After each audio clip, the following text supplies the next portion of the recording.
There is a certain man known as the useless oldest son of Count Perdium. He is uncontrollable. He is a sword master that is stuck in his room. He is a man that is out of his mind. This man's name is Ghislain Perdium.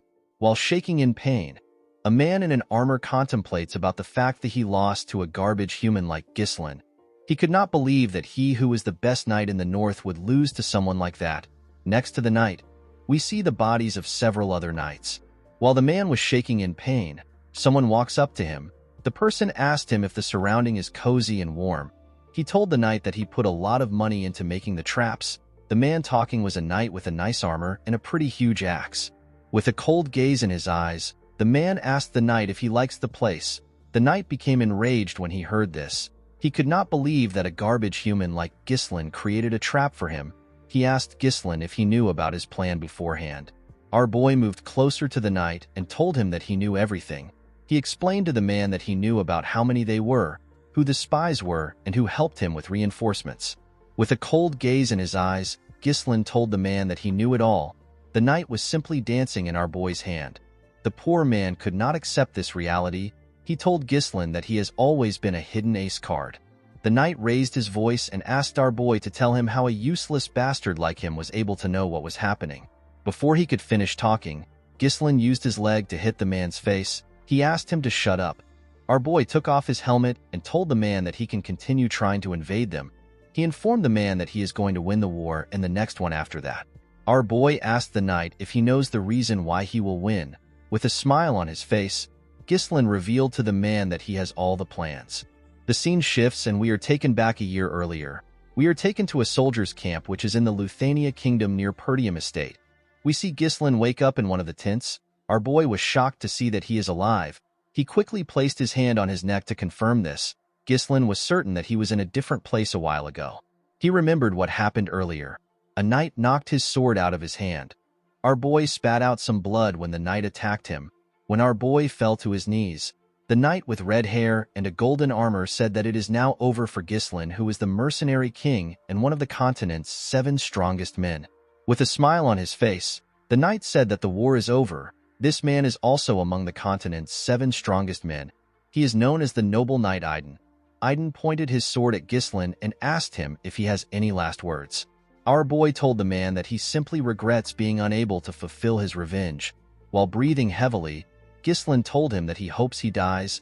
Aiden smiled when he heard this. He called our boy an arrogant bastard. He informed Ghislain that he never expected him to have been the oldest son of the fallen Perdium household. He reminded our boy that he left his family after his sister died. Ghislain was surprised to hear this. He asked Aiden to tell him how he knows this when he comes from a different kingdom. The noble knight asked our boy to not be surprised. He revealed to him that he knows a lot about him because he once worked his ass off to track him down. With an evil smile on his face, Aiden revealed to Ghislain that they were the ones who worked with the Delphine household to bring down his family. Our boy was shocked to hear that there were other people involved in the fall of his household other than Duke Delphine's household. Aiden moved his sword closer to Ghislain's neck. He told him that he does not need to know more since he is going to die anyway. He asked our boy to accept his fate. Ghislain was annoyed to hear this. He told the man that he will never forgive him. Aiden did not care about this. He beheaded Ghislain with a single strike. The scene shifts and we are taken back to the present. Ghislain moved closer to a barrel containing water. He wanted to see if his head was still on his neck. Our boy could not comprehend what was happening. He wondered if he was hallucinating.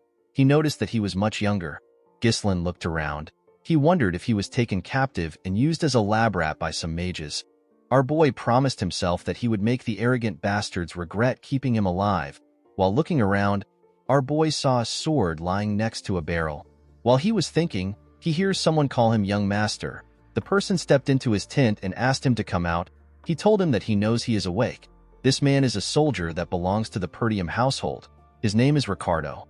Before the soldier could take another step, Ghislain appeared behind him and put a sword to his neck. The man was shocked to see this. With a serious tone in his voice, our boy informed the man that he will let him leave if he answers his questions correctly. Ricardo referred to Ghislain as young master and told him that he is crossing the line. Our boy was surprised to see how casually the man spoke. He did not expect the man to have such a weird reaction when he is being threatened. Ghislain asked the soldier to tell him what he is talking about. Ricardo pushed Ghislain back and revealed to him that he tired himself out from his tantrum earlier and fell asleep. Our boy was surprised to hear this. While touching his neck, Ricardo asked his master if he forgot everything after sleeping. He reminded Ghislain that he was throwing tantrum about how he wanted to command the group to raid the orcs. Ghislain could not comprehend what the man was saying. He asked the man to stop spouting nonsense. Ricardo picked up a bag and asked our boy to pack his stuff. He explained to him that people are waiting. With a nervous look on his face, Ghislain asked the soldier to tell him where they are going. Ricardo walked past our boy and told him that they are going to the Perdium estate. Ghislain was shocked to hear this. He quickly turned around and grabbed the man. He asked him to repeat what he said. Ghislain asked Ricardo if he is talking about the fallen Perdium estate. The scene shifts and we see our boy outside. While standing at the top of a cliff, Ghislain looked at his estate from afar. Our boy was certain that this was the Perdium estate. He did not understand why it was looking fine. He remembered that it was reduced to ashes the last time he saw it. Ricardo moved close to his master and asked him if he had a nightmare. He could not believe that Ghislain would call his household a fallen one. He told our boy that the Count will kick him out if he hears this. Our boy still wasn't convinced that everything was real. He believed that he was dreaming, pinched his cheek to confirm if he was dreaming. Seeing that he could feel pain, Ghislain realized that everything was real. Due to the fact that he had a younger face and his estate was in its original form, our boy was able to deduce that he had returned back to the past. Our boy's younger self resented his household. The immaturity born from feeling inferior led to trouble. As time passed, more people in the household avoided him. Ghislain was unable to withstand the criticism, so he ran away from home. Several years after that, our boy became a mercenary. He survived countless battles and managed to build up his skills. He eventually made a name for himself. After achieving so much, Ghislain returned to his county in order to make up for his past mistakes. Unfortunately for him, his household had already been crushed to dust by the time he returned. While looking at his family flag, Ghislain realized that everything is still here. All the people he holds dear are still here. Our boy laughed like a madman. He could not believe what had happened to him. He wanted to sing a song in joy. However, it was too early to rejoice. Ghislain remembered that Ricardo said that they came here to raid the orcs. Our boy could never forget what happened in the orc raid in his past life. This is the day that most people in the raid squad will die. In his past life, Ghislain followed the group to the raid and other to make a name for himself. At that time, the reports had said that there were only 3 orcs. Our boy believed that the fight would be easy enough for someone like him who had no experience in commanding a squad. Unfortunately for him, there were more than 20 orcs. Almost everyone died because our boy had been stubborn and wanted to command a squad. Ghislain pulled himself together. He assured himself that he could take care of the monsters since they didn't really have a strategy. The only problem our boy had was that he did not know if the soldiers would trust him because they all see him as some useless bastard. While he was thinking, Ghislain hears a loud sound. A guard post made out of wood was thrown in front of him. One of the soldiers screams and tells the others that the orcs are here. The men immediately tried to take a stance. Ghislain was shocked to see that the orcs arrived early. He was certain that this was a little more early than his past life. The orcs easily tore the soldiers apart. They overwhelmed them with their huge weapons and their bodies. A man ordered the soldiers to get into formation. The man in a blue armor asked the soldiers not to panic. He ordered them to get into a defensive formation. This man is the commander of the raid squad. His name is Skovin. Before the man could get close to an orc, it swung its sword at him. Skovin managed to block the attack with his sword. The commander realized that his squad let their guard down. He could not believe that they were ambushed when they were not prepared. He was quite shocked to see that there were more orcs than reported. While he was thinking, someone calls out to him. The person asked him to look behind him. An orc was about to crush Skovin with its weapon. Before the orc could attack the commander, someone ran to him. The person grabbed the commander's shoulder and pushed him back. The person turns out to be Ghislain. Skovin was shocked to see his young master in front of him. Before the monster's axe could touch our boy, Ghislain stabbed it in its hand and used his sword to cut off its fingers. Immediately he did this. He cut the monster's thigh. Skovin and the rest of the soldiers were shocked to see this. The orc screamed out in pain and fell to the ground. Ghislain was annoyed to see the kind of cut he made. He realized that he could not yet use mana. He wished that he had returned to the past earlier. Ghislain turned to Skovin and asked him to give him something. The commander did not understand what the young master was talking about.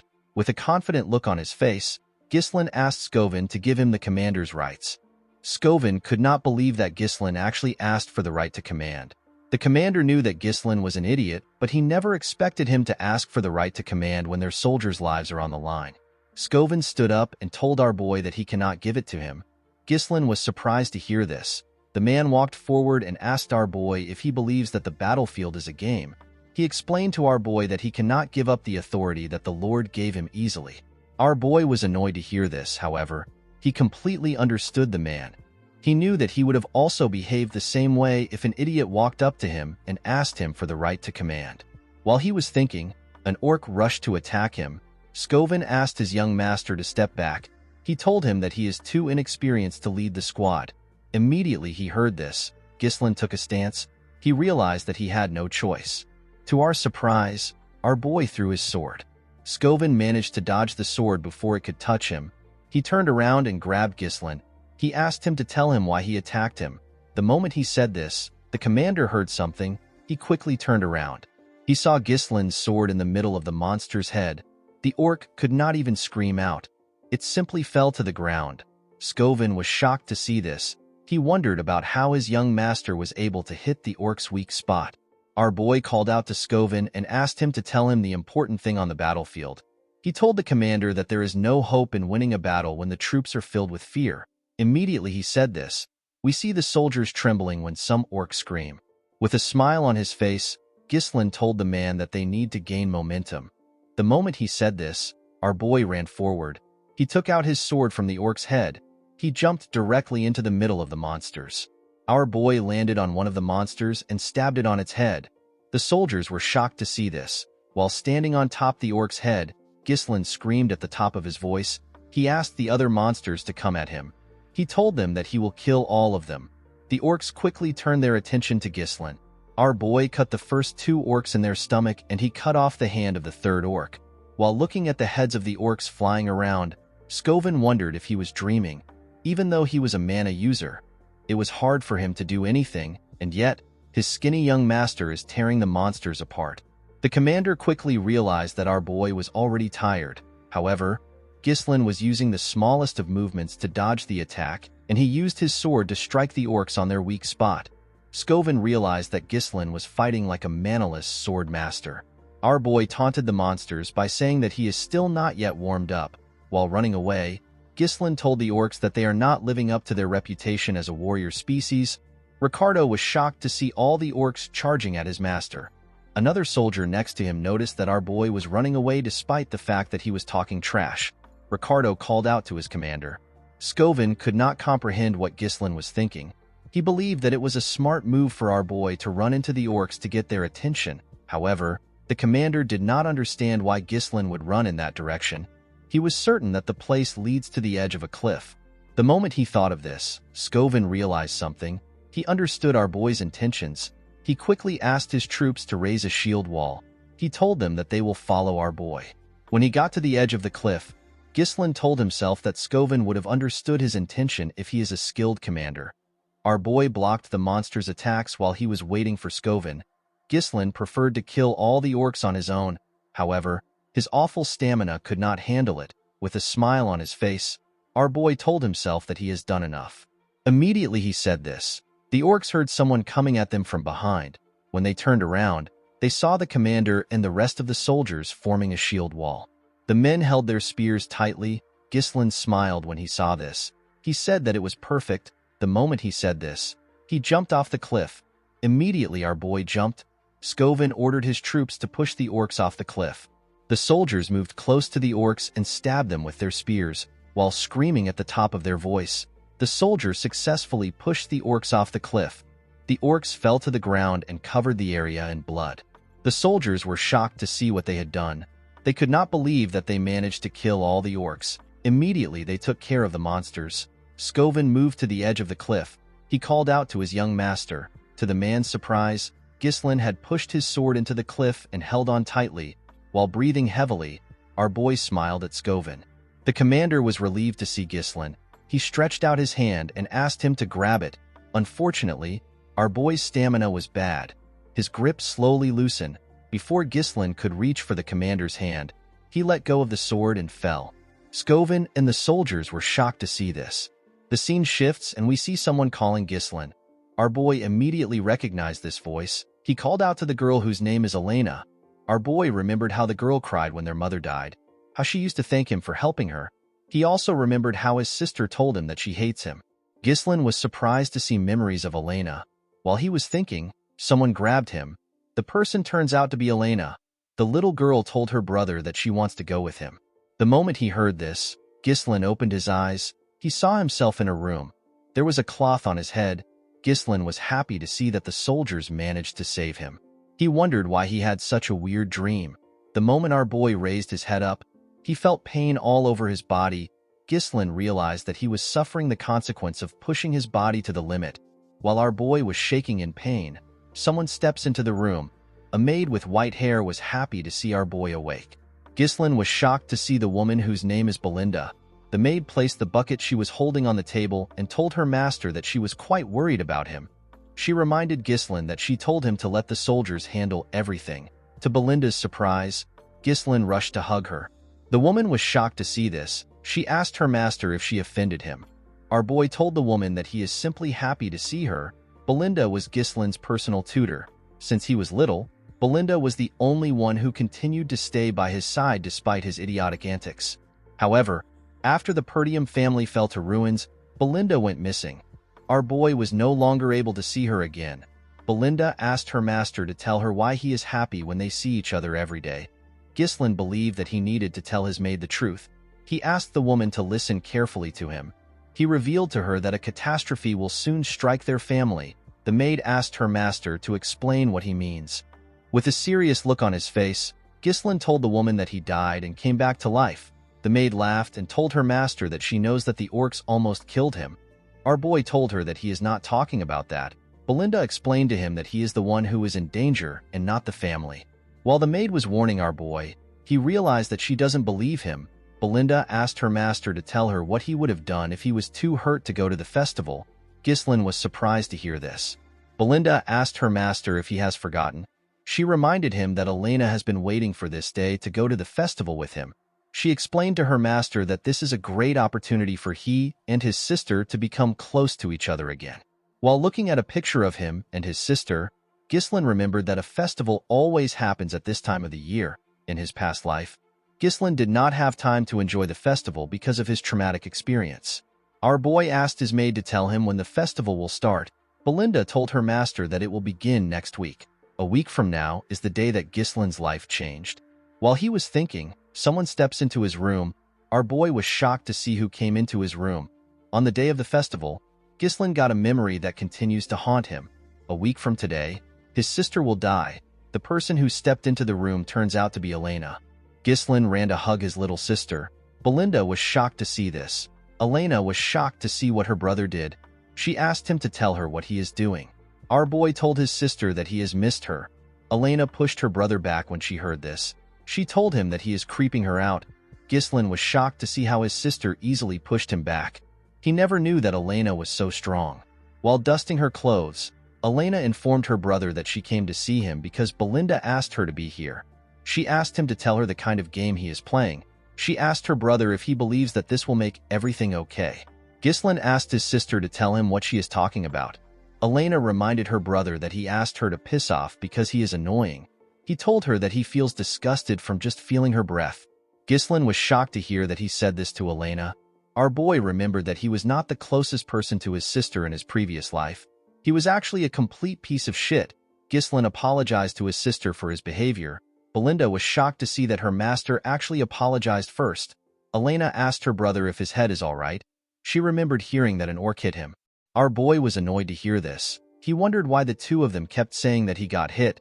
He told them that he was the one who got the monsters. The moment he said this, Ghislain felt a large amount of pain in his body. Our boy fell to the ground. With a cocky smile on her face, Elena told her brother that he came back unconscious after getting the orcs. The maid and Elena laughed when they saw the way Ghislain was trembling. Our boy was surprised to see the two of them laughing. He was happy to see that everyone acts exactly how he remembers them. Ghislain wondered why his past self wasted so much time on useless things. In the festival that happens next week, Ghislaine rejected Elena's offer to go together. He told her that the things that happened in the raid made him upset. This was the last time our boy saw his sister.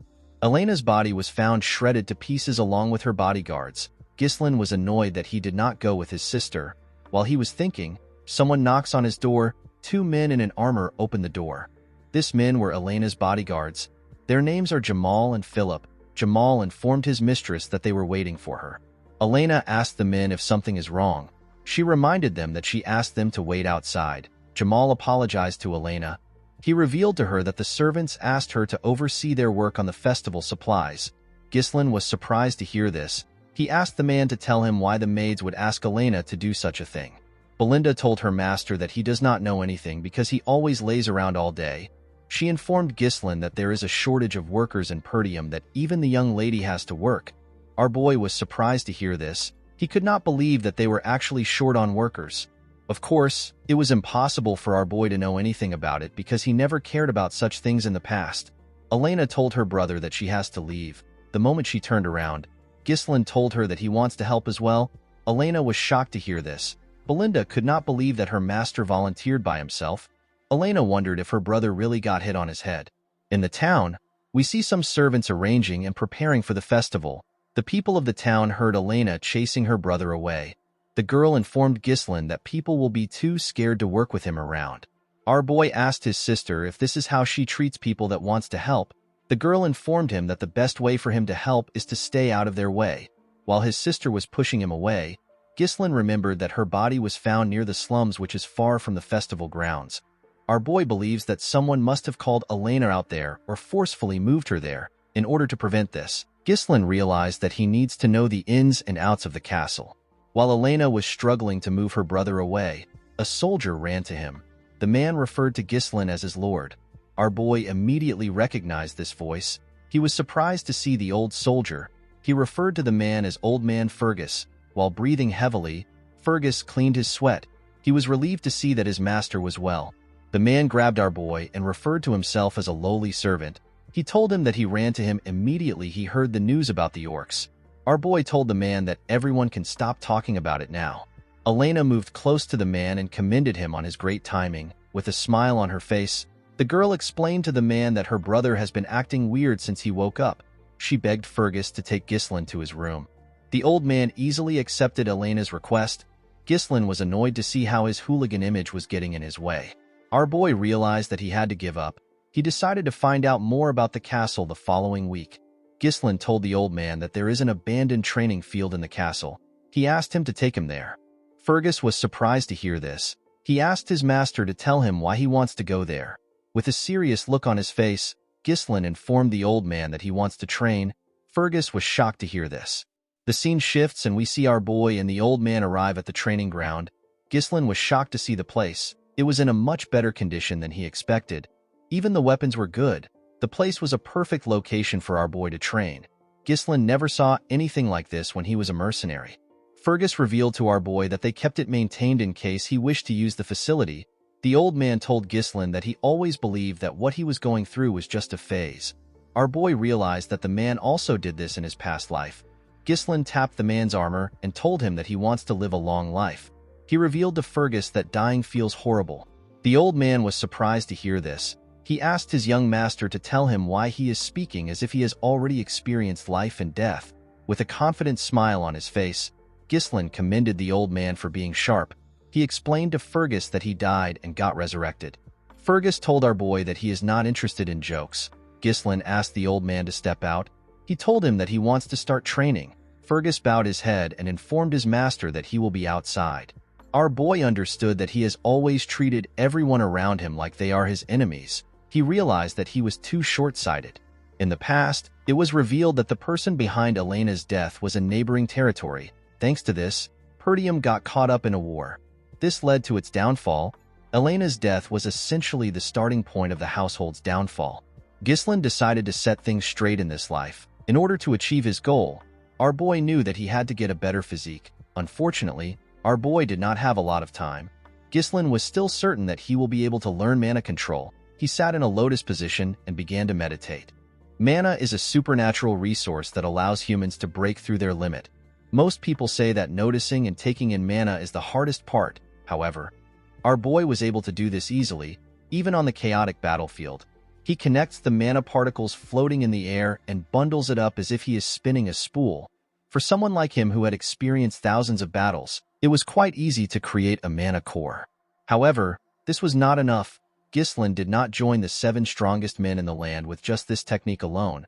With the method from the half-burned book of magic that he picked up and the natural mana core of humans, our boy is able to create a second and even a third core. He creates a connected mesh of multiple cores in order to create an explosive force. Ghislain screamed out in pain as the mana traveled through his body. Our boy spat out some blood from his nose and even his mouth. He was surprised to see that he was only able to create 3 cores in his past life. He actually managed to get 5 cores. This method allows one to create an explosive force in a short time, but it also requires an extremely large amount of mana in return. This was the primary reason Ghislain lost to Aiden in his past life. The noble knight brought a whole knight order to fight against him when he had ran out of mana. Our boy was certain that he would have won if it was a fair fight. Ghislain knew that this technique was an unstable one. However, he did not mind.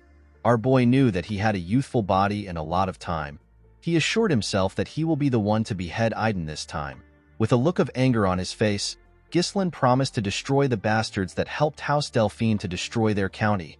The scene shifts and we are taken to the day of the festival. We see Ghislain gear up and walk into the festival grounds. Elena was shocked to see her brother. She asked him if something is wrong. She reminded him that he never used to come to things like this. Ghislain explained to his sister that he needs to come to these things once in a while, since he is also a member of the Perdium household. Elena told her brother that he has been acting weird recently. She revealed to him that she heard that he has been training for the entire week. With a nervous look on his face, Ghislain explained to his sister that there is nothing weird for the heir of a knight family to be training. Elena reminded her brother that he never cared about these things before. She reminded him that he said that their father is annoying and he cannot wait to be lord. Our boy was shocked to hear what he said. With a bright smile on her face, Elena informed her brother that she likes the way things are now. She told him that it feels as if he has returned to his old self. Ghislain realized something in the past week.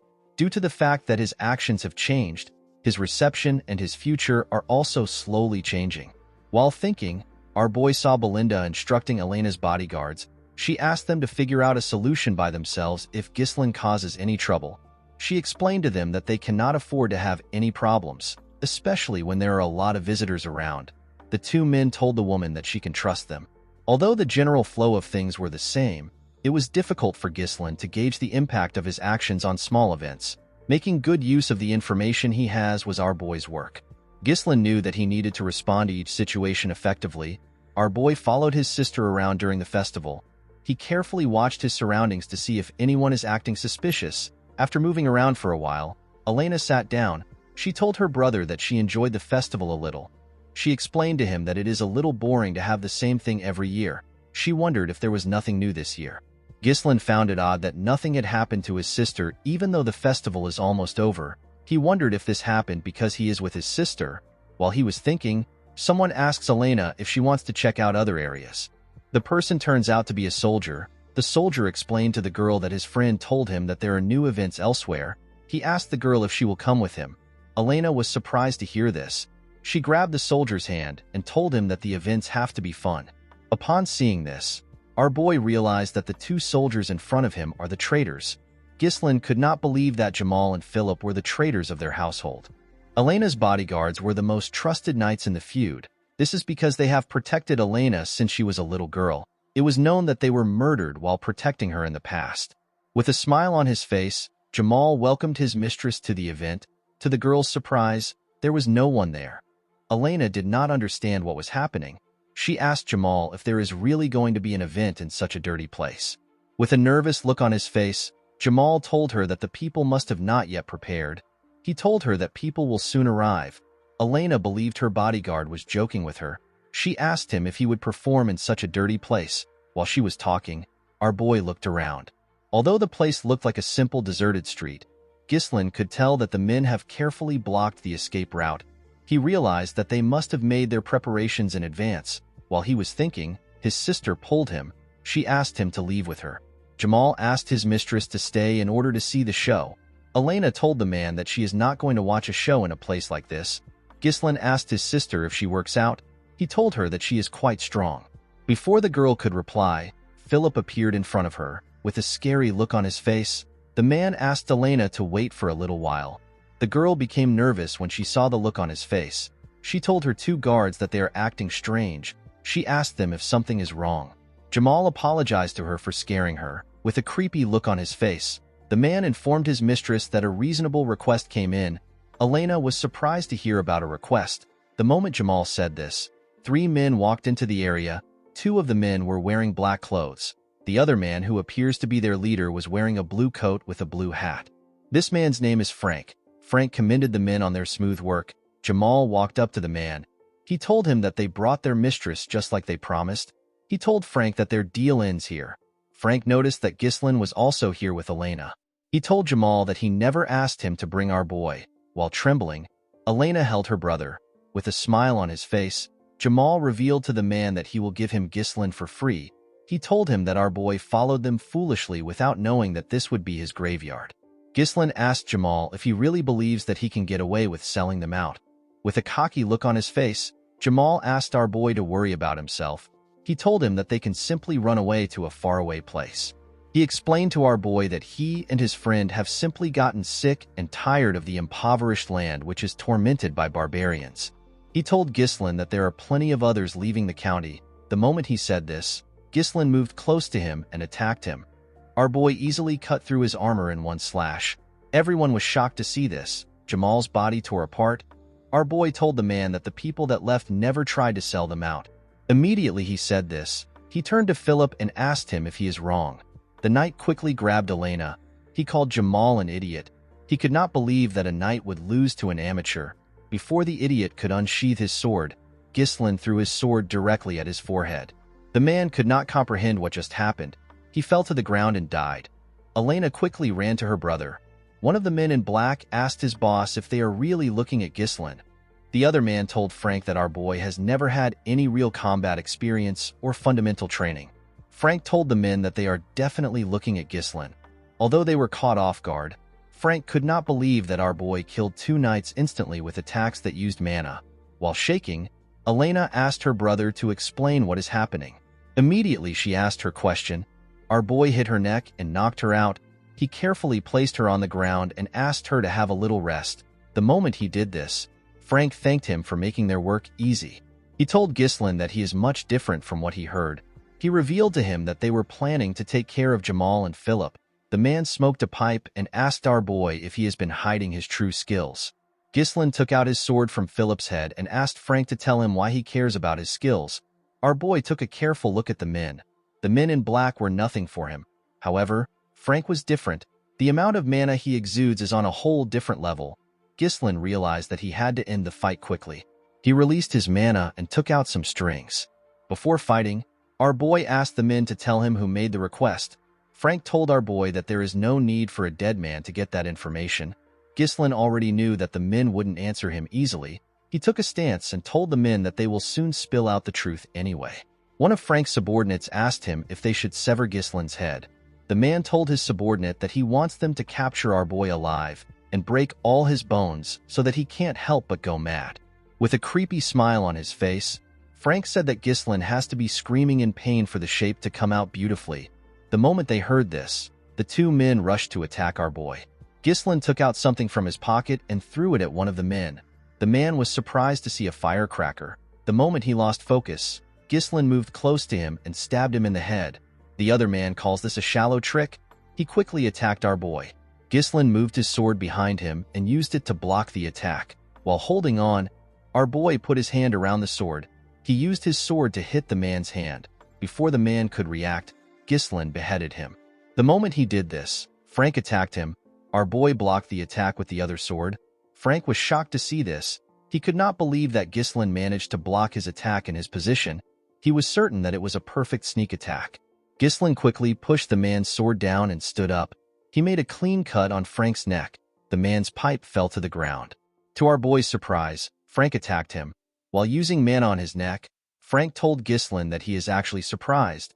He told our boy that he would have lost his neck if he did not have enough mana. Ghislain was shocked to see that Frank survived an attack to his neck. He quickly realized that the man focused his mana around his neck to reduce the damage. Frank took a stance and told our boy that he does not know where he learned his strange swordsmanship. With a creepy smile on his face, the man promised Ghislain that he will die here. Frank pushed our boy back and told him that he cannot defeat him with his feeble mana. He assured Ghislain that he will die here. To the man's surprise, Ghislain smiled when he heard this. Frank did not understand why our boy was smiling. Ghislain pushed the man's sword away and made him lose composure. Immediately he did this. He used his leg to give Frank a kick on the face. Frank quickly stepped back after he received the attack. With a smug look on his face, Frank reminded our boy that his attacks won't work with his tiny mana. The moment he said this, Frank spat out some blood. He fell to the ground and began to cough heavily. The man could not comprehend what was happening. He realized that Ghislain's attack was much powerful than before.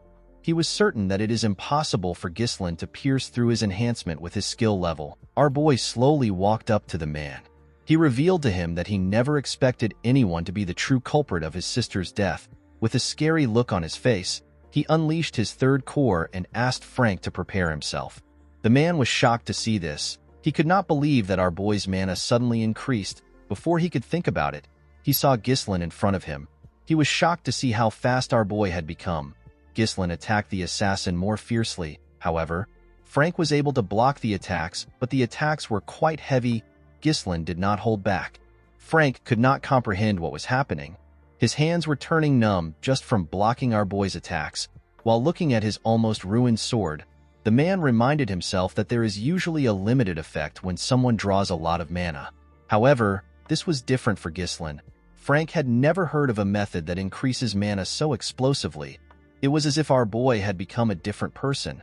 While Frank was trying to regain his stance, Ghislain used his sword to crush the man's weapon. Immediately he did this, he landed a heavy strike on the man's body. He grit his teeth and pushed his sword into Frank's body. The assassin screamed out in pain. Before he could continue screaming, Ghislain placed his hand on his throat and pushed him to the wall. While holding onto his sword, our boy told the man that they need to continue their conversation from earlier.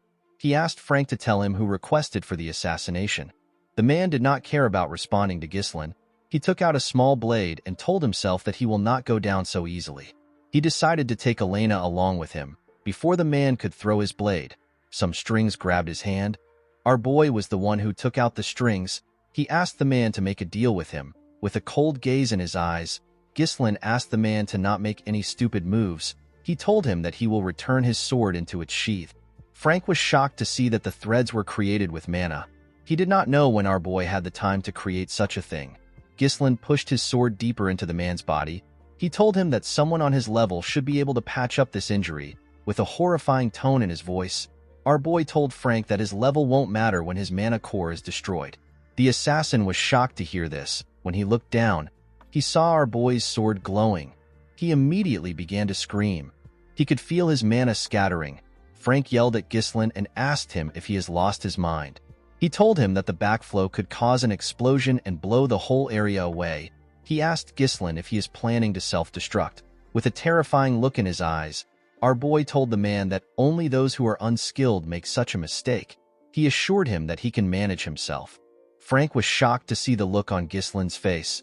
He realized that our boy was not bluffing. He became certain that he is going to die. While screaming at the top of his voice, Frank revealed to our boy that he was sent by Count Desmond. According to the man, the Count needed a reason to start a war against the Perdium and the Degard families.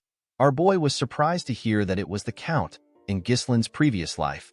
This kind of work was left for the families that allied with the Duke's family. Our boy was annoyed to see that Duke Delphine orchestrated the whole thing without being involved. Ghislain asked Frank if this is the reason why he wanted to kill his sister. The man told our boy that he is correct. Immediately he answered. Our boy pushed his sword through his body. Frank spat out some blood and reminded Ghislain that he promised to put his sword away. Our boy smiled when he heard this. He asked the man to tell him why he is scared when he has also killed many people. Frank began to laugh when he heard this. Our boy was surprised to see this. The man moved close to Ghislain and revealed to him that nothing will change even if he dies. He told our boy that he has already finished the work of the Degard family. He asked our boy if people will listen to a punk like him. He assured him that Perdium will perish in war. The moment he said this, Ghislain grabbed his head and pushed it to the wall. With a smile on his face, our boy told the man that he was reborn after dying. He assured him that things will be different this time around. Immediately he said this, his sword began to shine brighter. Frank raised his head up and screamed out. The man shot out his energy through his mouth. It blew up when it got to the sky. It looked like a firework. The moment he did this, he fell to the ground and died. While breathing heavily, our boy looked around. He saw the corpses on the ground. He stared at his sister's unconscious body. After confirming that there was no one next to him, Ghislain threw his sword to the ground. He took a deep breath and fell to the ground. He began to cough out blood. While cleaning his blood from his mouth, our boy said that it was very easy for him to explode 3 cores when he was the Mercenary King. He pushed himself up and told himself that he will not fall here. Our boy rushed to a building and kicked the door open. He found 2 bodies inside the building. In Ghislain's previous life, there was another body that was found in this place besides Elena. Due to what Frank said earlier, our boy realized that the body in front of him belonged son of the Degard family. The boy was killed along with his escort knight. The 2 men were silenced and framed as Elena's killers.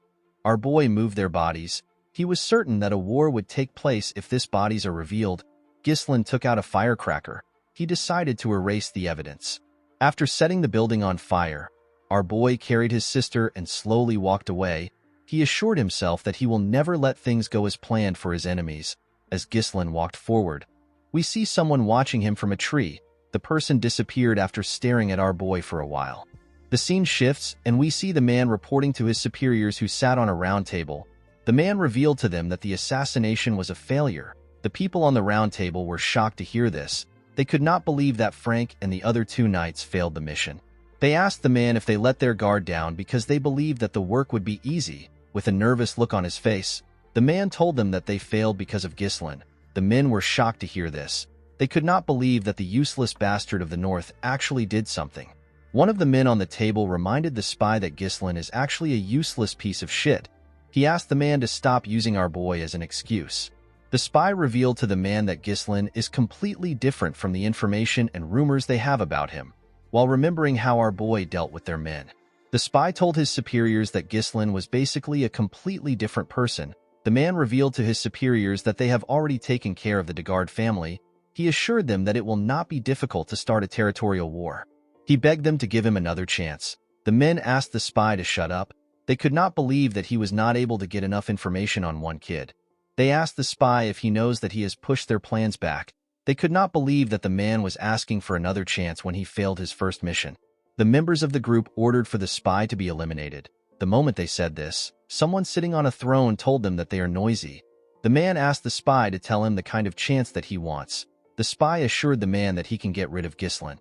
The man asked him to tell him how he wants to do this. The spy revealed to the mysterious man that he will make a duel happen naturally. He told the man that he has someone in mind. The men on the table asked him to tell them who he plans to choose. The man revealed to them that he plans to choose Cain Loges. This person is famous for his strength-based swordsmanship. Despite his young age, he is the epitome of strength. The spy assured his masters that there is no one in the north who is a match for Cain's strength. According to the man, Cain is Ghislain's cousin, so it won't be difficult to get them to meet for a duel. With a cold gaze in his eyes, the mysterious man told his subordinate that he will not be granted another chance after this. The spy assured the man that he will not disappoint him. The scene shifts and we are taken to the training hall of the Perdium household. Fergus stepped into the room and told his master that it is already meal time. The moment he said this, he saw something coming towards him. Our boy placed his thread on a sword next to the man. He wrapped the thread around the sword and used it to pull it to himself. Ghislain carefully moved his sword. He wanted to see how easy the thread was for him to handle. While swinging his sword, our boy saw the old man. Fergus moved close to his master and apologized for interrupting his training session. He asked his master to tell him how he was able to drag the sword. Ghislain showed the man the thread. He told his knight that the technique is known as mana thread. It is a way of using mana as a string in our boy's past life. He used this technique all the time. However, at his current skill level, Ghislain needs to implode his core in order to use it like before because he is lacking mana.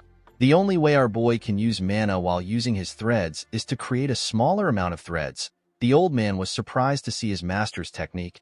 He always believed that he had trained his mana well, but he had never seen something like this. Fergus did not know how his master was able to create this technique with mana.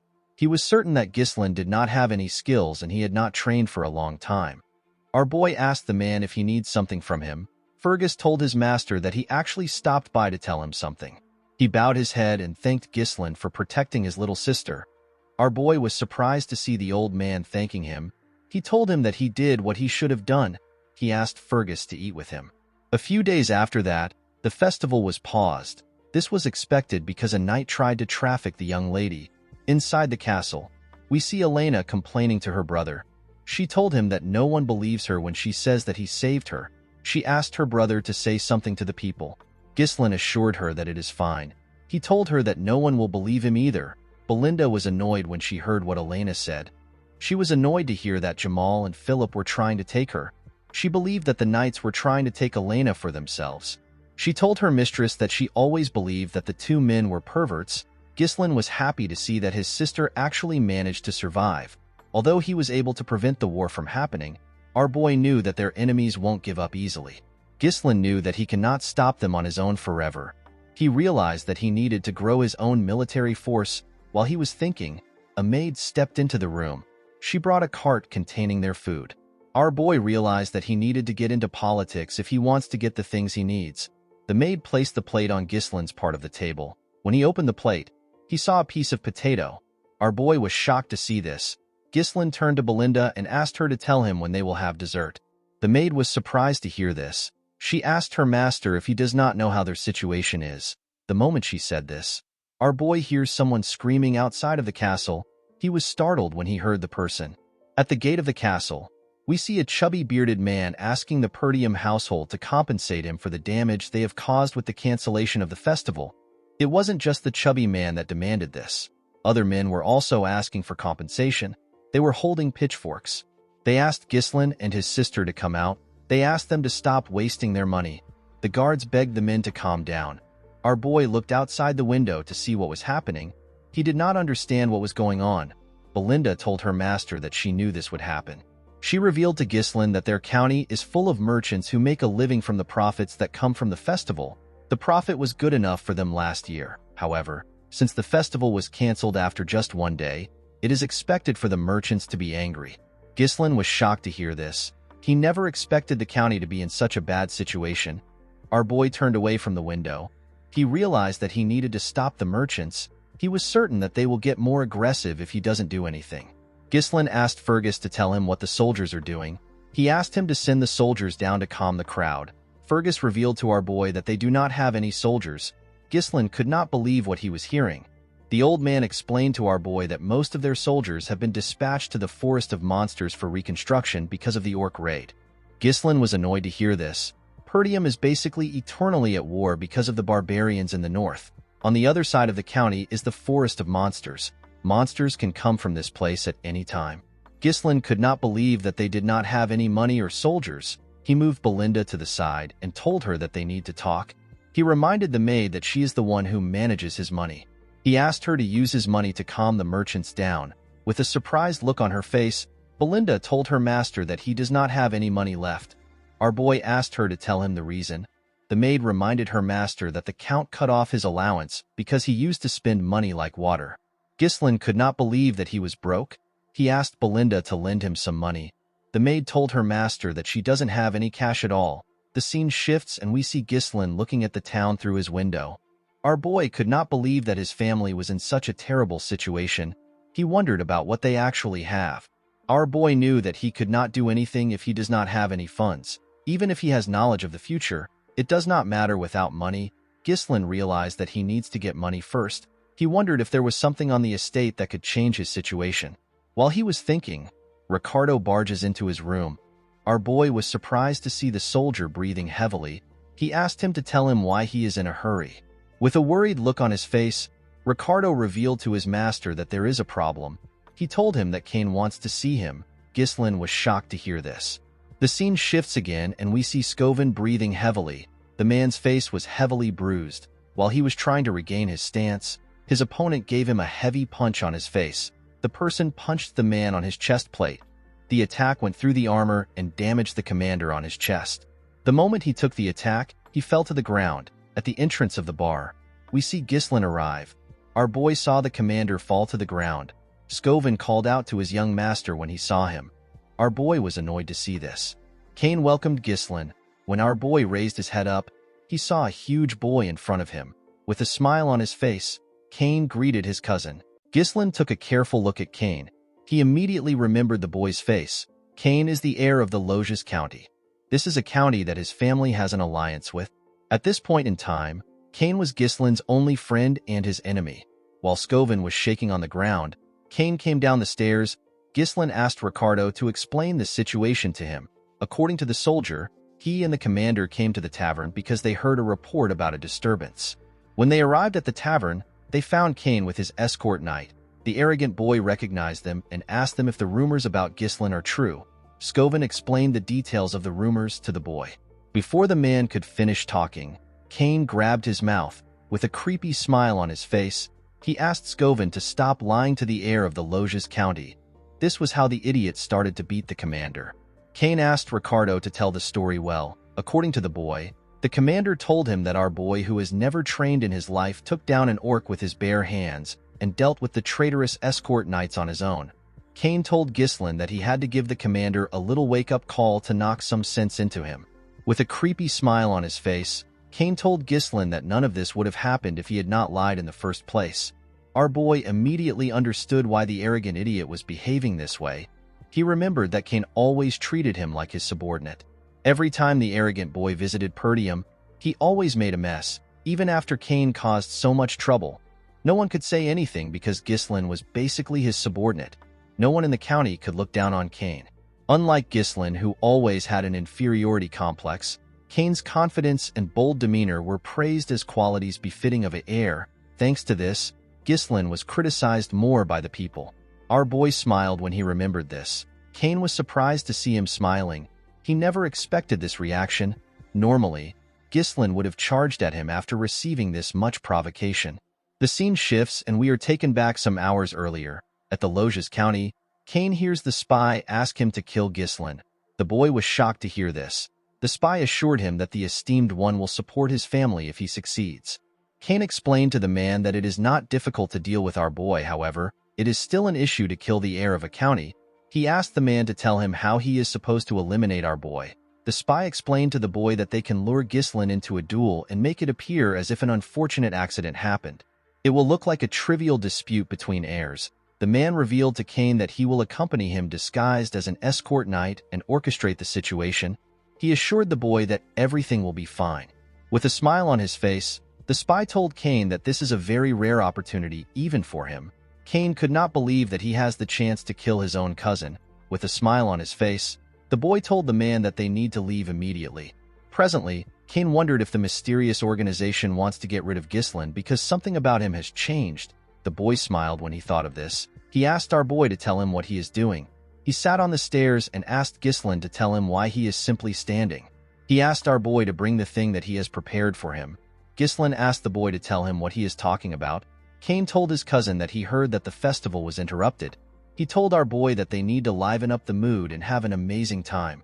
He reminded Ghislain that they are always in sync when it comes to things like this. With a scary look on his face, he asked our boy if he is wrong. Ghislain was not scared of the boy. In fact, he did not know what he was talking about. After thinking for a minute, our boy understood what his cousin was saying.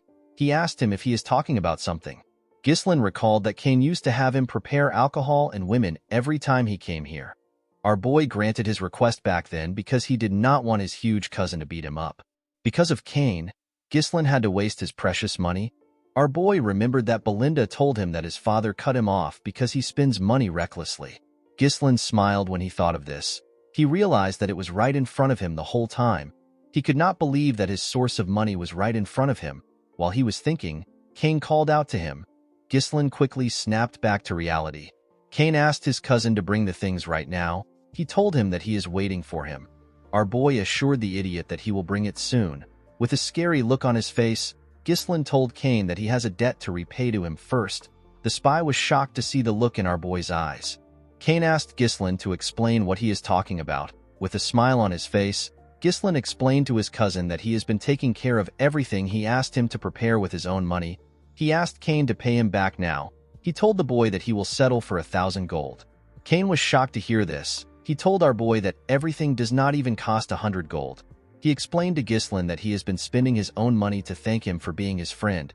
He referred to the money as a friendship fee. Gislin asked his cousin if he is stupid.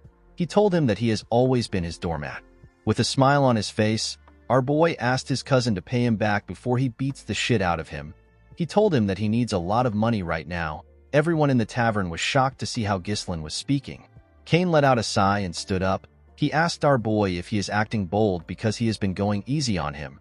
He asked Gislin if he really believes that he has gotten stronger simply because he spread a false rumor that he won against a knight. Kane called our boy a parasite that is leeching off the land.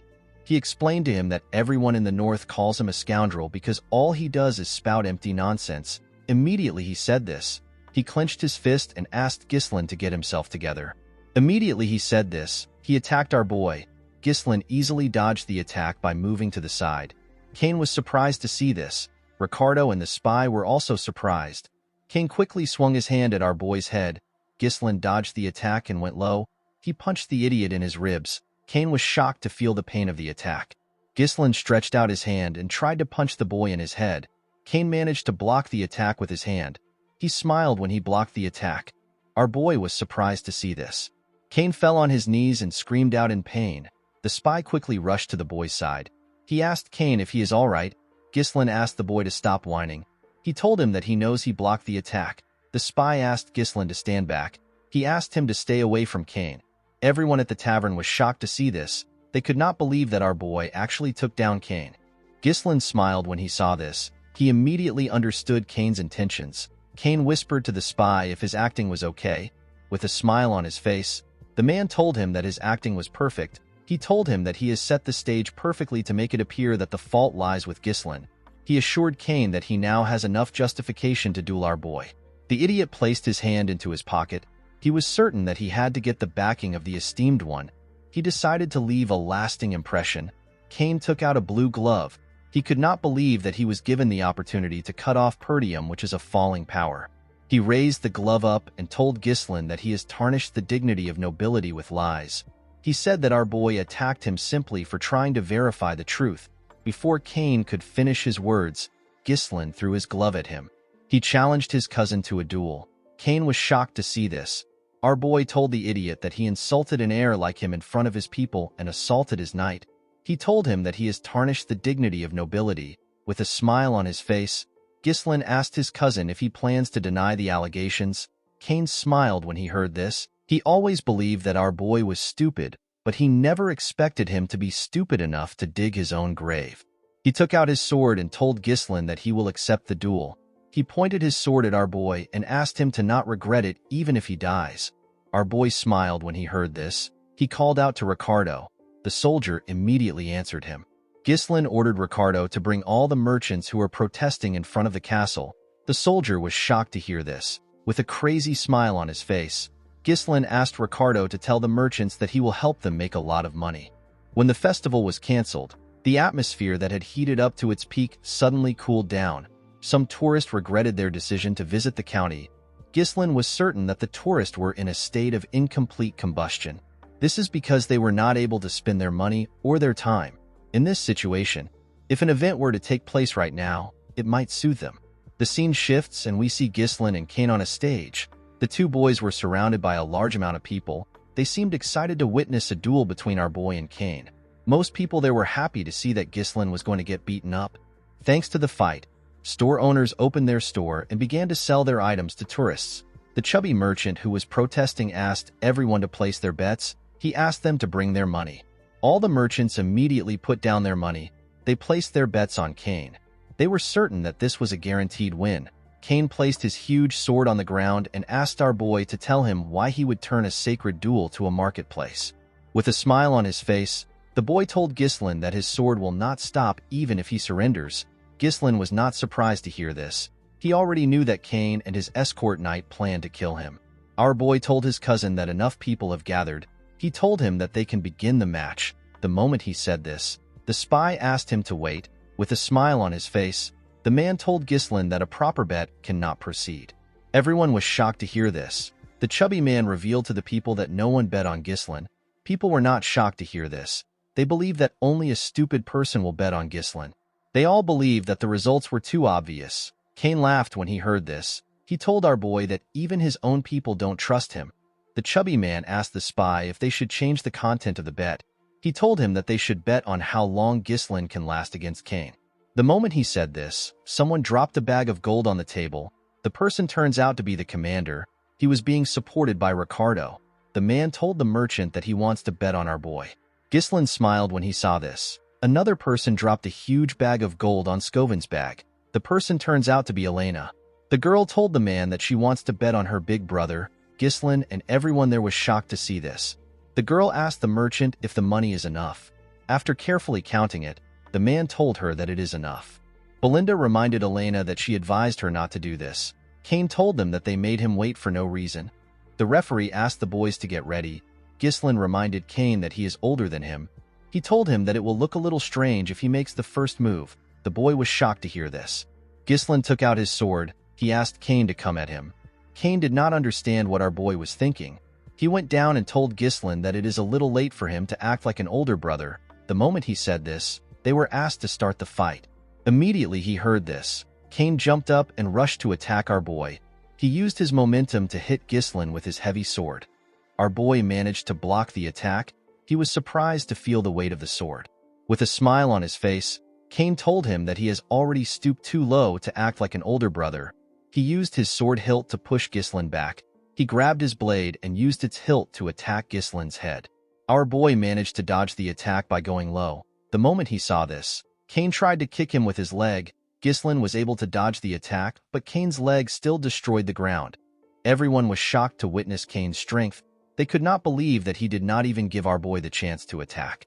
With a cocky look on his face, the idiot smiled at our boy. Ghislain never expected him to be so proud. Belinda began to panic after she saw Cain's strength. She grabbed Elena and told her that they need to stop the fight. The spy smiled when he heard this. He knew that it was already too late. No matter who the opponent is, they are trapped the moment they decide to cross swords with Cain. The opponent is overwhelmed by his immense strength, and they will become consumed by the thought that there is no chance to counterattack. The opponent will end up using all their energy on evading attacks. In the end, the exhausted opponent will leave an opening after dodging for a while, and they will meet their end. Cain has always won this way. The idiot began to attack Ghislain more aggressively. Our boy managed to dodge the attacks. Cain smiled when he saw this. He told our boy that he is still as slippery as ever. He noticed that Ghislain's skills have actually improved since the last time they met. He stopped attacking with his blade and turned it around. He grabbed the blade with his bare hands and swung his sword hilt at our boy. He told our boy that he has always been good at running since they were little. Ghislain managed to use his sword to block the attack. To his surprise, Cain used the hilt to grab him and toss him up. Everyone was shocked to see this. The man smiled when he saw this. He believed that our boy was finished as he slowly descended back to the ground. Ghislain said that he wanted to go easy on his cousin. Unfortunately for the poor bastard, he crossed the line. Our boy gathered mana in his legs and carefully landed. Immediately he landed on the ground. He charged at Cain. The boy was shocked to see how fast Ghislain was. Our boy landed an attack on his stomach. Cain was shocked to see this. The spy could not believe that our boy returned to a stable state by condensing mana into his leg. Ghislain informed his cousin that his swordsmanship is ignorant. He could tell that Cain believed that he was the strongest just because his opponent would get scared if he showed a little bit of strength. Our boy took a stance and told Cain that he will open his eyes. Cain was annoyed to hear this. He rushed to attack him. Ghislain used his leg to kick the boy's sword in order to push him back. Before the sword could reach our boy, he jumped up and moved to the side. As he went back down, Ghislain struck Cain on his shoulder down to his hand. Cain pushed his sword forward. Our boy dodged the attack by moving to the side. He then used his leg to press Cain's sword down. Immediately he did this. He cut Cain close to his neck. Blood began to gush out of the places where Ghislain struck earlier. Everyone was shocked to see this. The crowd began to cheer. No one expected Ghislain to show this level of skill. Some people began to regret the fact that they bet on Cain. Elena asked the maid to see what she is talking about. Scovin smiled when he saw this. Cain noticed that he had shallow wounds. He was certain that Ghislain could have gone deeper if he wanted. He wondered if he did it on purpose. The boy did not understand what was going on. He did not understand how Ghislain got this level of swordsmanship. Our boy glared at his cousin. He threw his sword away. He believed that the large gap in their skill will not provide enough entertainment for the people. He told his cousin that he will fight him barehanded. Cain was annoyed to hear this. Ghislain explained to the boy that he wants to use this opportunity to educate him. He rolled up his sleeves and told Cain that he will be educating him with his bare knuckles. Cain was shocked to hear his cousin say that he will educate him. Ghislain explained to Cain that he is not a match for him in swordsmanship, so he wants to give him a handicap. He told the boy that it is better for them to have a barehanded fight which he excels in. With a serious look on his face, Ghislain told his cousin that he will now add 2,000 gold, which is twice the original bet. He told Cain that he bet that he will win. Everyone was shocked to hear this. They could not believe that our boy added 2,000 gold to the initial bet. The spy was more shocked than everyone else. He could not believe that Ghislain actually dared to challenge Cain to a barehanded fight. The man was happy to see that our boy's insanity finally helped him. He believed that fortune was still on his side. Before the fight began, the chubby merchant asked everyone to place their additional bets. He told them that the event is now a barehanded fight between Ghislain and Cain. Some people believed that our boy was stupid for challenging Cain to a fight that involved sheer force. They decided to bet on Cain. Others believed that our boy knew what he was doing. They decided to bet on him. Cain could not believe that his cousin wanted to fight him with his bare hands. He asked Ghislain to do what he wants. He grabbed his weapon and threw away his coat. He raised his weapon up and told his cousin that he will use his sword. The moment he said this, he rushed to attack our boy. Belinda was annoyed to see this. She asked her master to pick up his sword and defeat the bastard. Immediately she said this. Cain swung his sword at his cousin with the intention of killing him. Ghislain smiled when he saw this. He realized that he needed to knock some sense into his cousin. The moment he thought of this, he went down to dodge Cain's attack. Cain tried to move his sword closer to cut our boy. Ghislain quickly moved to the boy's side. Our boy punched Cain in his lap. Before Cain could react, Ghislain gave him a heavy punch on his jaw. This attack made the boy lose his balance. He quickly fell to the ground.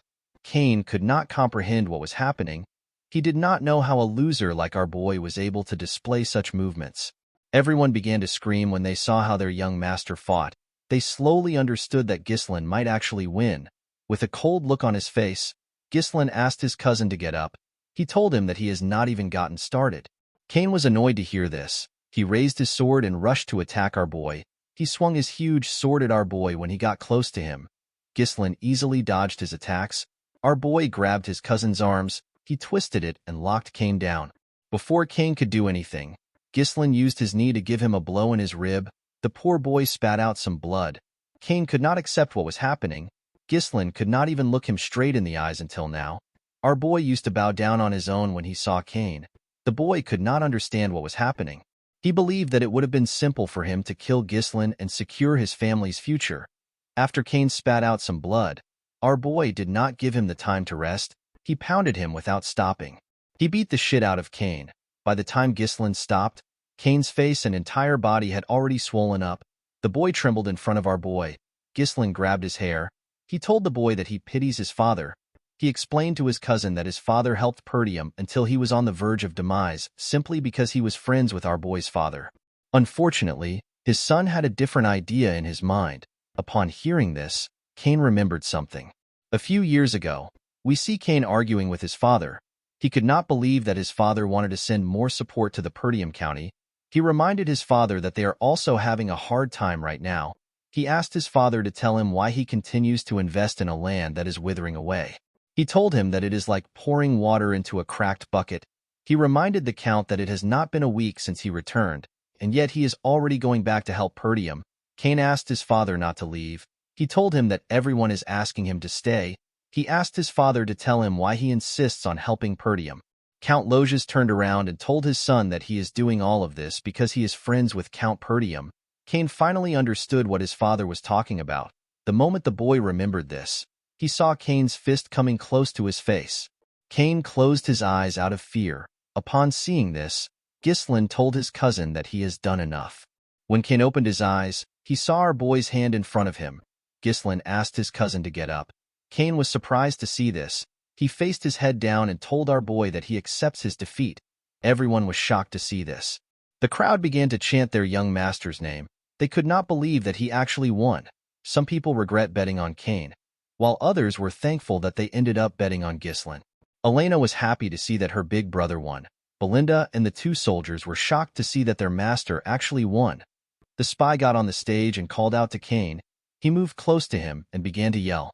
He asked Kane to tell him why he would accept his defeat just because he had a little bit of a disadvantage. He told the boy that he trusted him. Kane ignored him and told him that he is done. He told him that they need to leave. The man was annoyed to see that he chose a weak brat. While he was thinking, Ghislaine called out to him. With a smile on his face, our boy told the man that he has to do something. The man was surprised to hear this.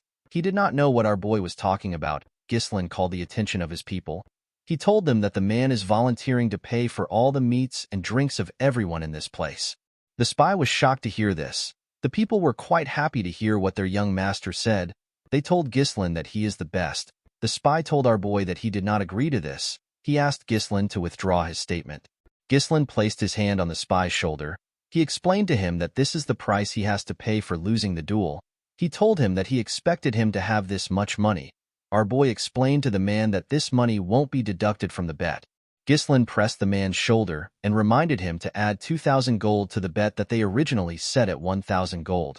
With a horrifying look on his face, our boy told the spy that he already knows what will happen if he tries to run.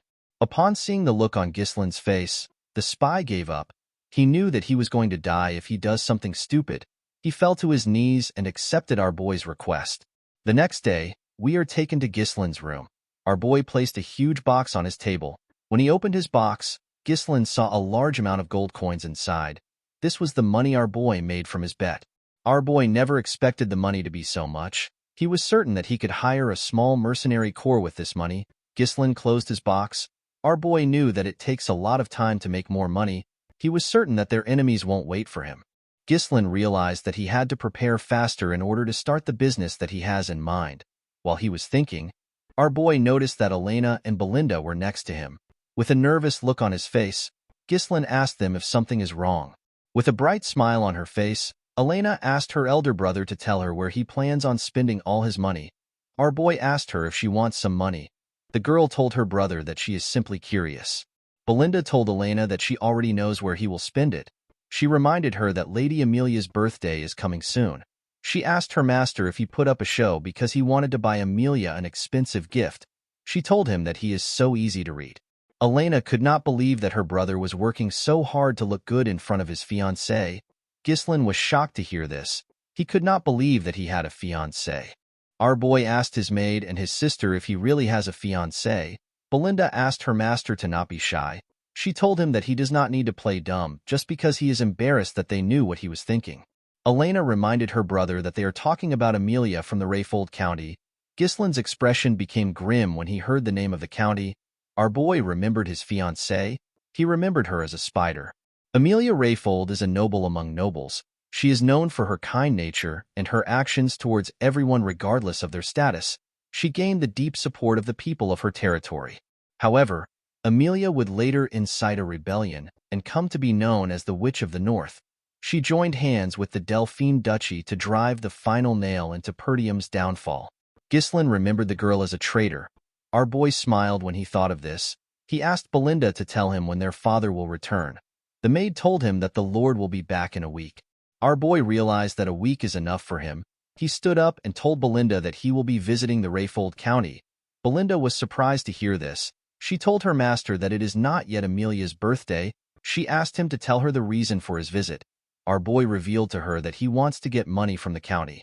The scene shifts and we see a beautiful noble lady place her shoes on the ground. The lady had a tattoo of a spider next to her mouth. She had beautiful red eyes. She asked someone to wear her shoes. The person turns out to be a poor little girl in rags. The little girl could not believe that Lady Amelia was giving her some shoes. Amelia told the little girl that she is the only one who deserves to walk barefooted on the land. She turned to her soldiers and asked them to provide food and shelter to the people around. Immediately they heard this. The men began to bring provisions to the area. The people were shocked to see this. As Amelia and her soldiers walked away, the people thanked her for what she did. The scene shifts and we are taken to Amelia's garden at the Rayfold Manor. We see a man cleaning Amelia's feet. The man commended Amelia on what she did today. This man's name is Bernaf. He is Amelia's escort knight. While petting her cat, Amelia revealed to her knight that her father has always demanded absolute obedience from the people of his territory.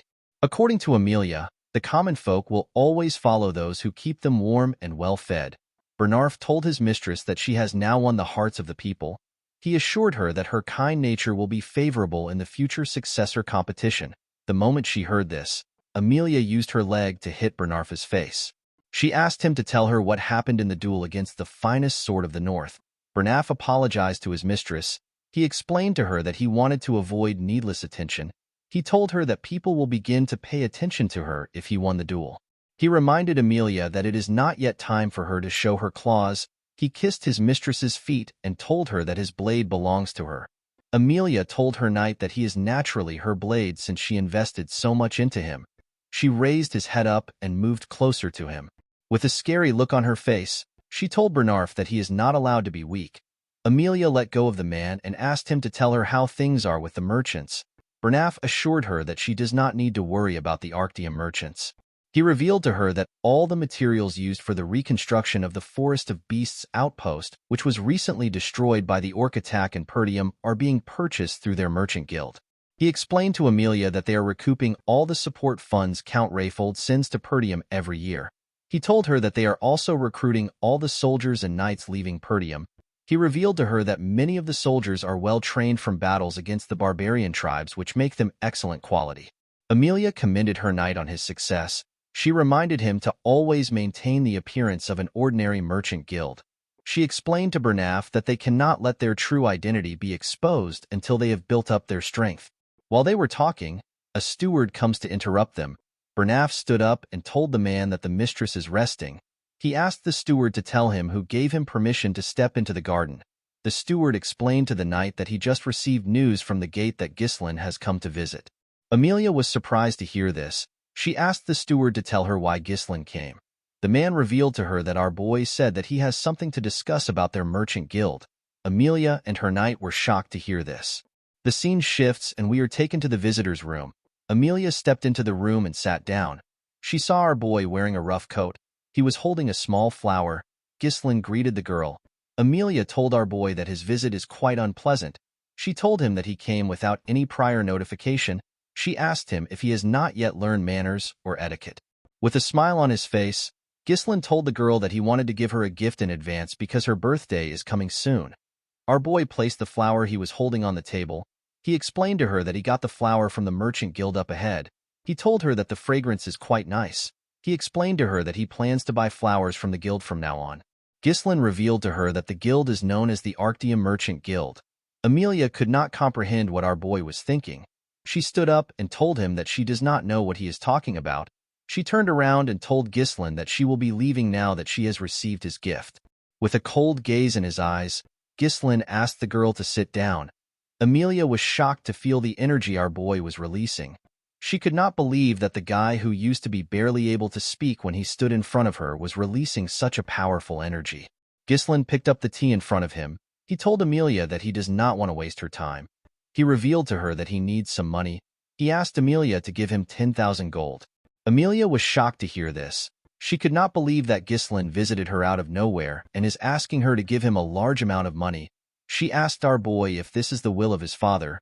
Ghislain assured her that his father has nothing to do with this. He asked her to simply give it to him. Our boy poured the tea on the floor. With a smile on his face, Ghislain told the girl that she never planned to marry him. Amelia was shocked to hear this. Our boy told her that it will be bad for her if word gets out that she is secretly building up her power, especially when the succession fight is quite fierce.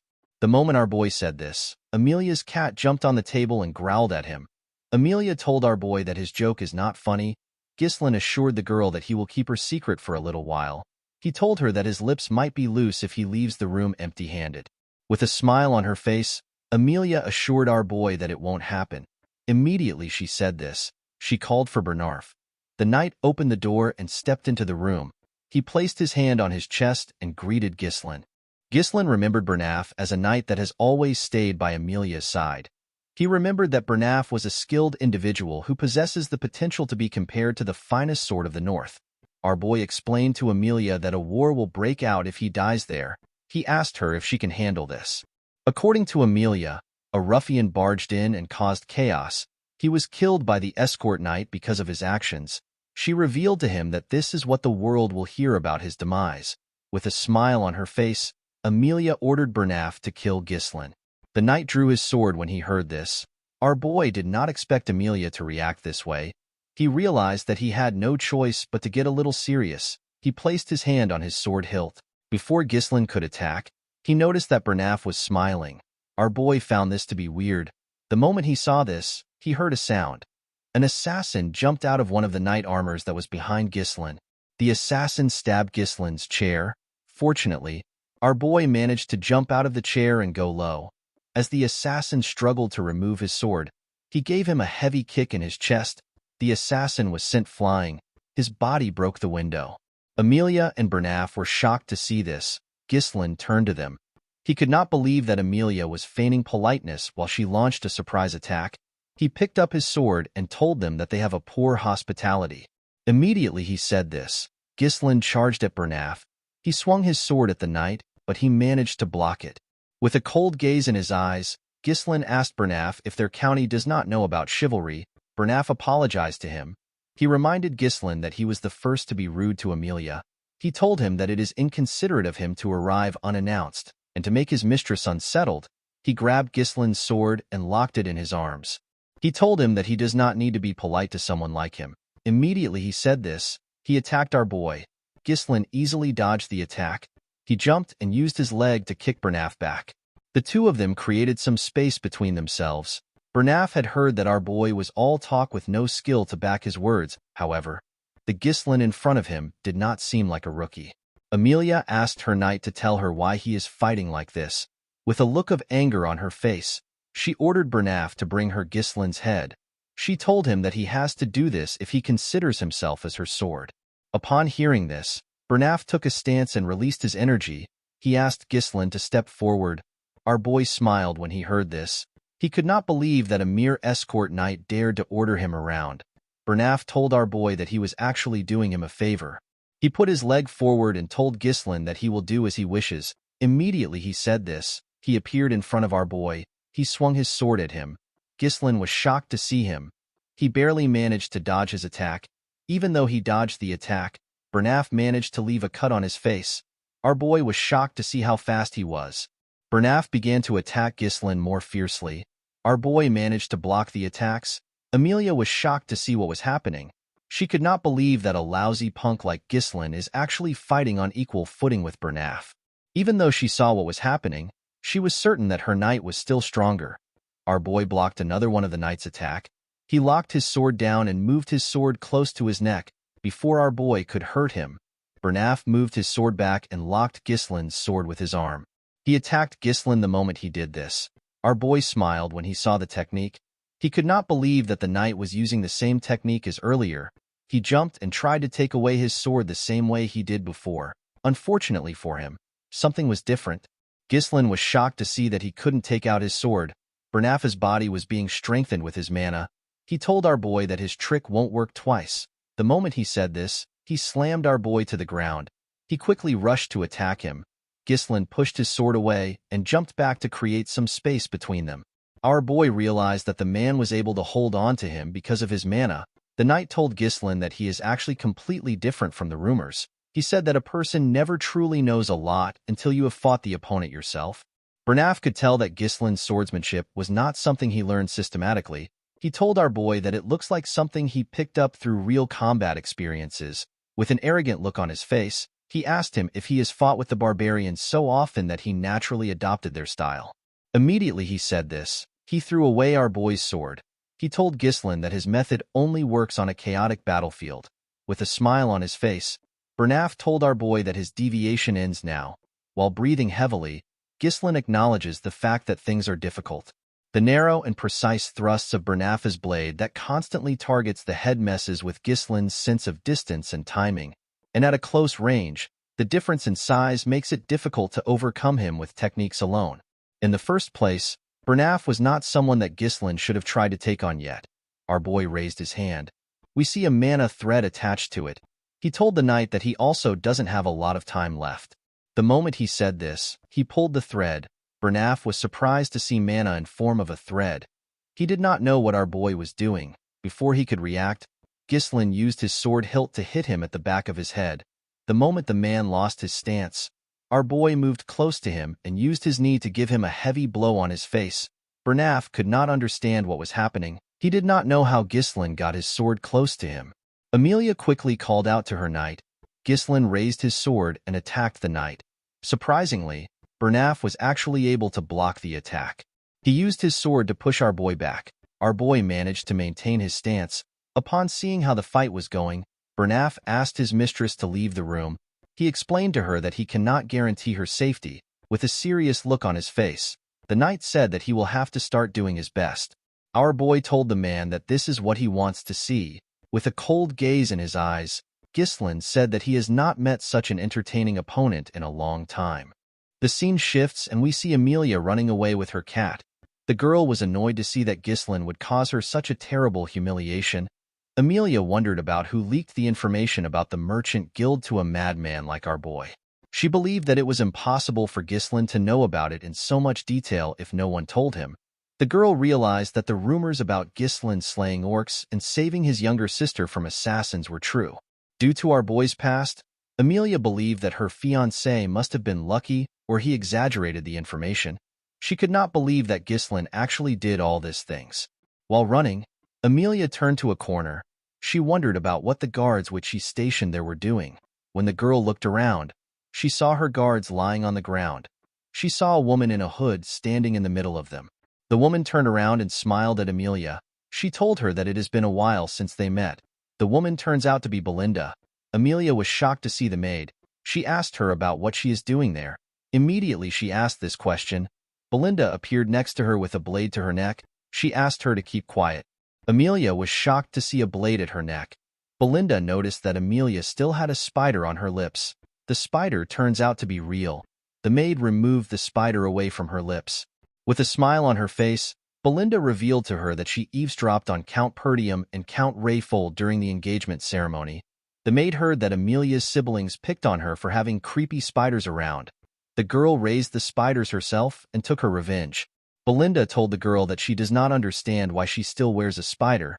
She asked her if it is to overcome trauma or if it is a display of self-assertion. She threw the spider to the floor and told Amelia that it does not suit her. Immediately she said this, she crushed the insect with her leg. She asked Amelia to cooperate with her. The scene shifts and we are taken back into the room. Ghislain noticed that the air was rough. He was surprised to feel the overwhelming amount of mana which Bernaf was releasing. Bernaf remembered that our boy referred to him as an entertaining opponent. He told Ghislain that only a lowly mercenary would say such a thing. He could not believe that Ghislain was calling himself a noble like his mistress. Our boy was surprised to hear this. He reminded the knight that he is an escort. He asked him not to question his nobility. Bernaf rushed to attack Ghislain when he heard this. Our boy managed to block his fast attack. With a serious look on his face, he asked our boy to not disgrace the nobility. Immediately he said this, he began to attack faster. His attacks were on a whole different level from before. Ghislain was surprised to see how fast the attacks were. Our boy still managed to block them. Even though he was blocking the attacks, our boy was still having a hard time. He was surprised to see how the knight was pushing forward so fiercely. Ghislain became annoyed. He told Bernaf that he has done enough. He used his sword to push his sword aside. He tried to pierce the knight's head. Bernaf managed to use his sword to intercept the attack. He bent our boy's sword and pushed him back. The man told Ghislain that he just used his final attack. He thrust his sword at our boy. His sword landed on Ghislain's body. To his surprise, Ghislain used his shoulder to take on his blade. Bernaf realized that our boy braced himself for the injury and used his shoulder to push away his blade. Ghislain quickly attacked the knight with this chance. Bernaf managed to block it. The knight realized that he could never let his guard down until the very end. He pushed our boy's sword and locked it down. He used his leg to kick him away. He told Ghislain that this is the difference between him and a person who wields a sword for entertainment. While breathing heavily, Ghislain thinks about how entertaining the fight is. With overwhelming speed, range, and consecutive attacks, Bernaf controls the flow of the fight. Any attempt to counter him in close quarters through grappling is instantly shut down. In a binding clash, Bernaf makes it seem like their swords are locked together. This is done to deceive Ghislain into thinking that the swords cannot be separated. With his current mana, it was impossible for our boy to counter his strength. The situation was not looking good for Ghislain. Of course, our boy could not counter Bernaf with the mana he is right now. While Ghislain was thinking, Bernaf charged at him. Our boy felt bad that he had to end the fight here. He raised his sword and took a stance. There was one thing which Bernaf overlooked. This was Ghislain's unique mana cultivation technique. Our boy unleashed his third core and charged at the man. The moment their swords touched, Ghislain pushed it down with his strength and knocked it out of his hand. Bernaf was shocked to see this. He did not understand how Ghislain got such an explosive mana during combat. Before our boy could pierce Bernaf's head, someone asked him to stop. The person turns out to be Amelia. With a look of anger on her face, the girl asked Ghislain to take the 10,000 gold and to get out of her sight. Our boy felt irritated when he heard this. He told the girl that it would have been better if she had just handed over the money when he asked nicely. He removed his sword from Bernaf's head. Belinda told her master that what he has done is a bit too much to call it a lover's quarrel. Ghislain assured her that they simply had a difference in opinion. He walked up to Amelia and told her that he has some unfortunate news for her. He placed his sword on his shoulder and revealed to the girl that the fee has gone up to 20,000 gold. In the next scene, we see Amelia smash a vase on the floor. Bernaf was next to his mistress. He apologized to her for his failure. He explained to her that Ghislain is quite strong and different from the rumors. He said that it is his fault for not correctly assessing Ghislain beforehand. He revealed to her that our boy managed to emit a mana that surpassed that of an advanced level knight. With a scary look on her face, Amelia said that Ghislain has changed. Bernaf asked her if she wants to report this change to the Delphine Duchy. Amelia slapped him when she heard this. She grabbed his shirt and asked him to watch his mouth. She asked him if he does not know how scary Duke Delphine is. She explained to him that they are finished if the Duke finds out about the incident. The reason Amelia secretly allied herself with Duke Delphine without her father's knowledge is because they had a covert agreement. The Duke promised to support the rebellion that Amelia would lead in exchange for her assistance in bringing down Perdium. Amelia told Bernaf that her siblings will kill her the moment the agreement is exposed. With a look of anger on her face, Amelia realized that Ghislain might also know about the agreement since he knew about the secret of the Merchant Guild. She told Bernaf that they need to do whatever it takes to kill our boy. The man accepted this idea. Amelia asked him about the state of Ghislain's body. Bernaf revealed to her that he managed to leave light injuries on many parts of his body and a heavy one on his shoulder. According to the knight, Ghislain will probably not be in the best condition for a while because he used an explosive amount of mana. Bernaf informed his mistress that they cannot use knights from their land in order to not leave any traces. Amelia assured him that she is aware. She reminded him that this is the reason why she trained a certain set of people.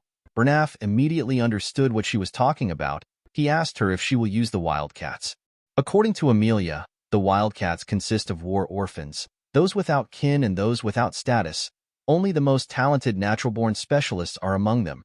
Amelia placed a flag on the map in front of her. She asked Bernaf to send the wildcats there. She asked him to assemble a dozen of them. She told him to only use those who are proficient with mana. Bernaf quickly understood why his mistress wanted to send the wildcats there. The ravine is the only narrow path from the Rayfold territory to the Perdium County. It is an ideal place for quietly handling things. This is because the area is remote and the terrain is tight. Bernaf told his mistress that he will get the wildcats prepared.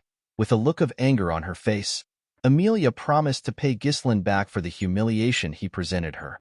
The scene shifts and we see Ghislain in a carriage. He was wrapping a cloth around his arm. Our boy sensed something. He wondered if it was Amelia's doing. Fergus asked his master if he is all right. Ghislain assured him that he is fine. The cuts weren't very deep. Our boy felt like he was doing well considering the fact that he went a little overboard. The 20,000 gold he received from Amelia was enough to cover the base funds needed to rebuild their territory. It was like receiving a few years' savings. Ghislain actually wanted to kill Amelia, but this would have caused an unavoidable war. He knew that he could not risk the safety of the territory because of his momentary whims. Perdium is already having a difficult time dealing with barbarians, so it would be smart for our boy to back off. Ghislain knew that the fact that he knows about the Arctium Merchants Guild will put enough burden on Amelia. Our boy put on his jacket and promised to make good use of Amelia. Belinda noticed that her master looked confident. She asked him if things are going exactly as he planned. She reminded him that he told her to subdue the guards once she heard fighting noises on the inside. Ghislaine also asked her to take Amelia hostage once she came out of the room. Our boy told her that he actually asked Fergus to do these things. Immediately he said this, he felt a large amount of pain in his body. Belinda and the old man quickly stood up. Our boy spat out some blood. He realized that the pain he is feeling comes from the recoil of opening up the third core. The pain he felt was still better than what he felt last time. However, it would still be troublesome for Ghislaine to go through this every time he uses his power. Our boy realized that he needed to find a way to increase his mana. While he was thinking, Belinda grabbed his hand. She took out a huge needle.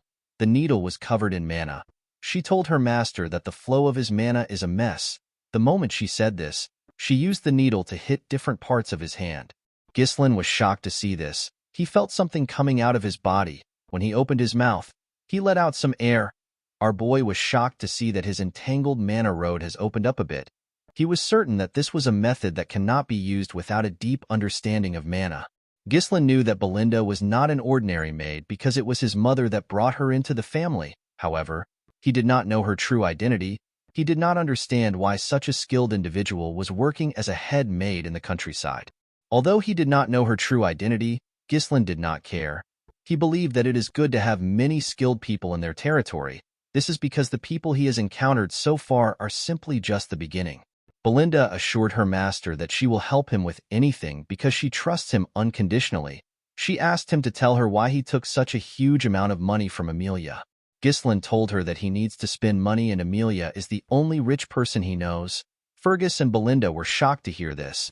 She could not believe that he broke off his engagement for this reason. She told him that he will be in trouble once Count Rayfold finds out about it. Ghislaine told her that it is fine. He assured her that Amelia will never tell her father about it. With a smile on his face, he reminded Belinda that she said that she trusts him. The maid was annoyed to hear this. She asked her master to tell her what he wants to spend the money on since she took the risk with him. Ghislaine revealed to her that he wants to spend the money on the Forest of Beasts. Belinda was shocked to hear this. Our boy told her that he will pioneer the Forest of Beasts. Fergus could not believe what he was hearing. He told his master that development has been attempted there ever since his great-grandfather. Ghislaine asked the old man if he remembers the request he made before they entered the castle. Fergus became nervous when he heard this. He revealed to his master that the person he asked him to find was at the location he mentioned. He asked Ghislaine if he is certain about the person. He told him that the man is not right in the head. Our boy told Fergus that everything is fine as long as the man is alive. He told him that they need to go there right now. Belinda told her master that they need to return home. She reminded him that he cannot wander around in his current condition. Ghislaine asked his maid if she believes that Amelia will let them go easily after what they have done. Our boy knew that the crazy girl will try to kill him to silence him. Belinda tapped her shoulder and told her master that she is good at fighting. She reminded him that Fergus is also a knight. Ghislaine told her that she is reliable but she cannot take the role he wants. He told her that it is a different field. With a smile on his face, he revealed to her that he needs a vanguard. He said that they are on their way to meet the vanguard. The scene shifts and we see the group arrive at a wooden house next to a forest. Belinda said that the house looks abandoned. Fergus assured her that this is the address. Ricardo knocked on the door. A huge old man opened the door. The man had really long hair. He asked them about who they are. Everyone except Ghislaine was shocked to see the man. Belinda moved close to her master and whispered to him. She asked him if this is truly the person he is talking about. She said that the man does not look like he is in the right condition to fight. He looked like he would not survive till the next day. Ghislaine assured her that they are in the right place. The man realized that our boy was a noble. He believed that Ghislaine was a bored young noble. He turned around and asked him to get lost.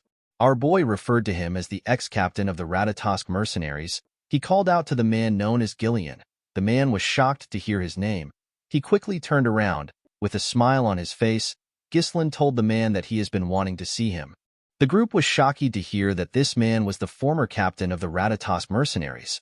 The Ratatosk mercenaries is a group that only those who have mastered most weapons can join. Although they no longer exist, their bravery is such that any knight, even in foreign lands, is bound to hear their name at least once. The captain of this mercenary group is Gillian. Gillian threw an axe at Ghislaine. The axe cut his jacket. The group was shocked to see this. They quickly took out their weapons and stood in front of their master. With a scary look on his face, Gillian asked Ghislaine to state his business. Belinda asked her master to stand back. She told him that Gillian is not in the right state of mind. Our boy mentioned something called the eternal punishment to the man. Gillian was shocked to hear this. Ghislaine revealed to him that he knows the cure to the incurable disease his daughter is suffering from. He asked the man if he has piqued his interest. High fever, coughing up blood, red spots blooming like flower petals on the skin. The sight of the patient writhing in pain resembles a prisoner under punishment. This is why the incurable disease is known as the eternal punishment. Gillian allowed the group to step into his house. His daughter was screaming on the bed. The man grabbed the girl known as Rachel. While staring at the girl, our boy realized that it was not too late. In his past life, our boy tried searching for Gillian to recruit him, but he was not of the world by the time Ghislaine found him. He had given up on everything and ended his own life as soon as his daughter passed away. Due to the condition of his house, Ghislaine could tell that the man had already sold all his assets to treat his daughter. All that was left were weapons. Rachel told her father that the pain is too much. She begged him to kill her. Our boy realized that he could not waste any more time. He took off his jacket and told the man that he will start the treatment now. Before he could do anything, Belinda placed her hand on his shoulder. She asked him to leave with her. The woman was scared for her master. Although she did not know what he was trying to do, she told him that this is not a problem that he can solve with his strength. She explained to him that the disease is so severe that even priests can't cure it and call it a punishment from God. She asked her master to tell her what he plans to do about this disease. Our boy pushed her hand aside and told her that he can fix Rachel. Belinda was not convinced. She called out to him. Ghislaine turned around and reminded her that she said that she will trust him. Belinda remembered that she said this. Our boy took out a paper and gave it to her. He asked her to purchase all the medicinal herbs on the list and bring them back. Belinda was surprised to see what was on the list. The maid quickly got the items and returned. For wandering mercenaries without a home, knowledge is directly tied to survival. Although the eternal punishment is an incurable disease right now, a cure will later be discovered in the future. The cure became quite the hot topic, especially since the method was relatively simple. Thanks to the easy method, Ghislaine was able to remember it clearly. The only problem was the exorbitant cost of ingredients. The fairy's blessing is an important item needed for the cure. The first step is to finely chop the fairy's blessing and the herbs, pack them tightly into a bottle, and pour distilled alcohol over them. The next step is to shake it to mix it thoroughly and to let it sit for a while. Once this is done, add the remaining ingredients and stir. When he was done, Ghislaine stretched out his hand and asked the man to give his daughter the purple glowing liquid. He asked him to let her drink it. Gillian did not have any other choice. He quickly fed his daughter the liquid. Immediately she swallowed it. The red spots on her face slowly disappeared.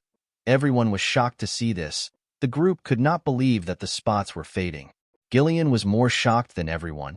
He could not believe that the medicine was working. Ghislaine said that it worked as he expected. With a nervous look on his face, Gillian asked him about how he did it. He told him that even holy power couldn't cure her. According to Ghislaine, the priest's divine power isn't omnipotent. It enhances the body's vitality and strengthens a person's regenerative abilities to help overcome the illness. It is different from a fundamental cure. Gillian's hands began to tremble. He grabbed Ghislaine and asked him if his daughter can truly be cured. Our boy assured the man that his daughter will be cured in a couple of months. Gillian was shocked to hear this. He stepped back and bowed his head to our boy. He asked him about what he wants from him. The man knew that Ghislaine must want something from him to come to such a remote place to find him. He told our boy that all he has left is his useless body. With a serious look on his face, Gillian told our boy that he will become his slave or dog if he commands it. Ghislaine assured the man that he does not need any of these things. He told him that he simply wants the captain of the Ratatosk mercenaries.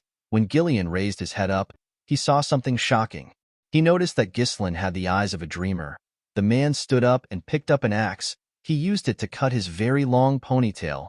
The group became scared when they saw how the man looked without the ponytail. He was completely different from earlier. He now looked more alive. Gillian moved close to his weapons. He asked Ghislaine if there is anyone besides the people inside the room who have come with him. He asked him if there is anyone who might come looking for him. Our boy told him that he is here with his group. Gillian grabbed a spear and wrapped a rope around it. He asked our boy if he has anyone who holds a grudge against him. Ghislaine told him that he does. He explained to him that he will have more people like that in the future. The man grabbed the rope's end and threw the spear outside his house. He destroyed the wooden wall. The spear was sent into the forest in front of the house. Gillian managed to hit his target. Immediately he did this. He used the rope to drag his spear back to himself. When the spear came into the house, we see Gillian's target on it. The man had captured an assassin. His spear hit the assassin directly in the chest. While the assassin was struggling to take out the spear, Gillian grabbed his neck. He asked him to tell him who sent him. The assassin turned out to be a wildcat. The wildcat did not know how Gillian found him. The mercenary asked Ghislain to tell him what he wants to do with the wildcat. Our boy told the man that he already knows who sent him. Ghislain placed his hand on his sword. He told Gillian that he did not want to use his sword again today. Gillian placed his hand on his hilt to stop him from unsheathing the sword. With a smile on his face, the man asked Ghislain to leave it to him. He used his hand to snap the assassin's neck. After doing this, he bowed to our boy. Belinda was shocked to see how Gillian killed the assassin. He showed no hesitation in killing. She did not understand why her master would want to recruit such a dangerous person. Gillian went on his knees. He promised Ghislain that he will leave his life in his hands. Our boy realized that he has acquired a crucial card for the upcoming reconstruction plan.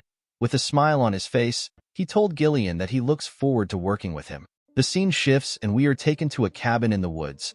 We see a wildcat trafficker reporting to the rest of the members. He told them that their teammate has been killed. The wildcats were shocked to hear this. While they were all talking, someone asked them to lower their voices. This person is known as Vigo. The traffickers apologized to their captain for raising their voices. The captain explained to the man that Bernaf said that Ghislain wouldn't be able to find the reconnaissance unit and it would be impossible for him to kill them. He asked the man if the reconnaissance unit is stupid or if they were given the wrong intel.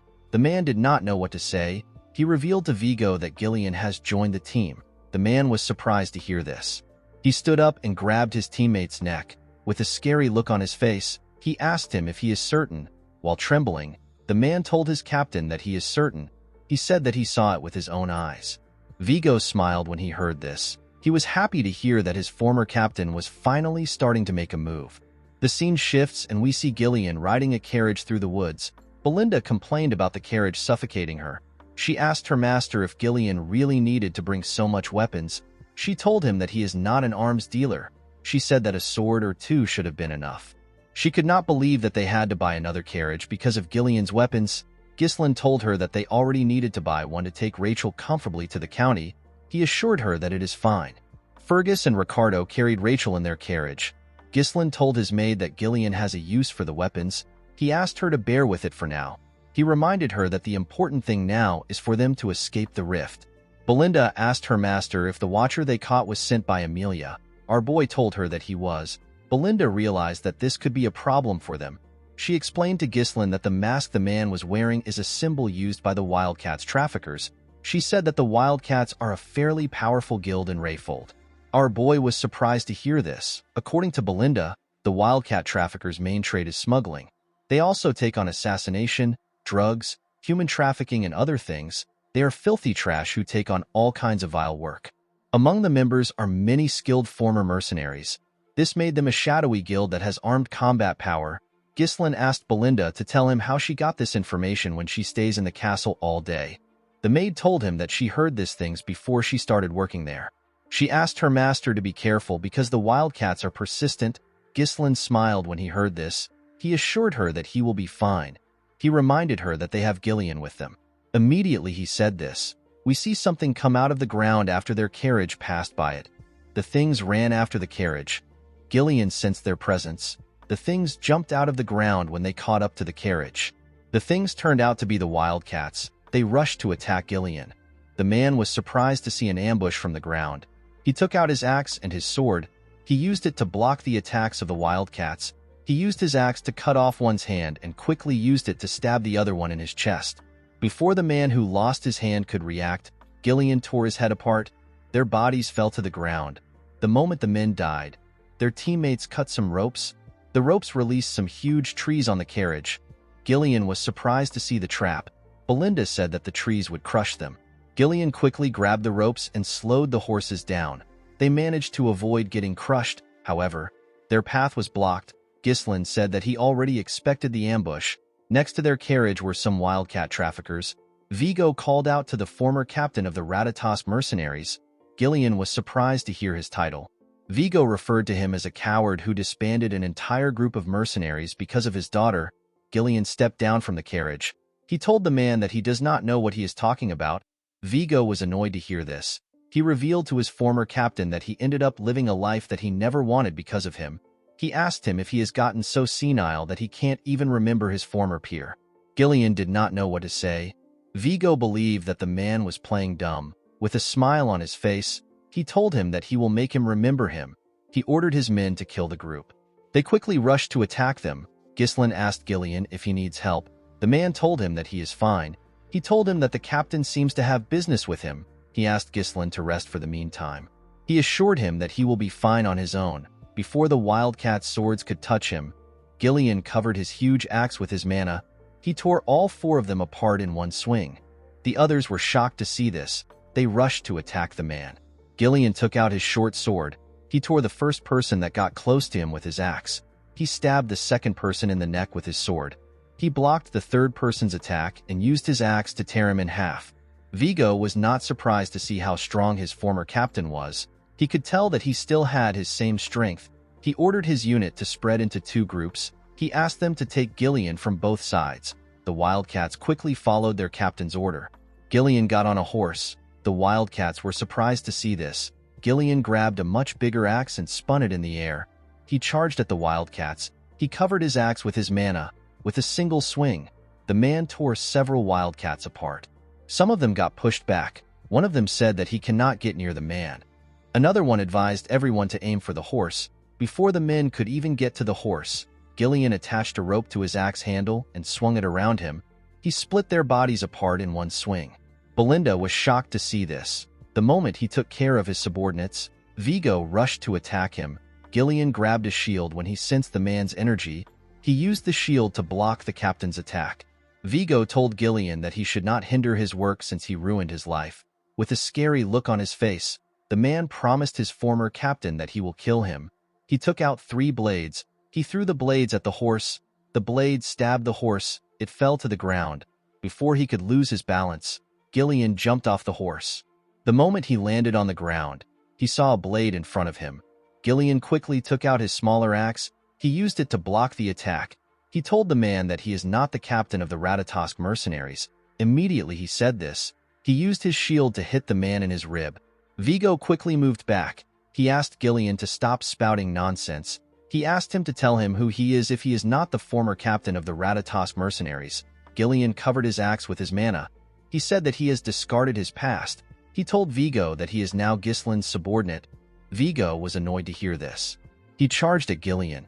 He promised to kill him at all costs. Gillian blocked his attacks. Vigo pushed his sword into the shield. He revealed to Gillian that the mercenary company disbanded after he left. He told him that he lost his purpose and ended up living a disgraceful life just to earn a living. Gillian pushed the man's sword away and swung his axe at him. Vigo dodged the attack by going low. He quickly attacked Gillian with his leg.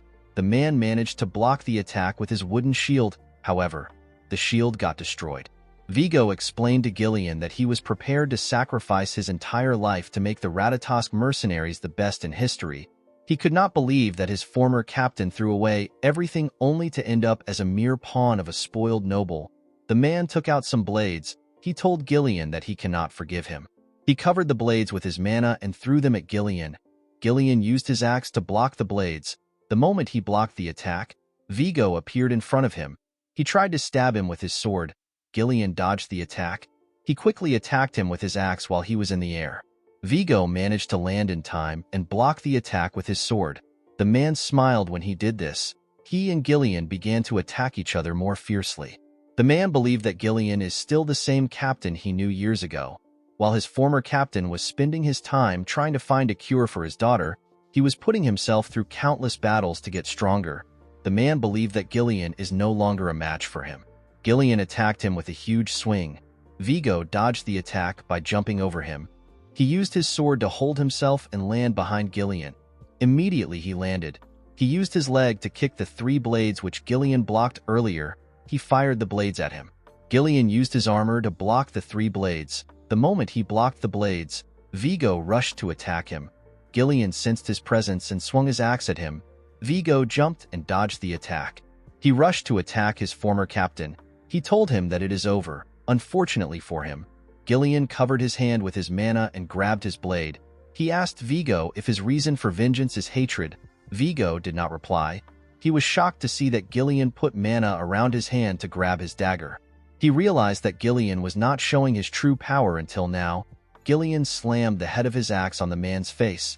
The attack sent Vigo flying. He was slammed into a tree. Gillian told him that he does not understand him. He believed that Vigo had a lot of chances to kill him if he wanted revenge. He asked him about why he did not come to kill him earlier. Vigo laughed when he heard this. He told his former captain that he does not know a lot. He revealed to him that he already visited where he used to stay, but he did not find the captain of the Ratatosk mercenaries. He said that he found a feeble old man who was not even worth killing. With a look of anger on his face, Vigo asked him to tell him where the Gillian he used to look up to disappeared to. Gillian threw the man's dagger on the ground. He asked him to pick it up. He told him that he is now a body bound to another's will. He took out his sword and told the man that he will still show his former comrade the highest level of respect. He said that he will do this as captain of the Ratatosk mercenaries. Vigo was happy to hear this. He picked up his dagger and charged at Gillian. His captain blocked his attack. Vigo said that this is what he wished for. He began to attack Gillian more fiercely. His captain managed to keep up with him. Gillian made a huge swing. Vigo dodged the attack by going low. He quickly attacked him. Gillian blocked the attack with his axe. He pushed Vigo's dagger down and used his sword to stab him in his rib. Vigo grit his teeth to endure the pain. He quickly attacked Gillian. The man managed to dodge the attack. He raised his axe up. He told Vigo that he will remember him. He referred to the man as the 5th unit commander of the Ratatosk mercenaries. He called him Vigo Villanos. Vigo smiled when he heard this. The moment he smiled, Gillian stabbed him. After the man died, Gillian picked up his dagger. While he was staring at his comrade's corpse, Ghislain commended him on his work. Belinda said that they will make some money from selling the Wildcat's loot. Gillian apologized to our boy for causing more delays than necessary. Ghislain assured him that it is fine. He never expected Gillian to be so exceptional. When our boy first left home to start mercenary work, the stories he heard about Gillian from his seniors helped lay the foundations for him to become the mercenary king. Ghislain became more certain that he made the right choice by moving quickly. He was happy that he gained a reliable comrade. Our boy asked Gillian if he remembers who Vigo was. The man told him that he does. He raised Vigo's sword and said that he was an old comrade. This words resonated with Ghislain. He wondered about what his old comrades were doing right now. He was certain that they are living a life of their own because this was before they met him. He knew that he would have to scout this people at some point. Ghislain told the group that they should follow Belinda's suggestion and gather anything valuable from the Wildcats. Belinda ordered Gillian to take lead and start collecting for them. The man reminded the maid that he is not her subordinate. 2 days later, we see the group enter the Perdium territory. Belinda was relieved to see that they had finally arrived. Gillian looked at the city and asked his master if that is Perdium. Our boy told him that it is. Ghislain felt happy that he had a home to return to. When he first ran away from home, he thought that he would be able to come back any time. Gillian carefully looked at the county. Our boy asked him if he likes their land. Gillian was startled when he heard this. With a nervous tone in his voice, he said that the county is great. Ghislain told him that the county is really bad. Gillian was surprised to hear this. Our boy said that all the houses are outdated and renovations are out of the question. He revealed to Gillian that the fields are uncultivated. This is because all the farmers have been conscripted into the military. They left the land forcibly fallow. Gillian explained to Ghislain that he has heard that Perdium is always at war because of the northern barbarians. He said that the situation is worse than he expected. Ghislain told the man that he will fix all these problems. He told him that he needs his strength to fix the problems. Belinda and Gillian were surprised to hear this. Our boy knew that the battle ahead is going to be a very long one. It is a battle to eliminate everything connected to Duke Delphine and to protect what was taken for granted. Ghislain promised to revive the land no matter what he has to do. When they arrived into the county, Belinda saw something shocking. She asked her master to look in front of them. When Ghislain raised his head, he saw someone he did not expect to see. He quickly recognized this person's silhouette. Our boy saw a man in an armor who had a coat on his shoulder. This man is his father. At the Perdium castle, We see some men talking to the Count. The Count suggested that they reduce their forces. The men were surprised to hear this. One of them said that it will be difficult to maintain the front lines properly if they cut their forces down. Another man advised the Count to request more support from the Rayfold family. The general administrator revealed to the men that the Rayfolds were the one who reduced the support fund. He said that the Rayfolds are gathering soldiers and stockpiling food right now. The knight in the room was surprised to hear this.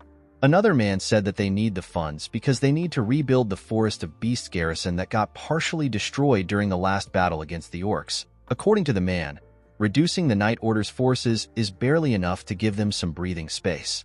He said that reducing the forces poses a significant risk. Ghislain watched the men as they argued.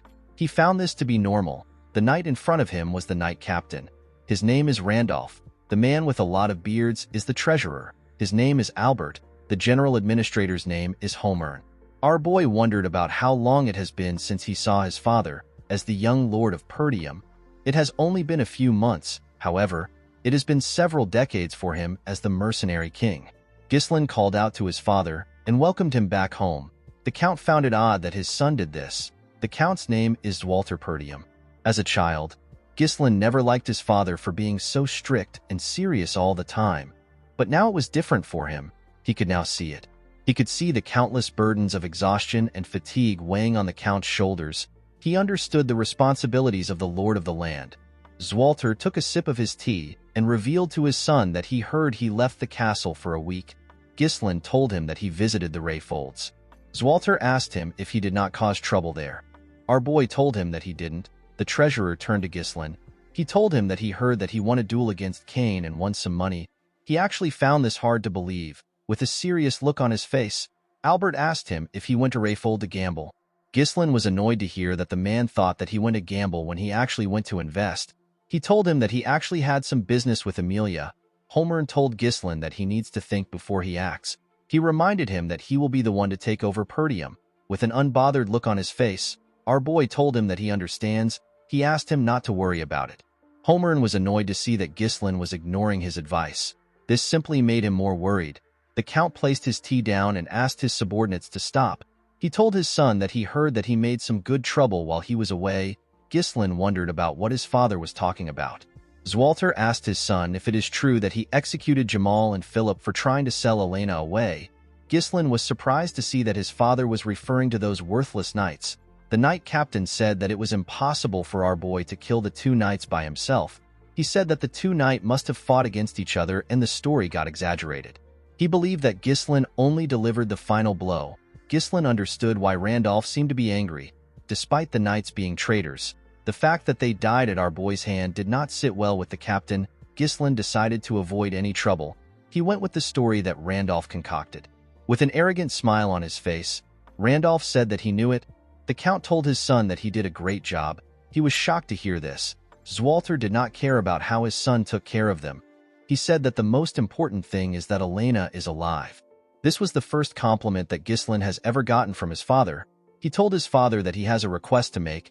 Zwalter was surprised to hear this.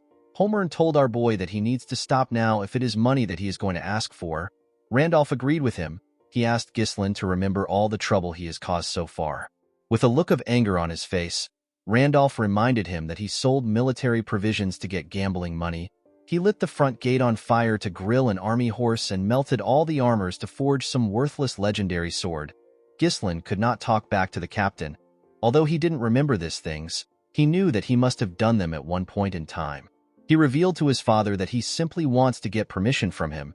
The Count asked him about what he needs permission for. Our boy revealed to them that he will like to pioneer the Forest of Beasts. The men were shocked to hear this. Ghislain smiled at them confidently. The scene shifts and we see our boy in his bedroom. With a confident look on his face, he revealed to them that his father denied his request. According to him, Zwalter freaked out and began to yell at him. Belinda was not surprised to hear this. She told her master that this was expected. She said that the place is filled with monsters. She told Ghislain that there is nothing to gain from taking care of the monsters. Ghislain asked Gillian if he has heard his plan from Belinda. The man said that he has. He said that our boy plans to pioneer the Forest of Beasts with the funds he received from Amelia. Gillian explained to his master that the forest is a forest of death which no one can return alive from. Because of this, Nothing is known about the place and everyone avoids it. The forest's notoriety is already well known in other regions. With a smile on his face, Ghislain told his guard that he is well informed about the forest. He told him that there is actually nothing to gain from entering the forest. He stood up and walked towards his door. He told Gillian that they need to get started. Belinda reminded her master that he did not receive permission from the Count. She asked him if he is still going to proceed anyway. Ghislain turned around and explained to her that he did not actually need his father's permission. He said that he simply asked out of courtesy. He told her that he needs to do this. Belinda did not understand why her master was adamant about going there. She asked him to tell her what is in the forest that he is so obsessed with it. Ghislain told her that he will tell her later. He knew that things will be bad for him if he was to reveal it now and the word spreads. If our boy is able to successfully pioneer the forest, he will get massive funds. At a place not too far away from the forest's entrance, there is a massive runestone vein buried there. When ore is infused with mana, a runestone is created. It is an extremely rare mineral that mages are absolutely crazy about. It is used in all sorts of magical tools, things like barriers, magic circles, magic scrolls, alchemy, and magic research. It is basically used in anything that uses mana. In his previous life, Duke Delphine was the one who discovered it, but now, only Ghislain has this important piece of information. Belinda could not see through her master's intentions. She decided to give up. She knew that he must have a plan. Gillian told him that he will follow his orders. Ghislain asked Belinda to head to the nearby guild and hire some mercenaries. He said that 200 mercenaries will be enough. Belinda could not believe that her master was not holding back on spending the money that he risked his life to get. Gillian asked him if he is certain about this. He explained to his master that mercenaries are a rough and unruly bunch. He said that it will be hard to control them if a lot of them are gathered in one place. They might even turn on their employer and take everything for themselves. Ghislain told him that he is right. He said that the two of them are going to personally pick out the useful ones. Gillian asked him to explain what he means. Our boy revealed to him that they are going to the most skilled group among the small-scale mercenary groups in the north. With a nervous look on his face, Gillian asked his master if he is referring to the crazy dogs. He explained to him that the crazy dogs are quite skilled, but they will turn on their employer if things go south. The crazy dogs are known as the Cerberus mercenaries. Ghislain told his guard that they need to go put a leash on the crazy dogs. The scene shifts and we see Gillian guiding his master's horse as they walked up a hill. The Cerberus mercenaries were on the outskirts of the Zimbar territory. One of them spotted Ghislain and Gillian coming from afar. He told his colleague that they have arrived. The man laughed when he heard this. He referred to Ghislain as a poor soul and said that they do not know what they are walking into. The man took another look at Ghislain. He realized that he was a noble. He believed that they were going to make a lot of money off our boy. While the man was looking at Ghislain through his spyglass, someone grabbed him. The man screamed out in pain. The men in the camp were surprised to hear his voice. Gillian was the one who grabbed his head. He raised him up with one hand.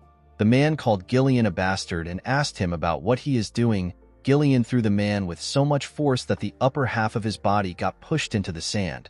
The mercenaries were annoyed to see what was done to their comrade. They began to yell at Gillian. They asked him if he has lost his mind. A mercenary stepped out of the crowd. He told Gillian that he can't act reckless just because he is from a noble family. The mercenary held a chain and a hook. With a smile on his face, he told Gillian that he should not expect to return home alive. Unfortunately, this dumbass did not know who he was talking to. The man noticed that someone else was coming into the camp. He saw Ghislain on a horse. Our boy asked him to shut up and bring his captain. The man laughed when he heard this. He began to spin his chain. He said that the noble brat has lost his mind. He told Ghislain that it is time for him to understand what it means to take responsibility. The moment he said this, he threw his chain at him. Before the spiked ball could touch our boy, something hit it and stopped it from moving. The person who stopped it turns out to be Gillian. The man stopped it with a dagger. He put the dagger into a part of the chain. The man was shocked to see that Gillian shoved his blade into the chain. The spiked ball fell to the ground. Ghislain smiled when he saw this. He already knew that words won't get through to them. He asked Gillian to do enough so that the men won't die. Gillian took a stance and grabbed the chain. He told his master that he understands. He pulled the man in front of him with the chain. The man flew to his side without any resistance. The moment the man got close to him, he swung the spiked ball at him. The ball hit him in his stomach. The man screamed out in pain. The mercenaries were annoyed to see this. They called Gillian a bastard. They said that they won't go easy on him because he works for a noble. They charged at the man. Gillian twisted his blade around the chain. He used it to raise the injured man up. He threw him at the mercenaries that charged at him. The man's body pushed them to the side. The other mercenaries were surprised to see this. Gillian turned to the side and glared at them. The men were terrified to see the look on his face. Ghislain came down from his horse. He asked the men to tell him how long they plan on making them wait. He asked them to go get their captain. The moment he said this, someone said that he was sleeping. He asked them about what caused the commotion. The mercenaries immediately cleared the road and arranged themselves when they saw this man. The red-haired man introduced himself as the captain of the Cerberus mercenaries. He said that his name is Kair. He asked them about why they were looking for him. Ghislain believed that this was a stupid question. There is only one reason why anyone would look for a mercenary group. He said that he came to entrust a request to him. Kair was surprised to hear this. He asked Ghislain about why a client would beat up his subordinate. He told our boy that a noble should be more knowledgeable when it comes to manners. With a smile on his face, Ghislain told the captain that this is his own way of greeting him. He told him that this is the best way to properly tame him. Kair smiled when he heard this. He wondered about what would happen if Ghislain had greeted them twice. The scene shifts and we see everyone in Kair's tent. He had some mercenaries with him. He asked Ghislain to tell him the kind of request he has. Our boy revealed to him that he would like to hire him to pioneer the forest of beasts. The mercenaries behind Kair were shocked to hear this. They could not believe that our boy wanted to send them to the forest filled with beasts. They knew that the forest was near the Perdium territory. With a smile on his face, Kair asked Ghislain to tell him the kind of person he is for him to try disturbing such a dangerous forest. Our boy revealed to him that he is the young lord of Perdium. Kair was surprised to hear this. He and his men began to laugh. They could not believe that they were looking at the insane young lord from the rumors. They became certain that he had lost his mind. Kair told our boy that he does not know what the forest of beasts is like because he was raised in a greenhouse. He told him that it is not a place for rookies like him. The captain said that he is no longer interested in hearing anything from Ghislain. He signaled his men and told them that the negotiation is over.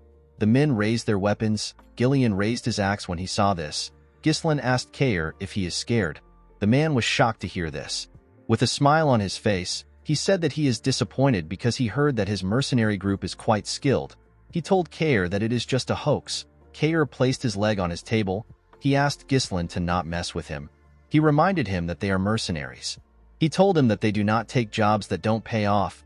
Ghislain said that weaklings usually like to come up with excuses. Kair was annoyed to hear this. He told our boy that the mood is ruined. He told him that all he is doing is throwing around pathetic provocations. He referred to Ghislain as a clueless brat. He told him that he is not even worth killing. He assured our boy that he will let him go. He asked him to hand over some money for the trouble he caused and to get lost.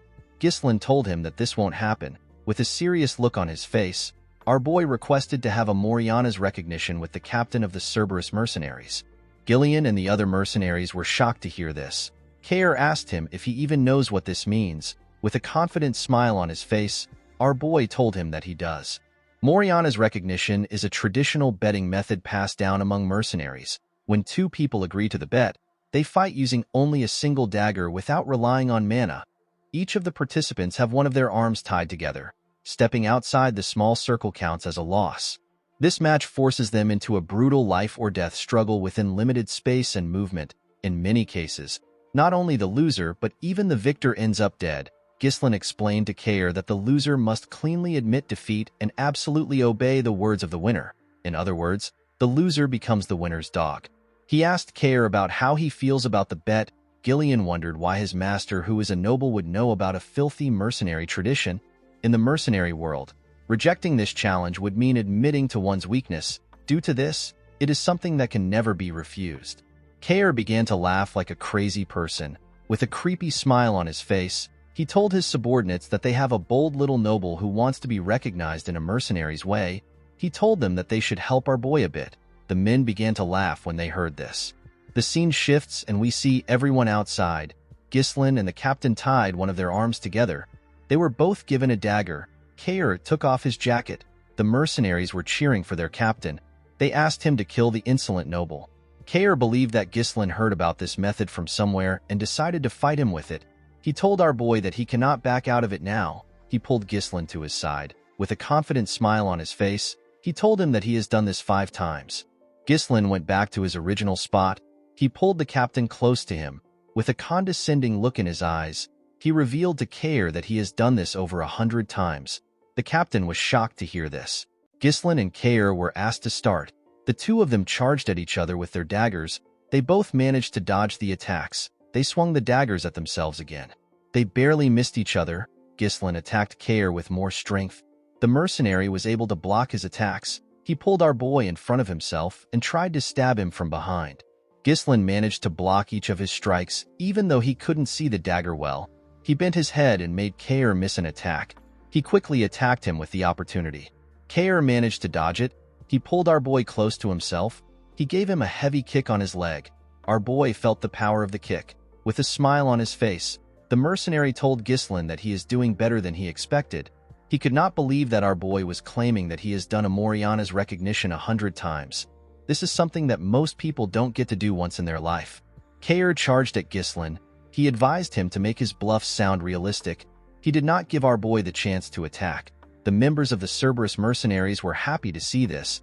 They asked their boss to kill Ghislain for messing with them.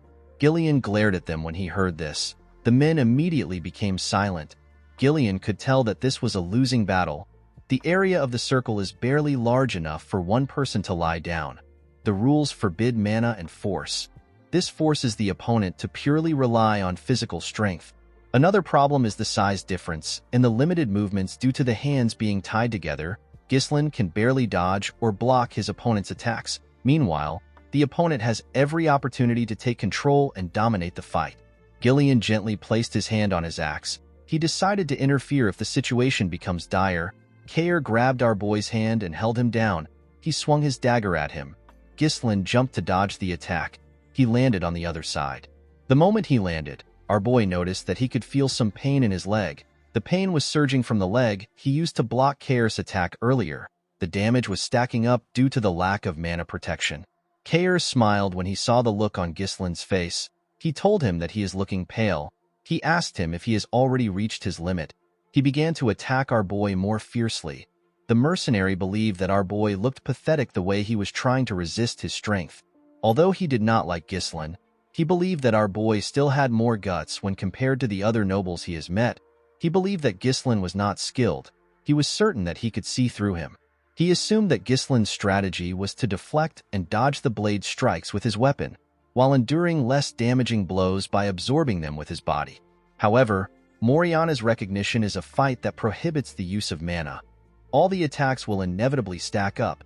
Kair could tell that our boy was already aware of the strain building up in his legs. It was showing on his face. The mercenary smiled. He wanted to see Ghislain struggle for his life. This was the only way that it would be fun for him. He spun his dagger and charged at our boy. Ghislain managed to block his attack. Kair moved closer to him and swung his dagger at his head. Our boy bent his head to dodge the attack. He tried to attack Kair from below, but he blocked the attack. Kair dragged his hand to the side and held him down. He used his leg to attack him. Ghislain blocked the attack with his already wounded leg. He felt a lot of pain. Because of the look on his face, Kair believed that he had won. He raised his dagger and asked our boy to die. His subordinates became excited when they saw this. Gillian took out his axe. He wanted to rescue his master. Ghislain smiled. He dodged the dagger by going low. Kair was shocked to see that he was able to dodge from that position. Our boy pushed himself to the other side and gave Kair a cut near his ribs. Kair was shocked to see what just happened. The Cerberus mercenaries and Gillian were also shocked to see this. Kair charged at Ghislain out of anger. Our boy skillfully went low. He gave Kair another cut on his chest while he was below him. The mercenaries were shocked to see that he wounded their captain again. They were certain that their captain was the one swinging Ghislain around with his strength earlier. They asked him to show our boy what a mercenary is made of. Gillian was shocked to see his master's movements. Kair swung his dagger at our boy's head. Ghislain dodged it by going low. He pushed himself back up and used his shoulder to hit the captain's face. He clenched his fist, which he used to hold the dagger. He gave the captain multiple blows on his face. Before he could get a hold of himself, Ghislain turned his dagger and used it to stab Kair in his hand. Kair did not scream. He simply charged at our boy more fiercely. Ghislain easily dodged his attacks. The captain did not understand what was going on. He was certain that our boy was just struggling to withstand his strength a few seconds ago. Gillian finally understood what was happening. Swinging with power stiffens the muscles and burdens the body with rigidity. Exerting strength in order to pressure and take control made Kair lose his flexibility. Ghislain didn't fight against the opponent's momentum. Instead, he relaxed and redirected it to create his own flow. Gillian never expected his master to overcome the disadvantage of size in this manner. He put his axe back.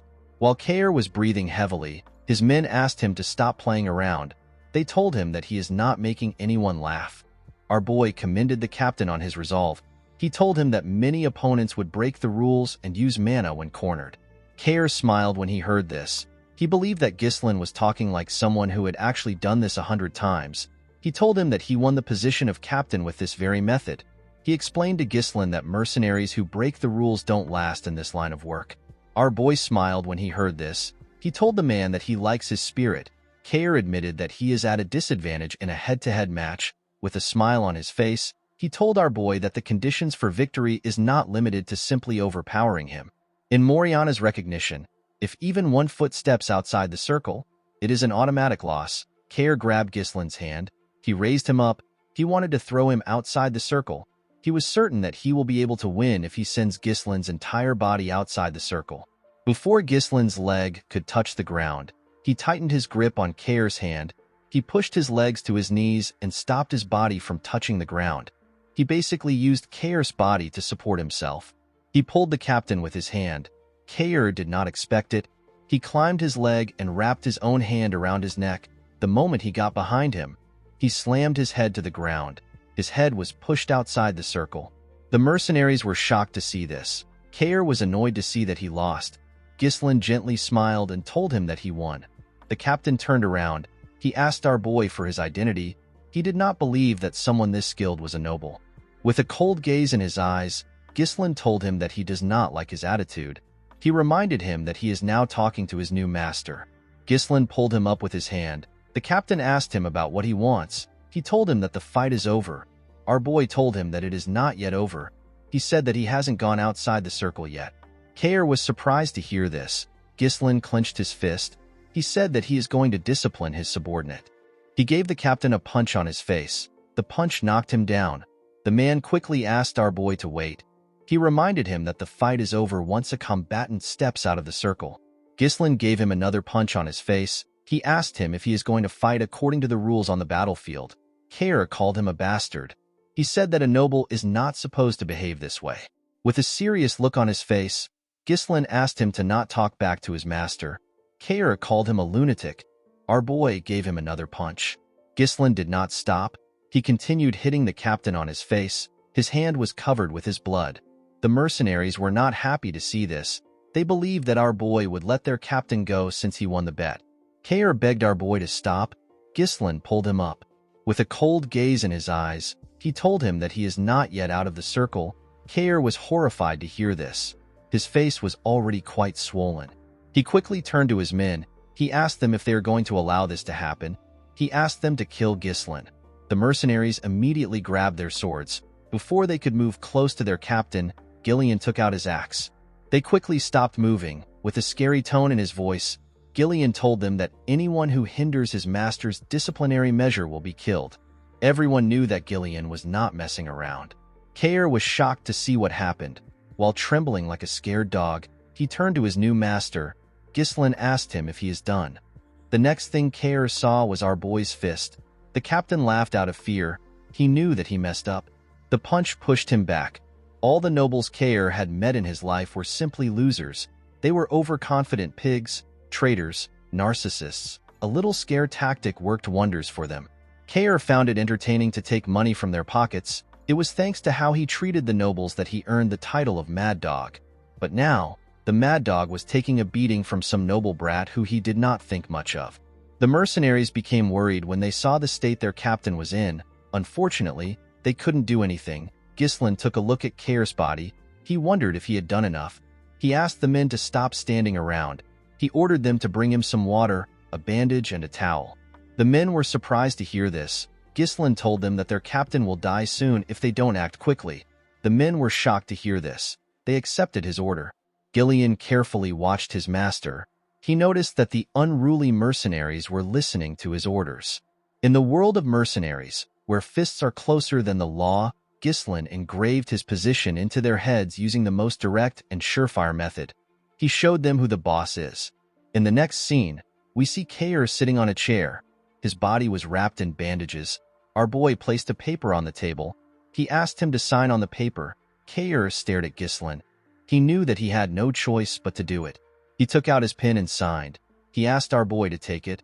With a scary look on his face, Ghislain asked him to repeat what he just said. The captain became nervous. With a shaky tone in his voice, he told Ghislain that he looks forward to working with him. Our boy grabbed his hand. He was quite scared to see this. Ghislain told him that they are now family. He told him that he also looks forward to working with him. A few days later, we are taken to the outskirts of the Perdium territory. We see some mercenaries gathered there. One of them yawned. He asked the others if they know the reason why they were called early in the morning. A bald man with a shield told some of them that he heard a rumor that their employer is the young lord of Perdium. The men were shocked to hear this. One of them said that our boy is just a brat. He believed that Ghislain will not be able to handle the mercenaries properly. He said that the job might turn out to be easy. A shirtless man clapped his hand and called for the attention of his fellow mercenaries. The huge man said that they need a representative to handle their brat employer. The other mercenaries were surprised to see the man. They referred to him as Gordon the Muscle. With a smile on his face, the man said that they are correct. He said that he thoroughly observed the admirable posture of all of them discussing ideas to reap rewards without working hard. He told them that they won't be able to get the result they want if they don't unite their voices. The mercenaries realized that he was right. One of them remembered a time when an idiot made an unreasonable demand and made the whole thing fall apart. The bald man asked Gordon about what he plans to do. The man said that it is important to know one's boundaries in matters like this. He opened a bag which contained some coins. He explained to the men that he will pressure their employer as the representative. He asked them to put the compensation for his hard work into the bag. The men believed that Gordon was perfect for the situation. They knew that his large build would be good for pressuring a person. They told him that he is quite reliable. They did not expect someone who works out all day to be so good at making money. They poured their money into the bag. The moment they did this, one of them said that someone is coming. Everyone quickly raised their head. They saw Ghislain coming from the distance. He was riding his horse towards them. They were shocked to see that he was alone. One of them said that our boy might run away after seeing Gordon's muscles.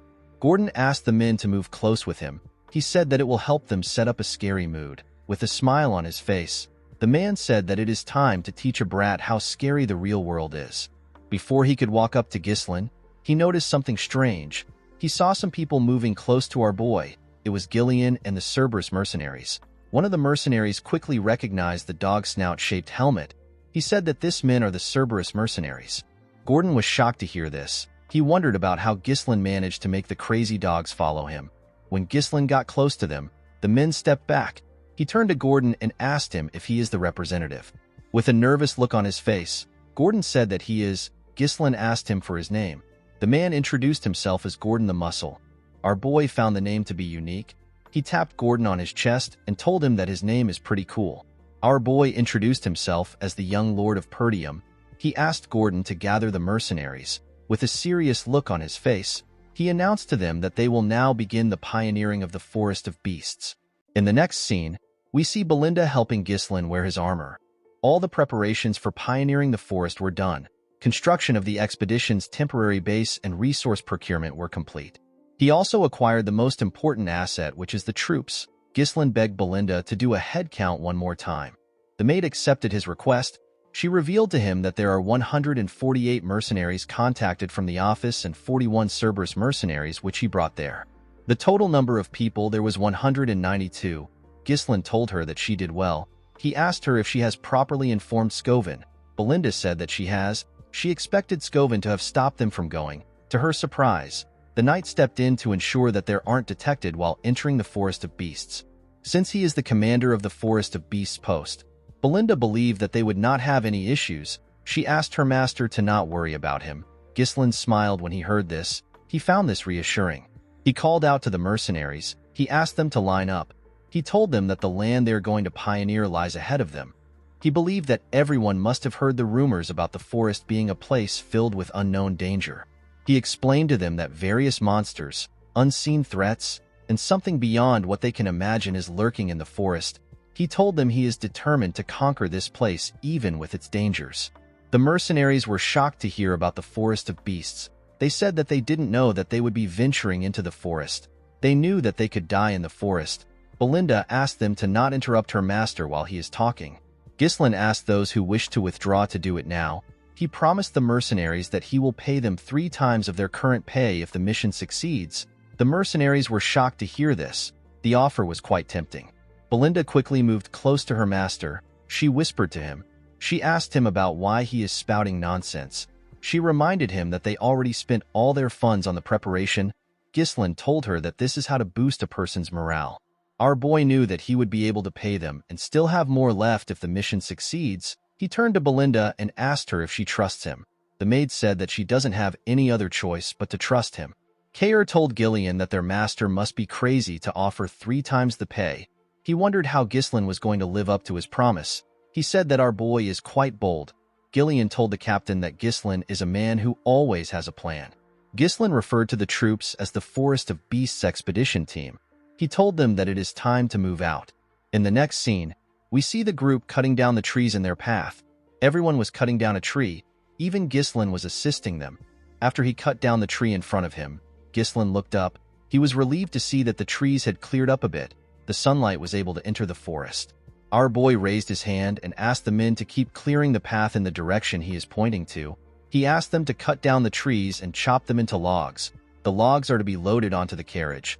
Those without a task were asked to dig around the stumps to make it easy to uproot the trees.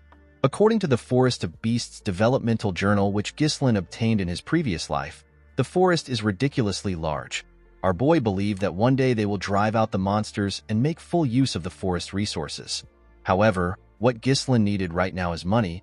He had to ignore everything else and secure the fastest route to the Runestone Vein.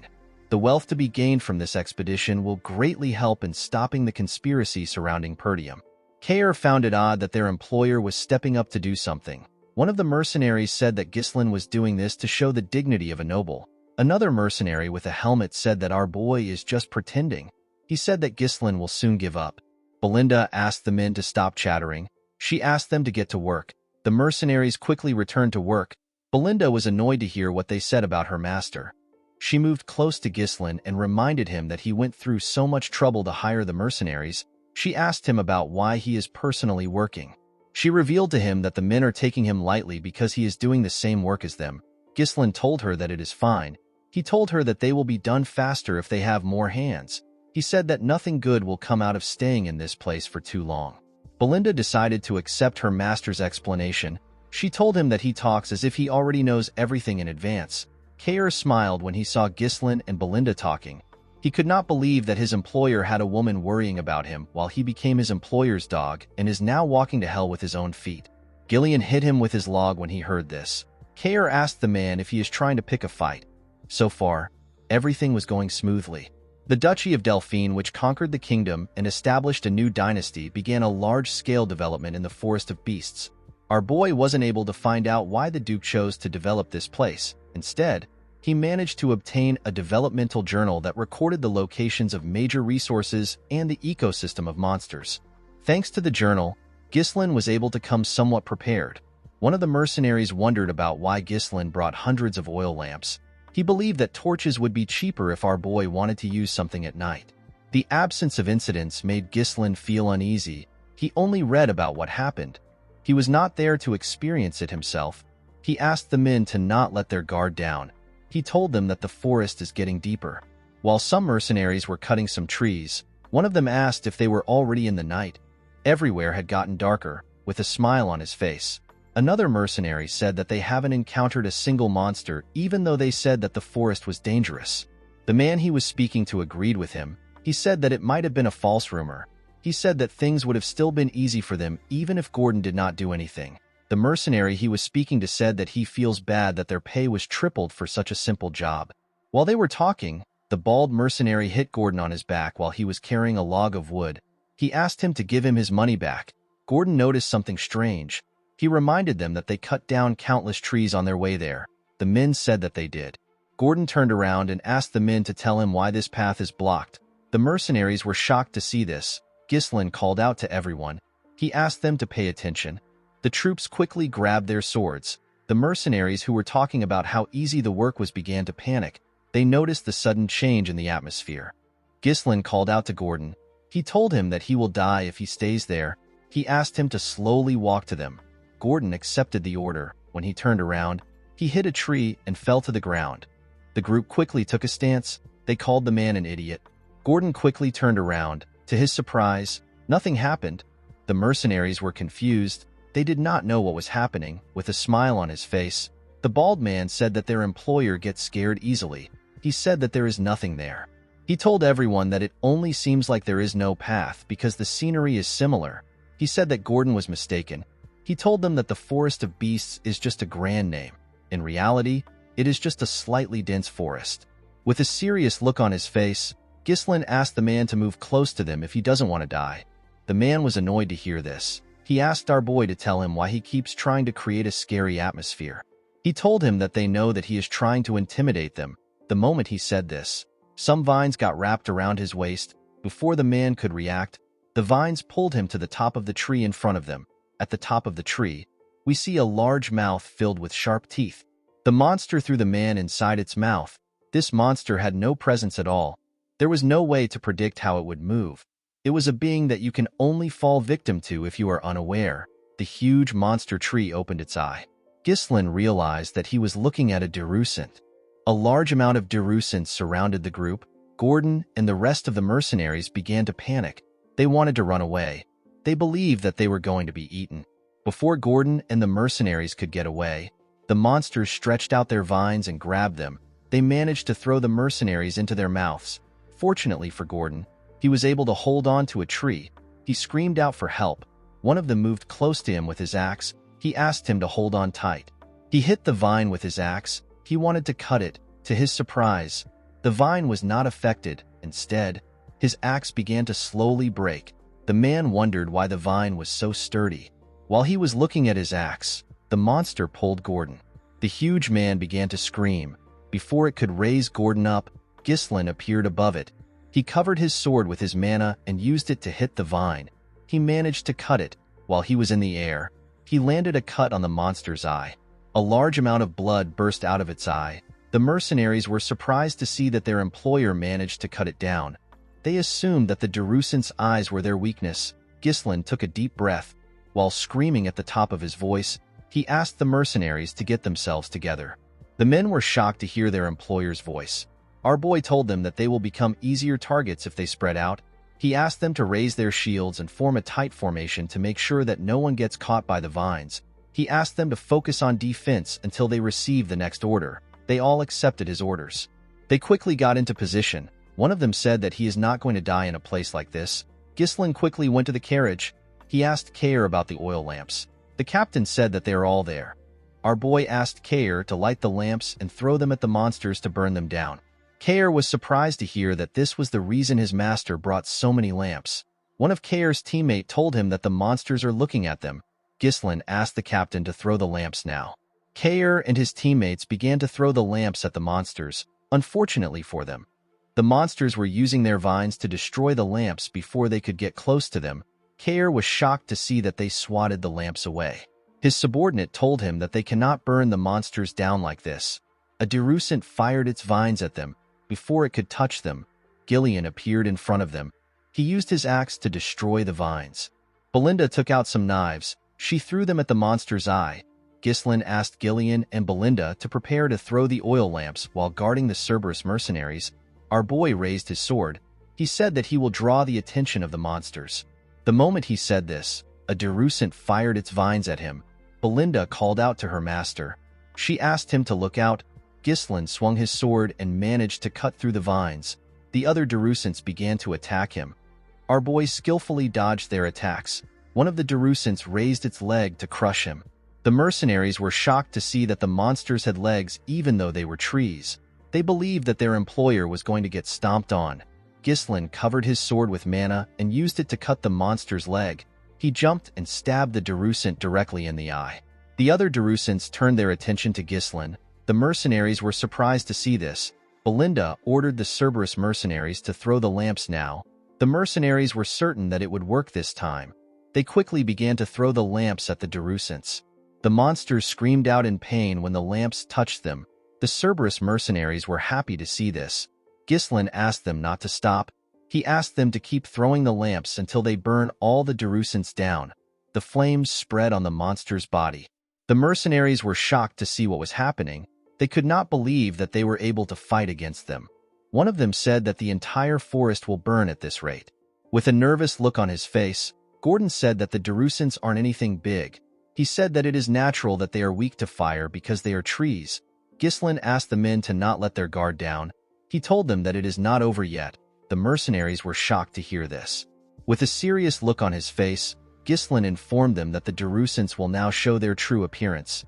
The Darusants released some steam into the surroundings. The mercenaries did not understand why there was steam there. They wondered if the fire has already been extinguished. Belinda and Gillian quickly ran to their master. Belinda asked Ghislain about what is happening. Our boy explained to her that the shells of the monsters are weak against fire, but their insides are different. He said that the fire that is burning the shell is meeting the moist flesh and causing them to release steam. When the steam cleared up, we see the true form of the monsters. The Darusants screamed at them. The mercenaries were shocked to see this. They could not believe that the monsters were still alive. Ghislain raised his sword and called for everyone's attention. He asked them to raise their weapons. He told them that it will be a close-quarters battle from now on. He ordered them to charge. He also ran to attack the Darusants. The mercenaries were shocked to see Ghislain running towards the monsters. They could not believe that he wanted them to have a close-quarters battle against this massive monsters. They were scared that the monsters would stomp on them to death. Unlike Gordon and his friends, the Cerberus mercenaries and their leader charged at the monsters. They said that they have been waiting for this moment. The men seemed to be excited. Belinda also ran to her master. Gillian asked Gordon and the other men to tell him why they are hesitating. He reminded them that Ghislain gave an order. With a serious look on his face, he asked the mercenaries to trust our boy. The moment he said this, Ghislain cut one of the Darusants down. The mercenaries were shocked to hear what Gillian said. They decided to follow their employer. They believed that Ghislain was going to do something about the monsters. Gordon asked his teammates to trust their employer. They all raised their weapons and charged at the monsters. Ghislain raised his sword and pointed it at the monsters. He revealed to his men that they will be able to cut the monsters without mana because their barks has burned away. He asked them to not be afraid. He told them that the Darusants are nothing but huge target dummies. The mercenaries followed his orders and ganged up on the monsters. Kair was enjoying killing the Darusants. Belinda and Gillian also helped in taking care of the monsters. The group did not relent. They fought every single monster that surrounded them. Ghislain knew that hesitation in this situation is death. He believed that his role is to eradicate all hesitation from his followers. The moment he thought of this, he stabbed a Darusant in its mouth. He used his sword to tear it open. Our boy believed that he needs to instill them with the will for making the impossible possible. He wanted to instill this will into his men. When the monster which our boy killed fell to the ground, the mercenaries looked around. They realized that nothing was around them. The men could not believe that they killed all the Darusants. Ghislain asked them to line up. The mercenaries quickly followed his order. Our boy asked them to look around. He told them that this is the reality of the forest of beasts. He reminded them that they were still at the entrance, and yet it is already swarming with Darusants. The men became nervous when they heard this. Ghislain asked them to not fret. He assured them that he will always be standing at the forefront. He turned around and looked them in the eye. He asked the mercenaries to trust and follow him.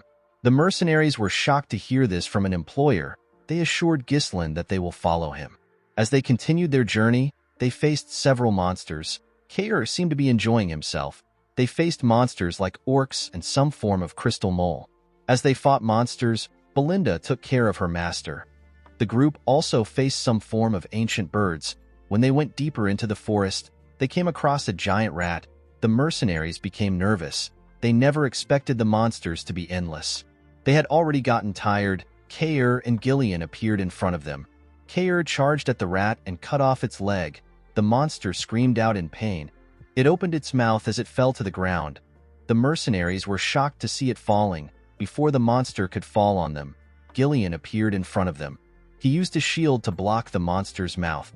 While the monster was struggling on the ground, Ghislain climbed on it and stabbed it in the head. After taking care of the monster, Ghislain asked the mercenaries if anyone is injured. The men told him that they are all fine. They all gathered around him. One of them said that they cannot leave their employer's side if they want to survive. Gillian told his master that the formation of the mercenaries is starting to look decent. Kair explained to him that training through real combat always yields the best outcome. Ghislain told the mercenaries that they still have a long way to go.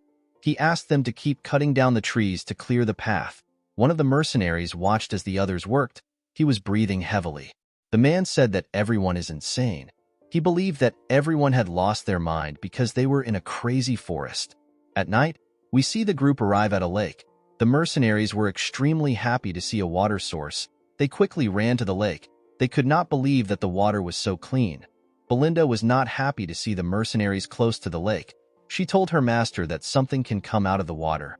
Ghislain realized that they have taken the right path so far. The lake is the most important milestone in reaching the runestone mine. He asked the men to set up camp. He told them that they will be taking a break. The mercenaries quickly followed his orders. The scene shifts and we see some mercenaries sitting together. One of them asked the others to tell him what they are doing. He could not believe that they were already facing this amount of monsters when they are only at the entrance. He told his teammates that he cannot imagine what is waiting for them ahead. Another one said that they are lucky that nothing happened in the last 2 nights. In another part of the camp, we see the man who was breathing heavily earlier talking to Gordon and some men. The man suggested that they sneak out of the forest with him. One of them asked the man whose name is Manus to explain himself. Manus told the men that they do not need to risk their lives anymore. He told them that their lives matter more than money. Gordon reminded the man that they have already come far into the forest. He told him that Ghislain said that their destination isn't far from the entrance. He assured the man that they are almost there. Manus was shocked to see that Gordon believed our boy. He told him that he is gullible. He reminded him that their employer is the well-known scoundrel of Perdium. He told him that Ghislain wants to pioneer this forest to get an accomplishment. A man with an eye patch reminded Manus that they have already been paid. He told him that it is their job as mercenaries to do as the employer says. Gordon told him that Ghislain has also saved their lives multiple times. Manus admitted the fact that Ghislain is a good fighter. He told the men that they have simply been lucky until now. He told them that our boy is only human. He said that they can die from a single mistake. With an ugly smile on his face, he said that Ghislain will use them as meat shields once the situation becomes dire. He told them that all nobles are the same. The men's resolve began to shake when they heard this. Manus was happy to see that they were scared. He knew that it would be suicidal for him to go back alone, especially with monsters waiting at every corner. He wanted to use the men as bait. The man with the eye patch asked him if he is trying to tell them that they would all be dead without their employer. Manus was surprised to hear this. The eye patch man pointed at Ghislain. He asked the other men to see what our boy was doing. Ghislain was applying some cream on a wound for one of the mercenaries. He advised the mercenary to not allow water seep into the injury. He told him that it will get infected. The man thanked our boy. After the man stood up, Belinda leaned in and asked her master if he knows how expensive the medicine is. She advised him to use it for himself. Ghislain told her that this is what the medicine is meant to be used for. After saying this, he called for the next person. Manus was shocked to see how nice Ghislain was. The eye patch man told the bastard that the medicine and potions that their employer is using on them is more expensive than them. He asked Manus if he really believes that our boy would use such medicine on them just so that they can be meat shields. The other mercenaries agreed that Ghislain is different. They were certain that he wouldn't abandon them. Manus had to turn around. He hated the eye patch man for interfering in his plan. He wanted to persuade a few men to get out, but the man was making it difficult for him. Ghislain walked up to Gordon and the other men. He asked them to stop chit-chatting. He told them that they need to get some rest. He moved close to Gillian and Kair. He told them that he needs to speak with them for a moment. Kair asked Ghislain if he is sure about leaving Manus alone. He told our boy that he would have sliced the man's tongue if it was him. Ghislain assured him that it is fine. He told him that Manus cannot do anything because of the monsters. He told Kair that he has something more important that he has to confirm.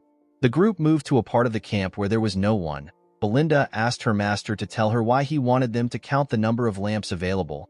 Kair told him that there are currently 24 lamps. As our boy expected, a few lamps were missing. Ghislain reminded the group that monsters have charged at them day and night ever since they entered the forest. However, they have not seen any monsters for the past 2 nights. Belinda was surprised to hear this. Kair asked our boy about what this means. Gillian explained to him that they have entered the territory of a nocturnal monster. It is a monster that happens to have a huge influence in this forest. Ghislain told the man that he is correct. He turned around and looked into the forest. He said that they are now in real danger. In the next scene, we see Gordon resting on some logs of wood. While the man was trying to sleep, he felt a bright light shining in front of him. He quickly opened his eyes. The lamp that was on the log was floating. Gordon was shocked to see this. He did not understand how a lamp was suddenly flying. The moment he moved back a little, a terrifying monster with 8 sets of eyes bit his shoulder. Gordon quickly screamed out. The mercenaries were shocked to hear his voice. Gordon picked up his mace and swung it around. He asked the monster to get away from him. The mercenaries quickly moved close to him. They asked him if something is wrong. They did not see any monsters around him. Gordon told them that there was a monster next to him just now. The men were surprised to hear this. They told Gordon that there is nothing around. The man was shocked to hear this. He looked around. He could not believe that they were right. The men believed that Gordon had a nightmare. They told him that his sleep talking is terrible. They believed that Gordon had such a bad dream because they have had to deal with a lot of monsters recently. The man tried to explain himself to them. One of the Cerberus mercenaries told the men that they are wrong. He explained to them that he woke up because he felt a strange presence. He saw the lamp disappear right in front of his eyes. Other mercenaries agreed with the man. One of them said that he heard a creepy laugh. Another said that he also witnessed the same thing. One of the men who told Gordon that he is wrong asked the others to tell him why they are acting like this. With a serious look on the man's face, he told the others that there is definitely something out there. Ghislain asked the man if he really saw through the monsters. The man was surprised to see our boy. Ghislain ordered the men to gather around. The scene shifts and we see the men gather outside our boy's tent. Ghislain allowed Gordon and the man from the Cerberus mercenaries to join the meeting. Gordon was shocked to find out that the monsters had surrounded them. The man with the head cover told our boy that they cannot see the monsters with their naked eyes. Ghislain explained to them that this is a feature of the monsters. He told them that the monsters started following them when they reached the lake. These monsters are one of the monsters that dominate the night in the forest. They are the hunters of the darkness. They are known as Falors. They can melt into the darkness. This means that you cannot see them and physical attacks don't work on them. A few hundred of them follow their prey and take away their light. Luring their prey into the darkness is what they excel at. It is their hunting method. The head coverman and Gordon were shocked to find out that a few hundred Falors surrounded them. Belinda was surprised to find out that this was the reason why they have been losing their lamps. Kair was annoyed to hear what Ghislain said. He wondered if the monsters were trying to play with them before killing them. He suggested that they take care of the monsters now. He told our boy that it will be better for them to strike first before the monsters start toying with them. Ghislain told him that they need to wait until the monsters start attacking them. He said that it will be the best time to counterattack. Belinda reminded her master that they have already lost more than half of their lamps. She told him that they cannot just wait around. Ghislain explained to her that attacking the monsters recklessly would only stimulate their sadistic tendencies. The Falors would fall back for a bit and harass them more thoroughly later. He told Belinda that they would be losing their chance to wipe out all the monsters at once. Gillian was surprised to hear this. He asked his master if there is a way to achieve this against hundreds of invisible monsters. Our boy told him that there is a way. He asked Belinda if she has prepared the magic scrolls. The maid said that she has given out one to each of the mercenaries. Ghislain told the group that he will now explain how they are to fight the monsters. The group was surprised to hear this. Our boy drew some images on the ground to signify their current position. He told them that a herd of Falors has surrounded their camp from 3 different directions. The monsters are stealing their lamps to slowly tighten their position. Since they were vastly outnumbered, it will be impossible to cover the entire area, especially since what they are up against isn't human. Ghislain told them that they will start collapsing from the sides if they start fighting them head-on. Gillian explained to Ghislain that due to the fact that they set up their camp with a lake in the back, they avoided being surrounded from all directions. Our boy told him that he is correct. Although it looked like they were at a disadvantage, Ghislain assured them that it is not the case. He told them that they have the initiative of this fight. The group was surprised to hear this. Our boy explained to them that they need to first divide their forces into 3 groups. The defenders will take on the monsters' attacks, the crossbow unit will stop them, and the elite assault unit, which Ghislain is part of, will do the rest. The defenders and the crossbow unit will gather in the middle and push away the enemies. In the meantime, the assault unit will attack them from the left. They will be focusing all their firepower on that side. If they are able to surround them with the forces in the middle, It will be their victory. Gillian quickly understood his master's plan. Gordon asked if this is even possible. Kayer said that it is possible as long as the units in the middle hold out long enough. Belinda interrupted the men. She reminded them that Ghislain said that followers are immune to physical attacks because they can melt into the darkness. She asked them about how they plan on dealing with the monsters. Everyone turned to Ghislain. Kayer assumed that they just have to use mana.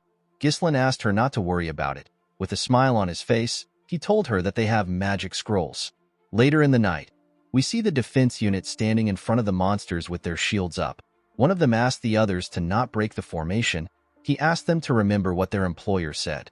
One of them announced that the followers have taken their last lamp. He said that something is coming. In the Pioneer Journal of the Delphine, it was stated that the followers are extremely vulnerable to light. When they shone intense light on them, they revealed their true selves. The moment he thought of this, Ghislain raised his magic scroll and tore it. He asked the others to do the same. Gillian, Belinda, and the rest of the group followed his order. They all tore their first circle magic scrolls. The spell is known as light. The magic scrolls fired some energy into the sky. The energy turned into a ridiculously bright light. The followers screamed when they saw the bright light. The mercenaries were surprised to see that the darkness has been repelled. They could not believe that this was what the monsters looked like. They never expected this eel-looking monsters to be the ones surrounding them this whole time.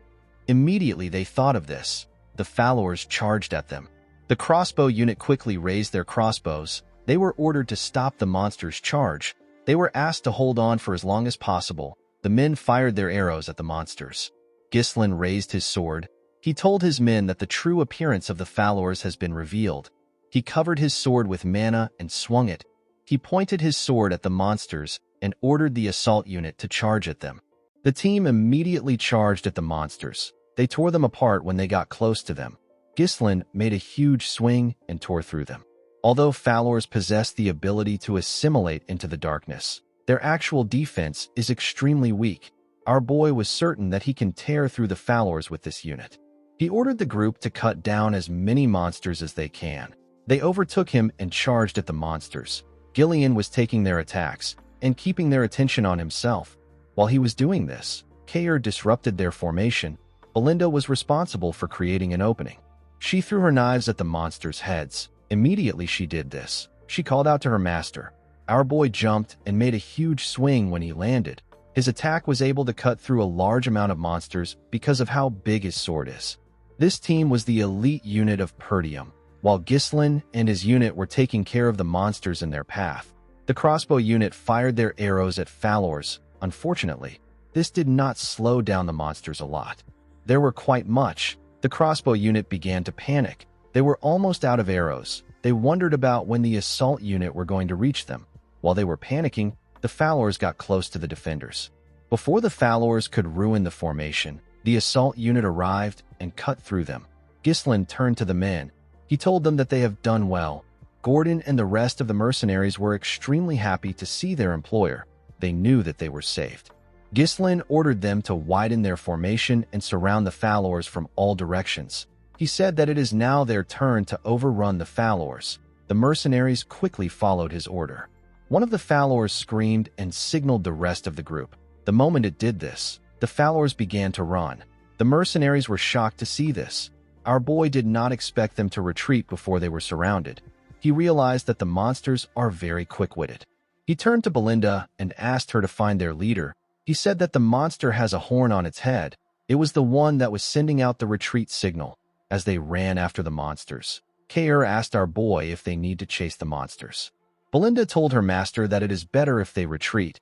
Ghislain explained to them that followers tend to obsess over their prey. Even if they retreat now, they will still come back and harass them for days. Our boy told the team that there is no reason to give the followers a second chance. He said that they must avoid a war of attrition at all cost. He explained to them that their system will collapse once they lose their leader. He said that they need to kill every single follower here. Belinda was surprised to hear this. She gently smiled and took out a rope. She realized that her master has changed a lot. She took a stance and told Ghislain that she understands. She threw the rope at a tree and held onto it with a hook. She used the rope to drag herself up. While she was in the air, she got a look at everything in the surroundings. She easily spotted the leader. She quickly threw her rope at it and held it down. She told her master that she has caught the monster. Ghislain covered his body with mana. He charged at the monster with his sword pointed at it. He moved at a crazy speed, so he cut through every monster in his path. He stabbed the leader in its chest. The monster tried to struggle. Our boy told it that it is over. He tore the Fowler apart. The moment he did this, he announced that the leader was dead. He ordered his mercenaries to wipe them out. The mercenaries quickly charged at them. They told the monsters that they will make them regret hunting them in the dark. Kair ordered his mercenaries to attack. He told them that they must not lose to Gillian. At sunrise, we see Ghislain kill the last monster. He commended his mercenaries on their efforts. He told them that it is their victory. The men raised their swords and cheered. They could not believe that they survived and won the fight.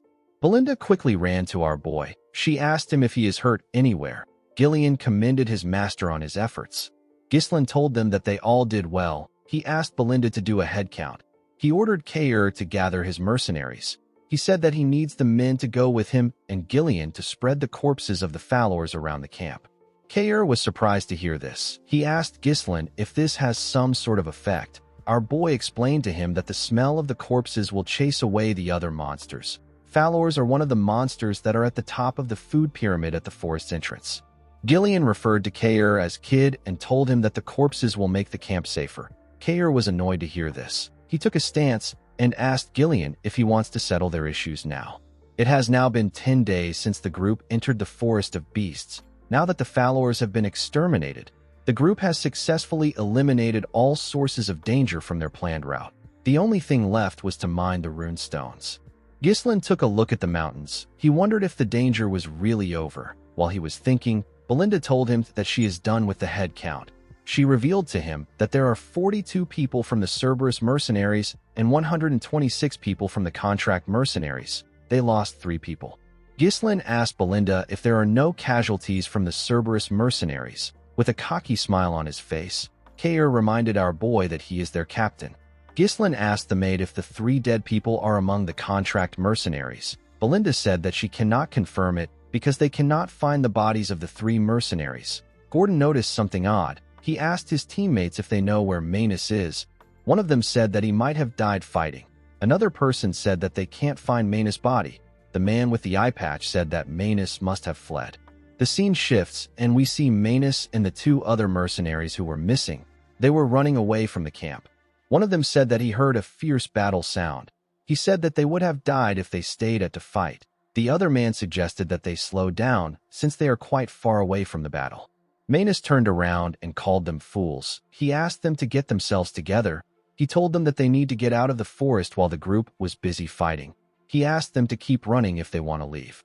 The moment he said this, he noticed that the men stopped moving. He moved close to them and asked them if they are deaf.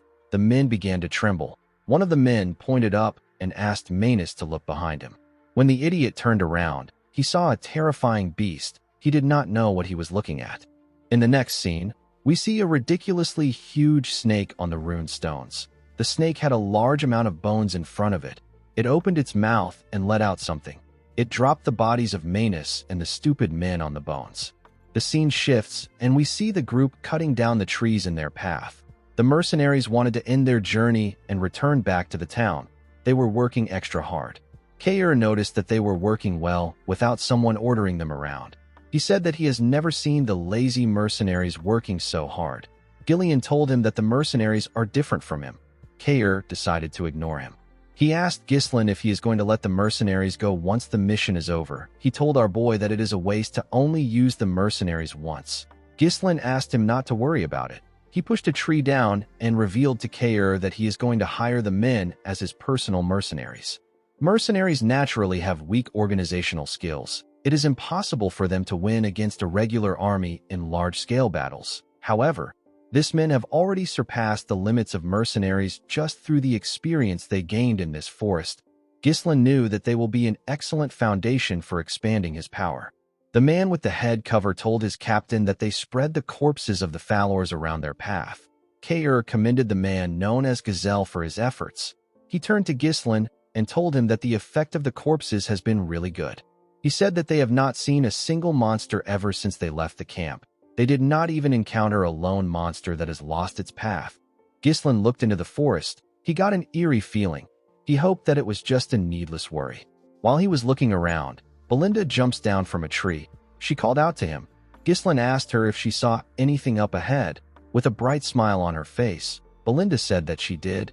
Ghislain was shocked to hear what she found.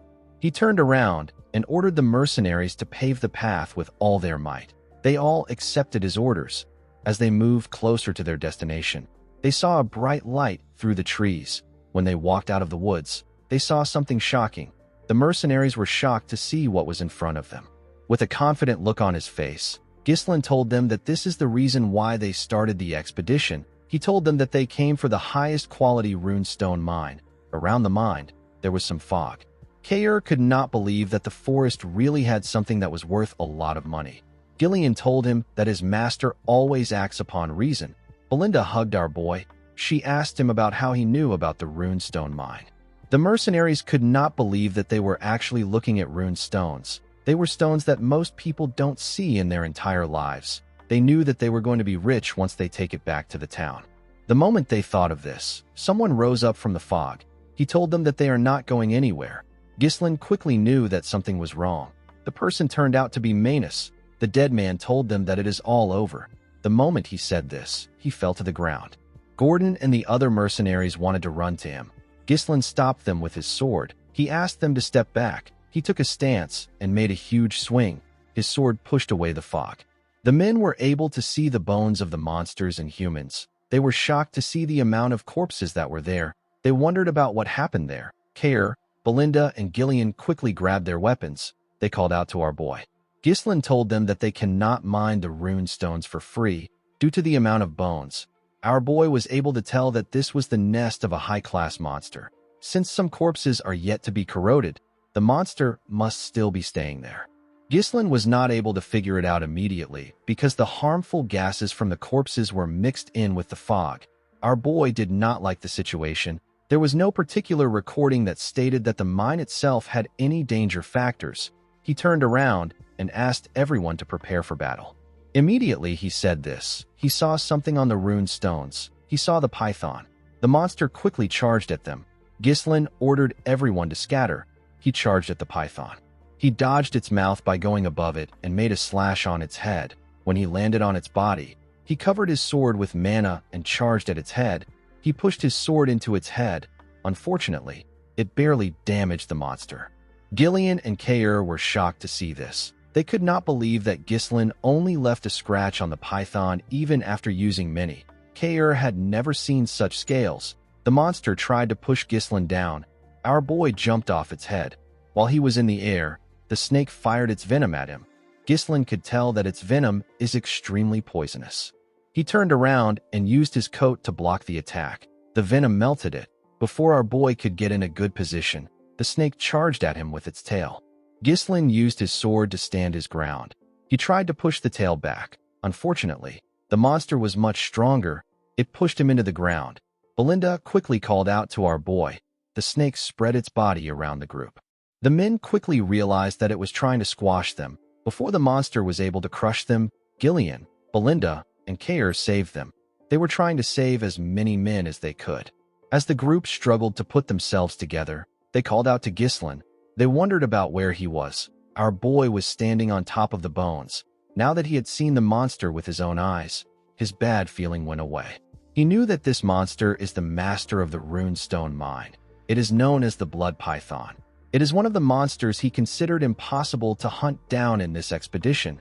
Ghislain didn't think that he would have to face the monster because it lives in the deepest part of the forest. Our boy knew that the chances of them winning against this monster is very low. It would be best for them to retreat for now and come back prepared next time.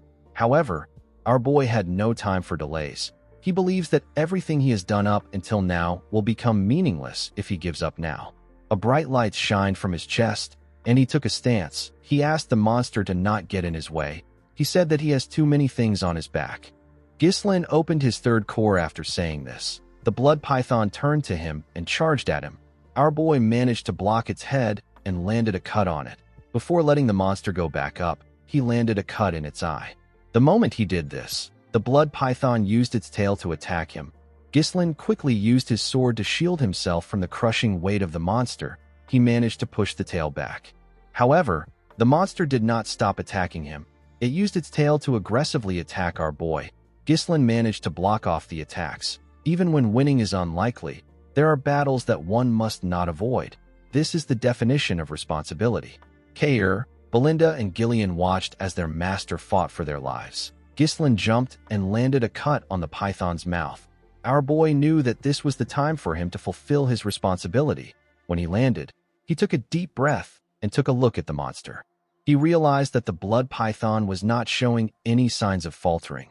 This was a problem for him because unleashing the third core for a long period of time is too risky. Ghislain realized that his mana will be depleted before he can kill the blood python. The moment he thought of this, the group ran to him. They quickly covered him. Belinda asked him if he is all right. She asked him to escape to safety. She said that they can hold the monster down.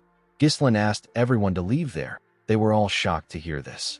Gordon asked him to repeat what he said. Gillian asked his master if he knows what he is saying. Ghislain told the man that he can't guarantee his safety in a battle against such a massive monster. He told him that he cannot afford to lose him here. Belinda asked her master to tell her what he plans to do. Our boy said that he will defeat the monster here. Belinda knew that her master has shown her amazing things before today, but she did not understand why he was going this far. While they were talking, the blood python fired its venom at them. Ghislain ordered them to leave quickly. The mercenaries ran. However, they did not run away. They ran to protect their employer with their shields. Our boy was shocked to see this. The men begged him to allow them fight with him. The eye patch man told our boy that they have never met an employer like him. Gordon reminded him that he has saved their lives many times. Kair told him that the treasure will be theirs once the python is gone. Belinda told her master that it is impossible for her to leave him behind. She took out her knives and a dagger. Gillian told Ghislain that they will draw the python's attention and create an opening. Our boy was surprised to hear this. With a smile on his face, Gillian asked Ghislain to trust them since they trusted him. Our boy informed them that the monster is massive and it has a lethal venom. Its extremely sturdy crimson scales will deflect even blades imbued with mana. Ghislain told them that they will die if they receive even one attack. Belinda was shocked to hear this. He revealed to them that they can inflict some damage if they smash its right eye and gaping injury. Our boy raised his sword. He told the Forest of Beast expedition team that they need to return alive. The men smiled when they heard this. They all accepted his order. The blood python charged at them. Gillian attacked its mouth, while Belinda and Kair attacked it from the side. Kair stabbed it in its injury. The monster screamed out in pain. While the python was screaming, Gillian slammed his axe on its tail. He pressed it down. Ghislain used this opportunity to charge at the monster and stab its other eye. Our boy realized that not everything will go his way just because he knows the future. However, if he doesn't take any action, many will die. This is something that he is not going to let happen because he is the only one who knows the future. Gillian and the other mercenaries continued hitting the tail to hold it down. The python screamed out in pain. The mercenaries did not let it rest. They climbed on top of it and continued stabbing it in its injuries. The python shook its head and managed to shake them off. The moment it did this, Ghislain jumped and charged at it. He was going to stab it on its head. Somehow, the python managed to sense his presence. It opened its mouth and ate our boy. Everyone was shocked to see this. Before the python could even move, a blade came out of its head. Ghislain used his sword to split the monster's head open. He came out of the python's mouth. His clothes were covered in its venom. The group was shocked to see him. He referred to himself as the future of Perdium. The scene shifts, and we are taken to the Perdium castle. We see Albert and Holmern talking to Zwalter. Albert slammed his hand on the table and told his lord that Ghislain has committed a serious crime. He could not believe that our boy ignored his father's order and went into the forest. Holmern asked Albert to calm down. Albert said that he always knew that Ghislain acts unruly. He told the count that our boy thinks that he is the lord of the land because of his long absence. Holmern asked Albert to not get worked up by the issue. He reminded him that it has already been 2 weeks since Ghislain entered the forest. He said that they could have stopped our boy if Scoven had not made a false report. The general administrator did not understand why Scoven would help Ghislain. A crime like this could cost him his knight status. Albert told the Count that he cannot let our boy continue to behave as he wishes. He told him that he should imprison Ghislain the moment he returns and punish him. Walter was quite annoyed with his son's actions. While they were talking, the night captain barged into the room. He told the Count that he needs to come down to see something. Walter asked Randolph if something is wrong. The man revealed to him that Ghislain is back. The men were surprised to hear this. The scene shifts, and we are taken outside. We see Ghislain walking towards the castle. He was in normal clothes. In the next scene, we see Ghislain in his father's office. The officials were there with him. They all glared at him in silence. Even the Count glared at his son.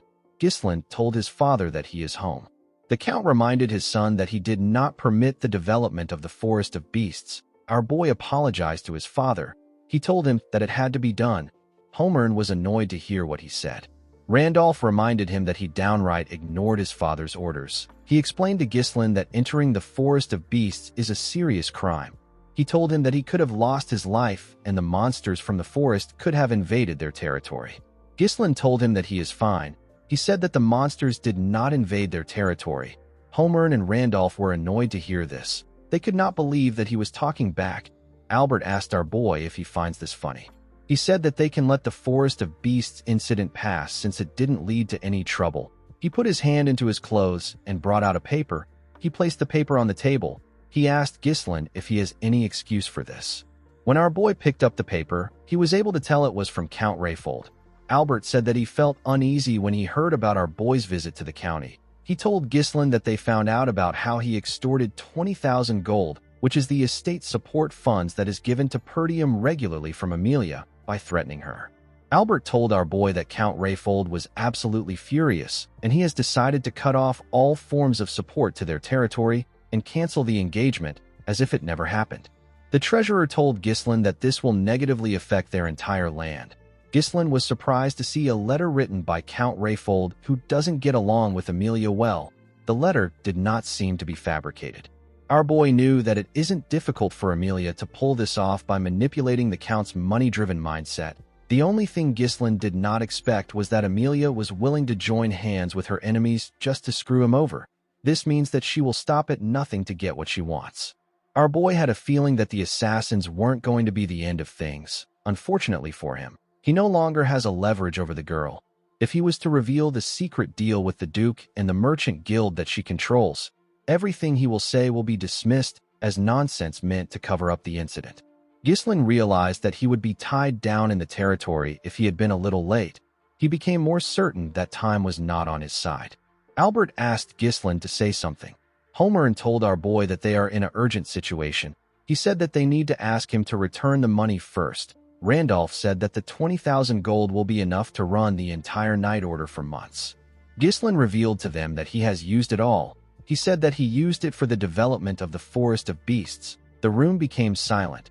Albert asked him if he wasted the entire money on a useless forest filled with monsters. Our boy apologized to the man. He said that he doesn't have much to say about the Rayfold incident. Randolph grabbed Ghislain's shirt. He called him a stupid little brat. He reminded him that he is supposed to be the successor of the land. He could not believe that Ghislain sold the future of their land with his own hands. Homern told Ghislain that he is no longer the young lord of their land. He said that he is now a filthy criminal. He asked Randolph to tie him down and throw him in a cell. Ghislain asked the man not to worry. He said that they will receive support funds from him. He told him that he will also add the 20,000 gold. The Count asked him to explain what he means.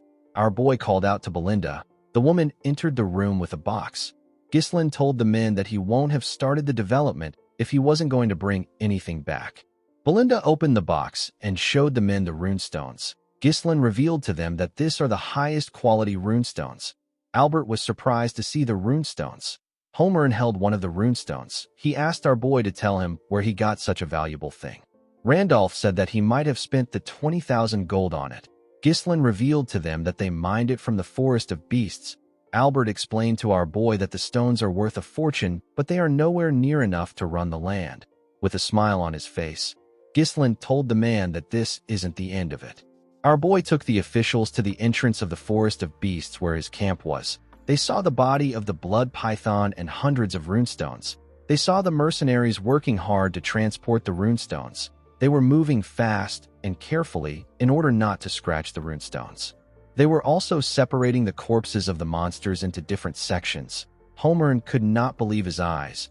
He could not believe that Ghislain and this men managed to get all of this in 2 weeks. Randolph asked Homern if he is seeing things.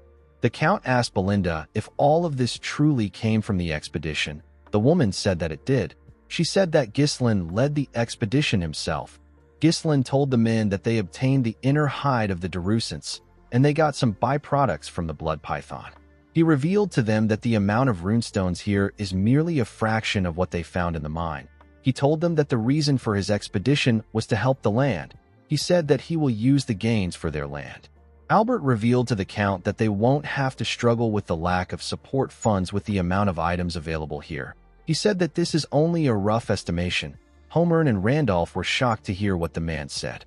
They both tapped Ghislain on his shoulders. Randolph commended him on his efforts. He asked him if he is tired from his expedition.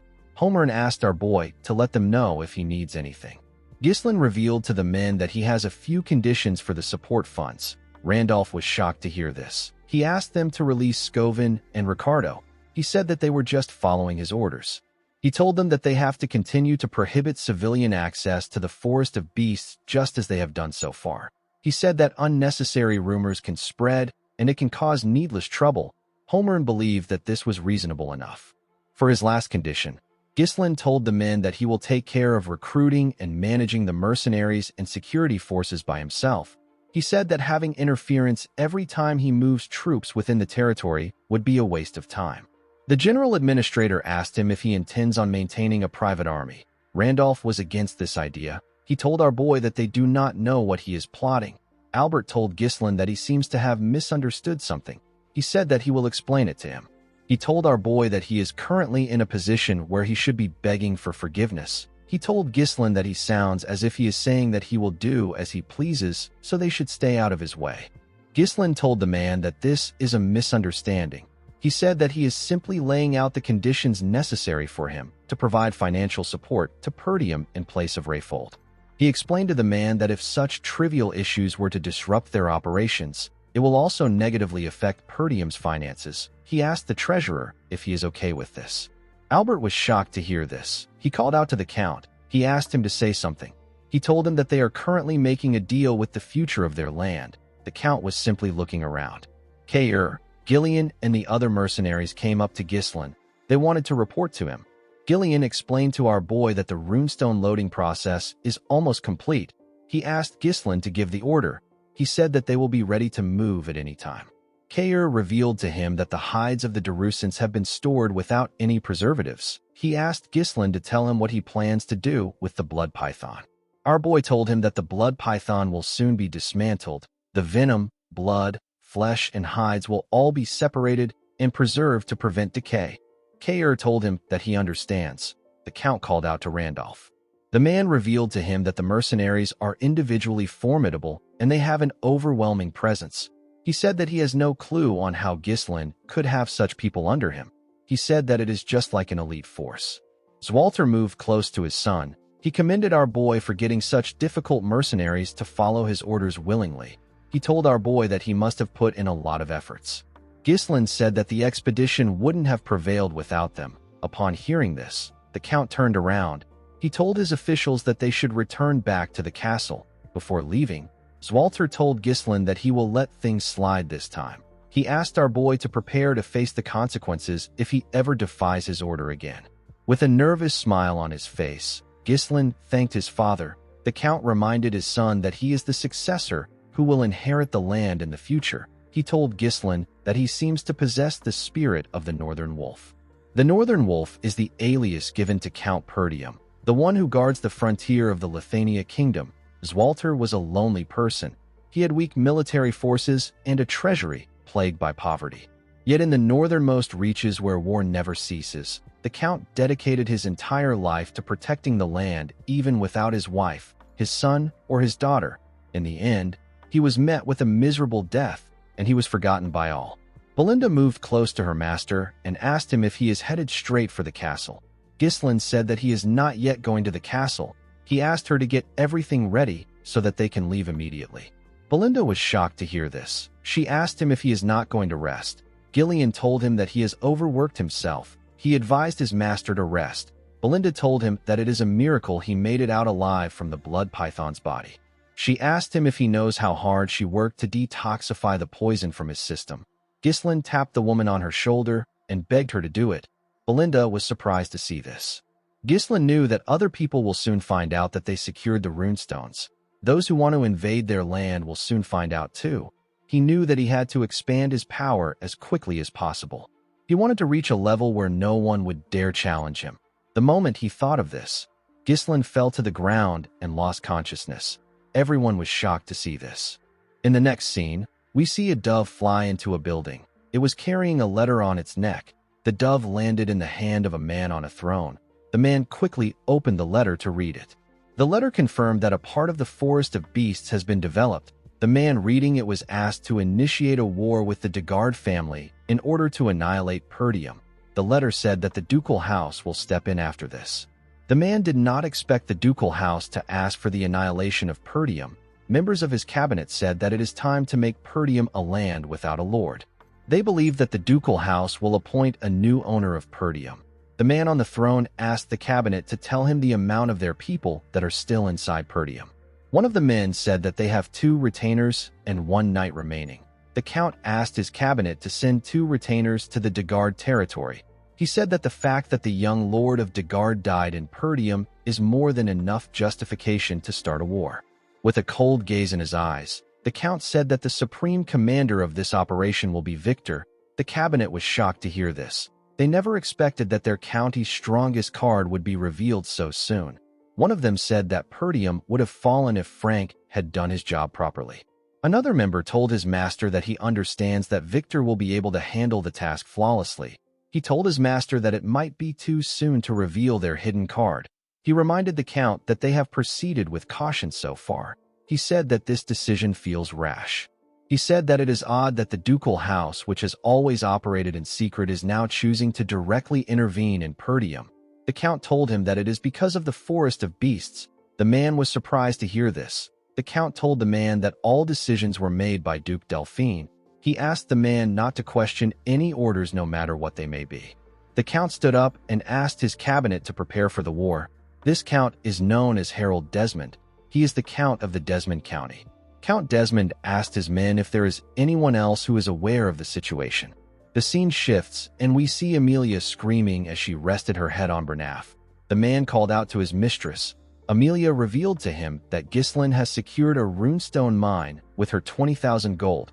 She said that he survived even though she sent the wildcats to kill him. She told Bernaf that she even bowed her head to her wretched father to cut off support funds for Perdium. She said that this made her look like a fool. Bernaf told his mistress that she is not acting like her usual self. Amelia took a deep breath. She told the man that he is right. She said that she got too emotional. She said that what is done can't be undone. Bernaf smiled when he heard this. He told Amelia that he is waiting for her orders. Amelia moved close to a map. She said that Perdium will soon escape their financial difficulties because they have obtained a runestone mine. Bernaf told her that they should be celebrating right now. Amelia told him that it is too early for them to celebrate. She told him that the most important thing is that they haven't sold the runestones yet. Bernaf was surprised to hear this. Amelia revealed to him that she got information that they secured the runestones 2 days ago. This is far too little time for them to establish a distribution network. She said that they will exploit this weakness. She told Bernaf that it is obvious who they will sell to. Bernaf realized that his mistress intends on acting before they can sell the runestones. He asked her about where she wants to intervene.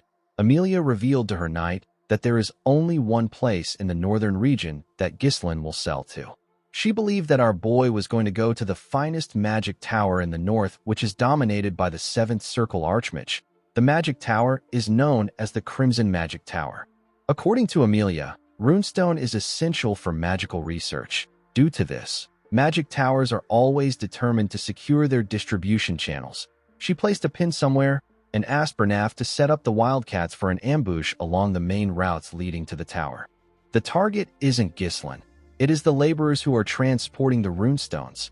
Amelia said that they will use a hit-and-run tactic to isolate the transport and prevent the transfer completely.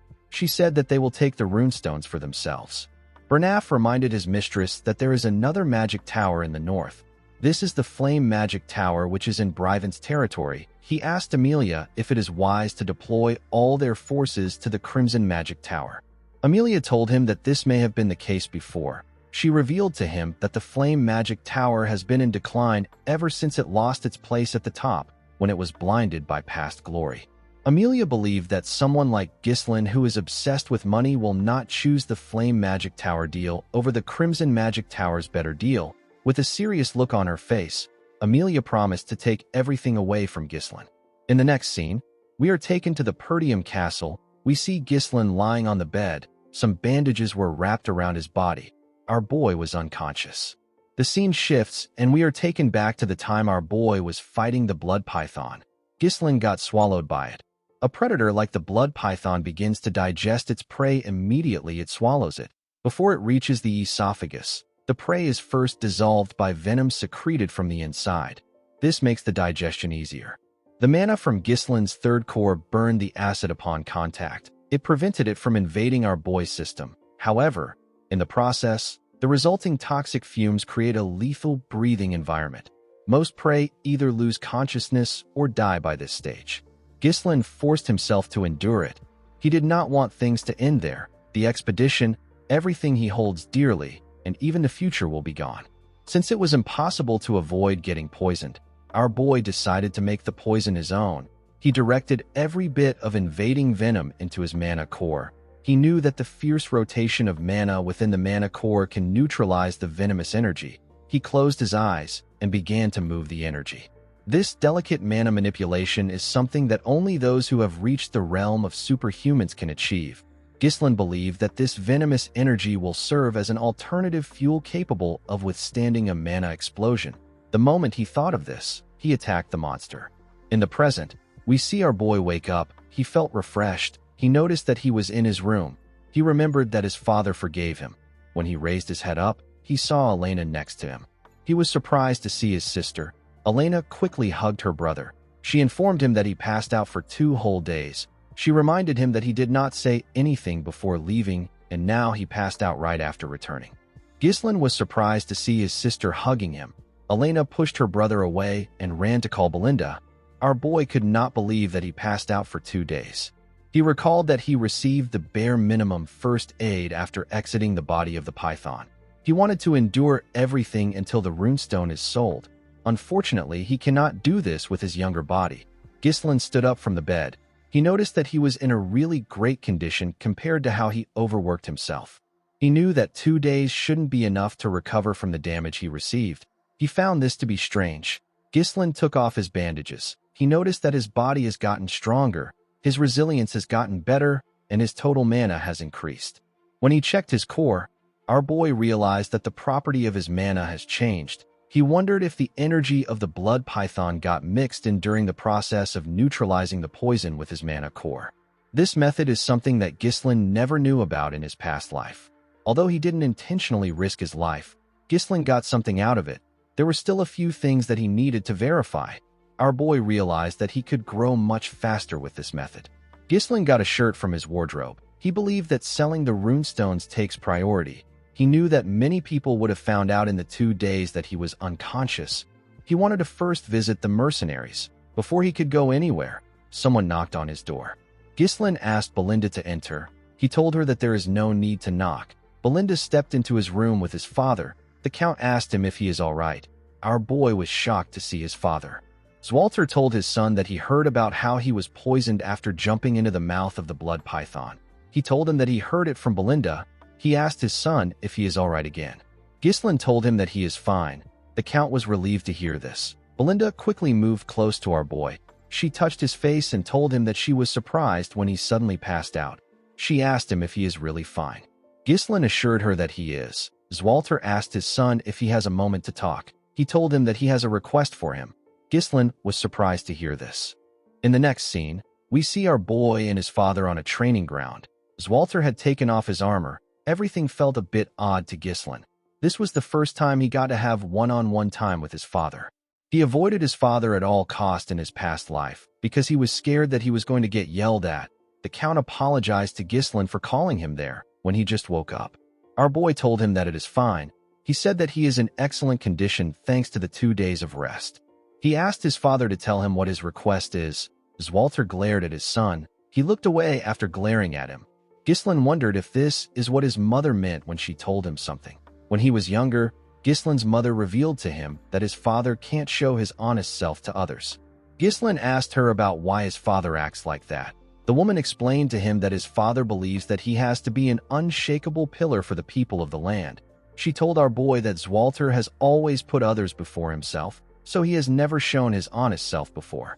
She said that the only exception was when Walter wanted to confess his feelings for her. The woman asked her son to understand that part of his father. She said that the Count is not good at expressing his emotions. In the present, the Count asked Ghislain to raise his sword. Our boy accepted the order. He and his father took different stances. The Count charged at our boy first. Ghislain was able to block his attack. As Walter put his leg forward and added more pressure to his sword, he was able to push Ghislain down.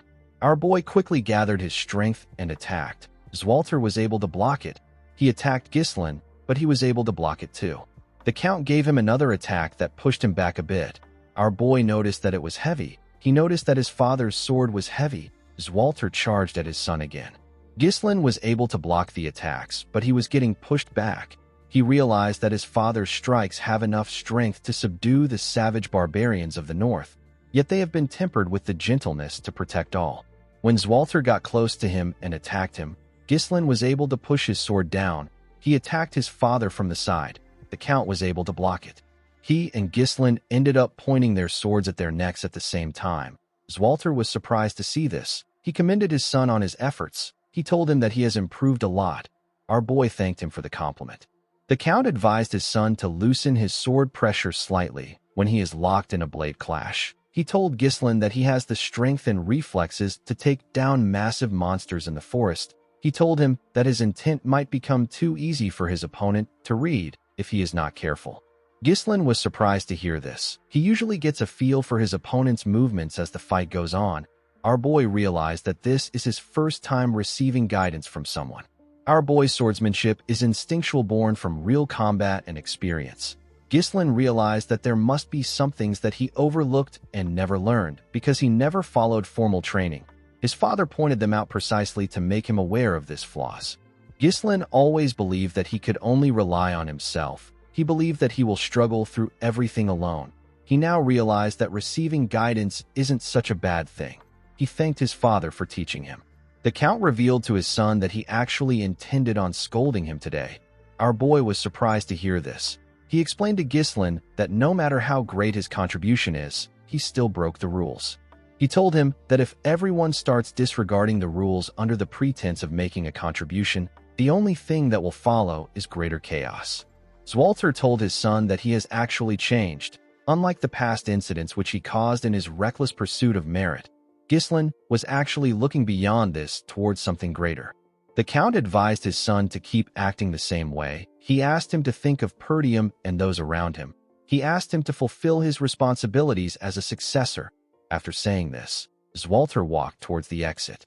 Ghislain thought about his responsibilities. While he was thinking, he remembered something. He reminded his father that he said that he has a request. He told the Count that he has not yet told him what it is. Walter stopped walking when he heard this. With a nervous look on his face, he asked his son if he has some extra funds. In the next scene, we see our boy arrive at the Forest of Beasts outpost. His men were waiting for him. Ghislain smiled when he saw them line up. He asked them if they have all been well. While screaming at the top of their voices, the men said that they are good. Gillian asked his master if he has gotten better. Kair told him that he is looking much healthier now. Ghislain apologized to them for making them wait so long. He asked Gillian about how Rachel is. The man bowed his head. He said that he never thought a day would come when he would see her walk again. He told Ghislain that it is all thanks to him. Ghislain was happy to hear this. He told Belinda, Kair, and Gillian that he has something to tell them. With a serious look on his face, our boy revealed to them that their land is in danger right now. The three of them were shocked to hear this. They all went into a tent.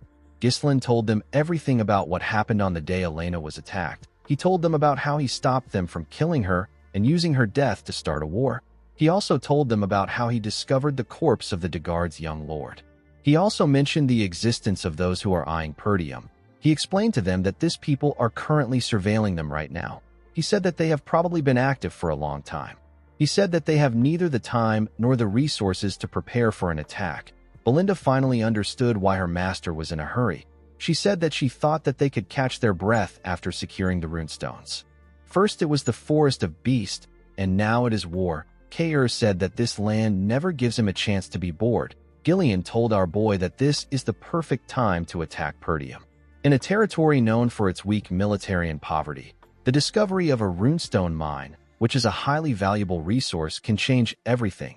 Ghislain told the man that he is correct. He said that their enemies won't let them be.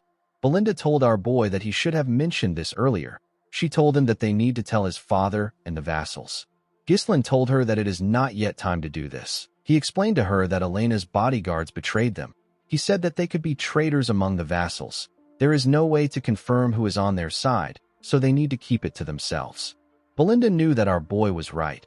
He told them that he bought some time with Elena's survival, but now that they have found the runestone, there is no reason for their enemies to sit still.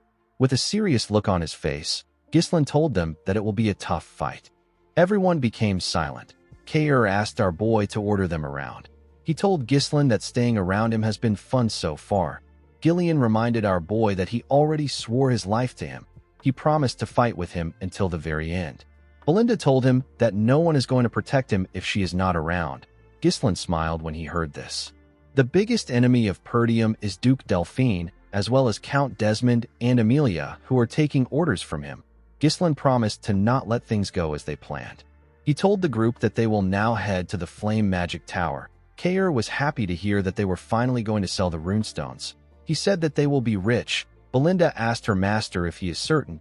She told him that the Crimson Magic Tower is closer to them, and they will probably pay them a higher amount. Ghislain explained to her that the Flame Magic Tower will cause less friction. Gillian told him that he is right. He explained to them that when transporting high-value goods, unwanted guests are bound to appear. Since their payload is filled with runestones, staying one step ahead of the enemy is the only rational course of action. Belinda realized that they could be ambushed like last time. Ever since Delmuth of the Crimson Magic Tower ascended to a 7th Circle Archmage and made his name known, the Flame Magic Tower has been on a downward spiral. Ghislain knew that it will be more profitable for them to sell the runestones to the Crimson Magic Tower, which is the greatest in the north. The Flame Magic Tower is making its own efforts, but it won't be easy for them to return to their former glory. Yet, despite all this, Ghislain still chose to head for the Flame Magic Tower for his own reasons. Our boy wanted to meet someone. The scene shifts, and we are taken to the Flame Magic Tower. We are shown its amazing and luxurious buildings. Inside the tower, we see a girl surrounded by books shaking. She called out to someone known as Professor Renato. She asked about when the light that he mentioned will come for her. In the next scene, we see Ghislain and his group arrive in the Brivant territory. They saw the huge tower of the Flame Magic Tower in the land.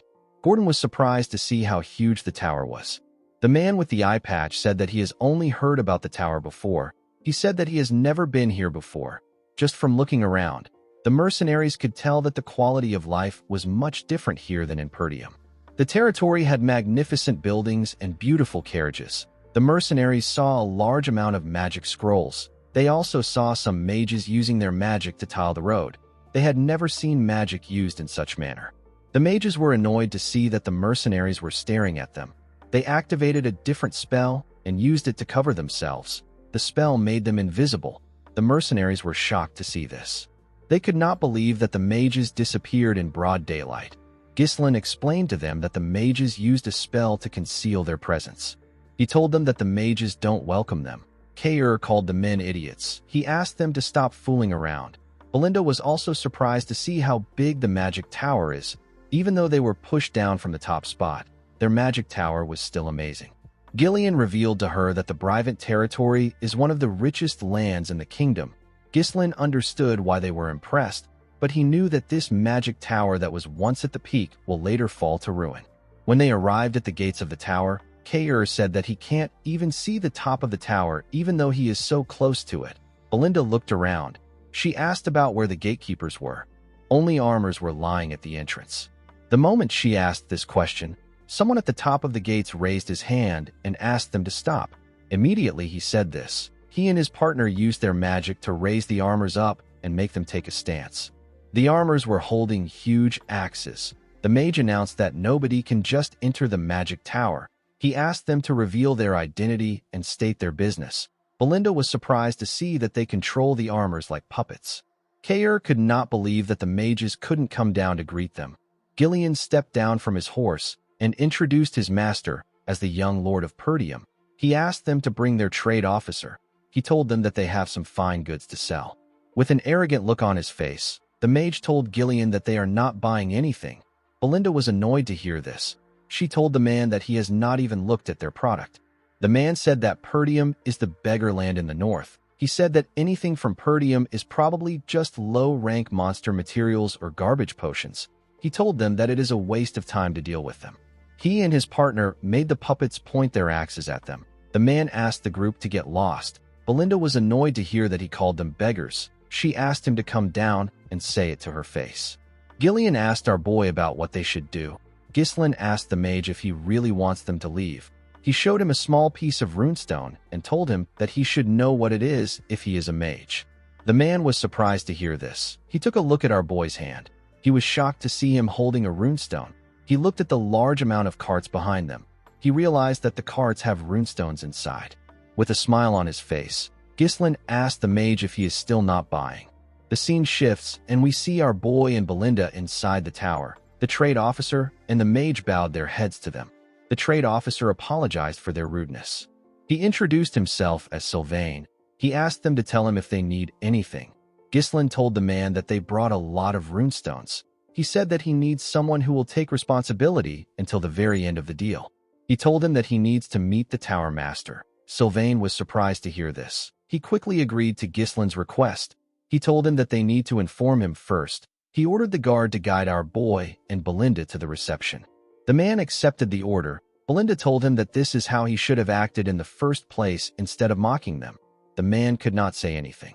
On their way to the reception, they heard a loud sound. Ghislain asked the man if something is wrong. The man asked him not to pay attention to it. He told him that it is common during magic research. On the other side of the hall, we see 3 mages open a door and let out smoke from a room. We see the beautiful girl from earlier on the ground. The leader of the mages reminded the girl that he asked her to never set foot into the laboratory again. With a smile on his face, he told the girl that she is taking up space in the laboratory for no reason since she cannot use magic. He asked her if it is smart to ignore him, who is the future tower master of the magic tower and a third circle mage. Alfoy's friends wondered why her teacher brought her to the tower. The blonde boy next to him told the girl that she should be grateful that the tower master gave her a place to sleep. The girl said that she also has a right to use the laboratory because she is a mage. Alfoy told her that they will treat her like a mage. He used his wand to gather fire in his hand. He told the girl that she should be able to use a defensive spell to deal with this basic offensive spell. With a smile on his face, he asked the girl to try and block the attack. The moment he said this, he fired the first circle magic known as Fire Sling at the girl. She quickly raised her hand.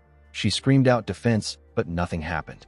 She quickly used her hand to cover her face. Fortunately for her, Ghislain appeared out of nowhere and used his sword to cut through the attack. The boys were surprised to see this. Ghislain asked the idiot if this kind of behavior is what is called magic research in the Flame Magic Tower. The scene shifts, and we are taken to the Tower Master's meeting room. We see the Tower Master, whose name is Hubert, telling the elders of the tower that they are running low on runestone. He wondered about how they reached this point. He said that the gap between them and the Crimson Magic Tower will continue to get wider. He reminded them that he has been telling them to get runestone. He asked the elders about what they have been doing. An elder with a yellow hat remembered that the Tower Master usually asked them to wait each time they try to secure a distribution line. Another elder with a red hat recalled that Hubert spent his time buying trinkets and luxury goods under the guise of networking with nobles. He couldn't stand the Tower Master anymore. An elder with a green hat informed Hubert that the Tower Master of the Crimson Magic Tower has reached the 7th circle. He reminded Hubert that he is still a 6th circle mage. Hubert asked the elders to not talk about the Tower Master of the Crimson Magic Tower. He said that he will reach the 7th circle if he has more runestone. Hubert could not believe that Delmuth reached the 7th circle before him. He told himself that Delmuth must be buying all the runestone for himself. He did not like the fact that the stone was very expensive. The moment he thought of this, Sylvain barged into his meeting room. He told him that they need his attention right now. Hubert told the man that he is rude. He asked him if he can't knock. When they are having a meeting, Sylvain apologized to him. He said that they need his attention now. He revealed to him that someone brought a massive amount of runestone. Hubert and the elders were shocked to hear this. The scene shifts and we see Alfoy firing more attacks at Ghislain. Our boy easily used his sword to block the attacks. Alfoy made a huge fireball and shot it at Ghislain. Our boy cut through the fire with his sword. Alfoy's friends and the girl were shocked to see this. Alfoy could not believe that Ghislain sliced his attack in half. He did not think that this was possible. Before he could make another move, a rope went around his body and tied him up. Belinda was the one using the rope. She made the idiot get on his knees. She told the idiot that he has a lot of guts to attack her master. Alfoy was shocked to hear this. He asked them about who they are. Before Belinda could do anything, someone asked everyone to stop. The person turns out to be Hubert. The man asked them to explain what is happening. The girl became nervous when she saw Hubert. She called him Tower Master. Upon hearing this, Ghislain asked Belinda to release the idiot. The maid let go of him. Alfoy stood up and called out to his teacher. He ran into his arms. Hubert asked his disciple to tell him what is happening. Alfoy told his teacher that Ghislain and Belinda are intruders. He said that he was trying to make sure that the girl whose name is Vanessa doesn't enter the laboratory again, but Ghislain and Belinda attacked him. While shaking like a little girl, Alfoy told his master that he wanted to stop Vanessa from entering the laboratory because he didn't want her to get hurt since she doesn't have any mana. Belinda told the idiot that he is crying like a little girl. Alfoy was annoyed to hear this. He told the maid that he is a man. With a shaky tone in her voice, Vanessa said that she just wanted to use the laboratory. Upon hearing this, Ghislain became certain that she is the one he is looking for. This girl will later be known as the Red Nightmare. Our boy was surprised to see that this is what she was like before she became a total nightmare. Hubert took out his wand and gathered fire in his hand. He was annoyed to hear that they tried to harm his student after intruding into the magic tower. He told our boy that he will burn him into a crisp. Belinda asked her master about what they should do. She said that the man looks a little dangerous. Our boy moved forward and placed his hand on his chest. He introduced himself as the heir of the Perdium family. He said that he came to sell runestone to them. Hubert was shocked to hear this. He could not believe that he was looking at his guest. Alfoy was shocked to hear that Ghislain had runestones. He could not believe it. Our boy told Hubert that the runestone is at the front of the castle. He asked him if he will like to see it for himself. When Hubert and the elders arrived at the front, they saw several carts containing runestone. They were all shocked to see the amount of runestone that Ghislain had. An elder with a red hat wondered about where our boy got it from. An elder with a yellow hat told the tower master that there are more than 10 cartful of runestone. He asked him about what he wants to do. Hubert did not respond to him. The man cheered like a little girl. He did not expect to get this amount of runestone. He knew that this was a once-in-a-lifetime opportunity. He believed that he will be able to crush the Crimson Magic Tower with this runestone. Hubert actually cheered in his imagination. He didn't want to lose his cool in front of the elders. He put himself together and told Ghislain that the quality doesn't seem very good. Kair was annoyed to hear this. He grabbed his sword. He could not believe that Hubert was spouting nonsense after they worked hard to mine the stones. Vanessa was surprised to hear this. She said that one cart should last them for some weeks. Hubert was annoyed to hear this. He could not believe that she was talking at this moment. He told her that she doesn't know anything. He ordered her to get inside. As he watched Vanessa walk into the tower, he cursed a man named Renato for leaving Vanessa with him. He believed that the girl should have the ability to read the room even if she doesn't have talent. He turned to the elders and carefully winked at them. He asked them if they agree with Vanessa. The elders immediately understood what he was trying to tell them. The green hat elder picked up one of the stones and said that the quality is not very good. The yellow hat elder said that runestone from a poor territory has a possibility of being fake. Belinda was annoyed to hear this. She asked the old idiots if they know how hard her master worked to get them. The yellow hat elder said that their efforts is not his business. He asked Belinda if she knows how many scammers there are today. The Green Hat Elder said that they can't judge solely on what the seller says. Ghislain told them that he believes that they don't want to buy his product. The elders were shocked to hear this. Our boy turned around. He said that the flame magic tower doesn't need it. He said that they can sell it somewhere else. Hubert panicked when he saw this. He quickly asked them to wait. He turned to the elders and signaled them. The Blue Hat Elder told Hubert that they will take the carts off his hands since he went through so much trouble to bring them there. He said that he doesn't want Ghislain to leave empty-handed after coming so far. He begged Hubert to show them some mercy. The Tower Master decided to play the role of Messiah. He told the Blue Hat Elder that he will do it since the elders agreed on it. With a smile on his face, he told Ghislain that he will buy all of them out of the generosity of his heart. He said that he has to buy it below the market price. Ghislain told him that he is misunderstanding something. He asked Kair to take all the carts back except one. With a smile on his face, our boy told the mercenary that they only planned on selling one cart. Hubert and the elders were shocked to hear this. With an evil smile on Kair's face, he apologized to Ghislain. He said that he forgot about this. Kair ordered the men to take the carts away. The mercenaries immediately began to move. Hubert quickly moved close to Ghislain. He asked him about what he is doing. Our boy apologized to him for the confusion. He said that his subordinates made a mistake and brought too much goods. He told Hubert that their actual destination is the Crimson Magic Tower. He said that they just need some money for their trip. Hubert became annoyed when he heard about the Crimson Magic Tower. He quickly changed his expression. He told Ghislain that he was just joking around so that their first meeting wouldn't be too awkward. He asked our boy to follow him inside for a little chat. The elders were disappointed when they heard this. They could not believe that he quickly stopped bluffing.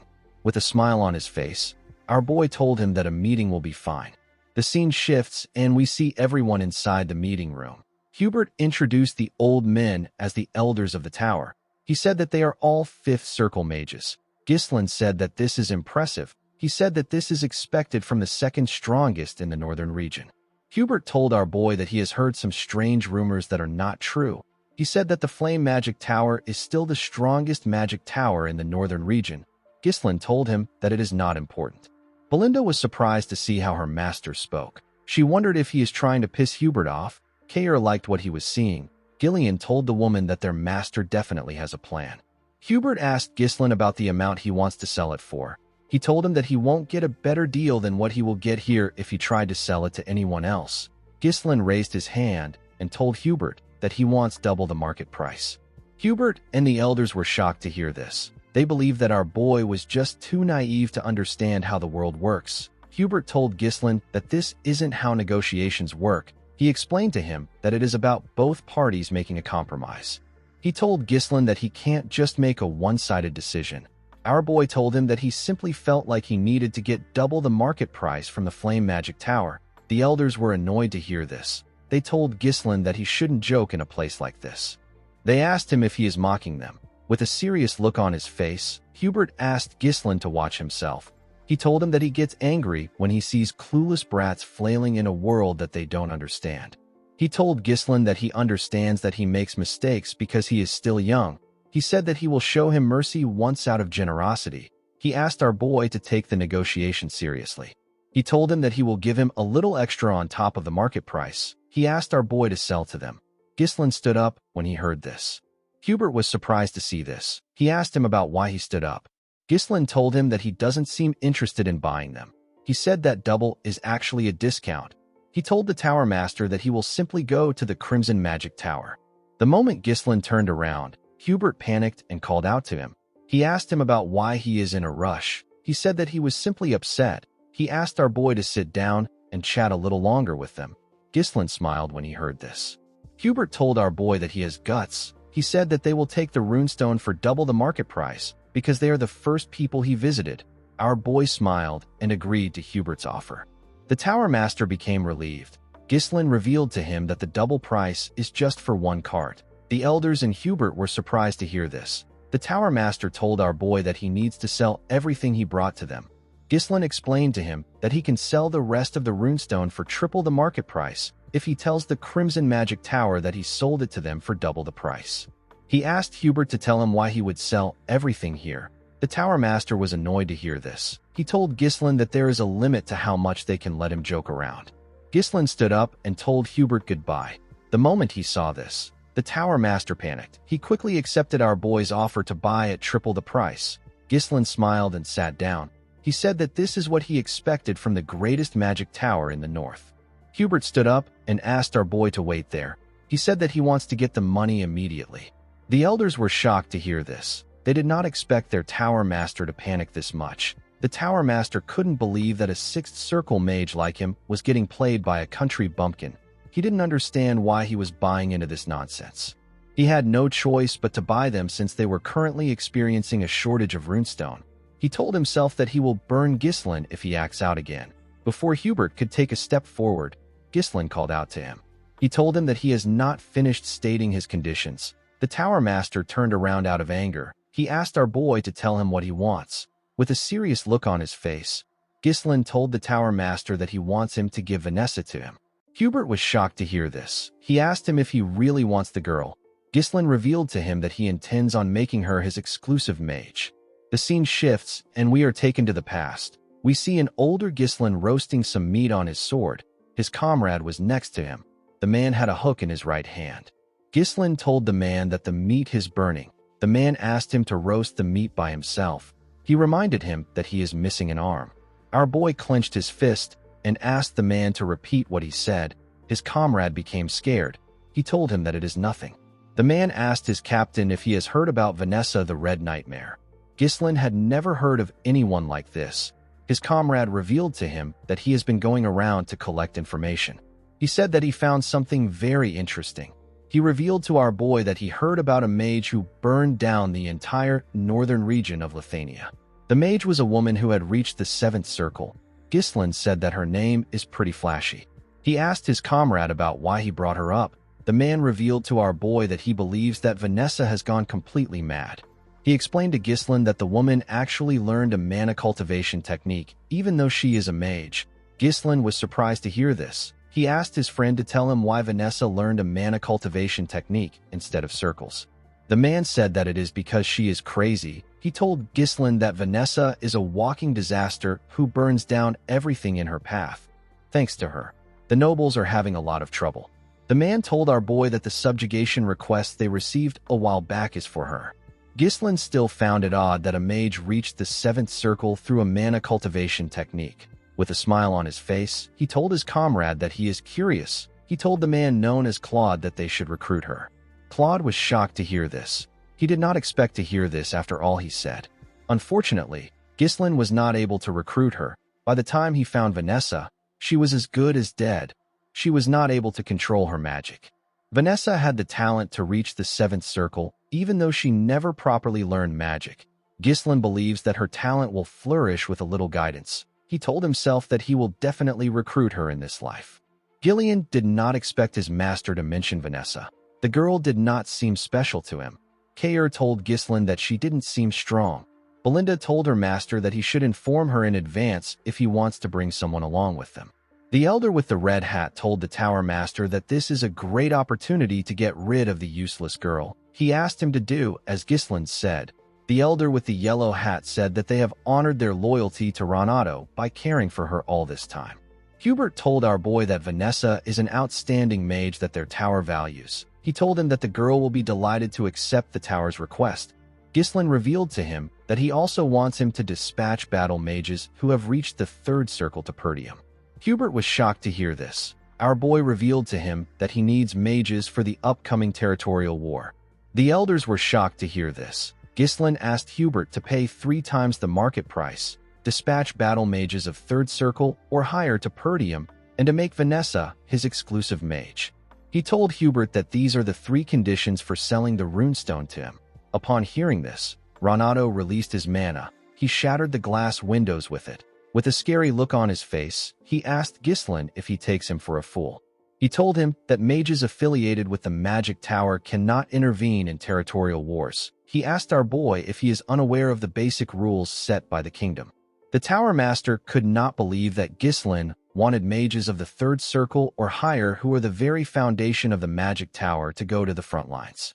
With a serious look on his face, Hubert told Ghislaine that this is an insult to the Flame Magic Tower. He told him that even his ashes won't be left behind. Gillian quickly grabbed his sword. He could not believe that Hubert was able to exert such pressure just with his mana. Kair reminded him that the man is a sixth circle mage. Belinda called out to her master.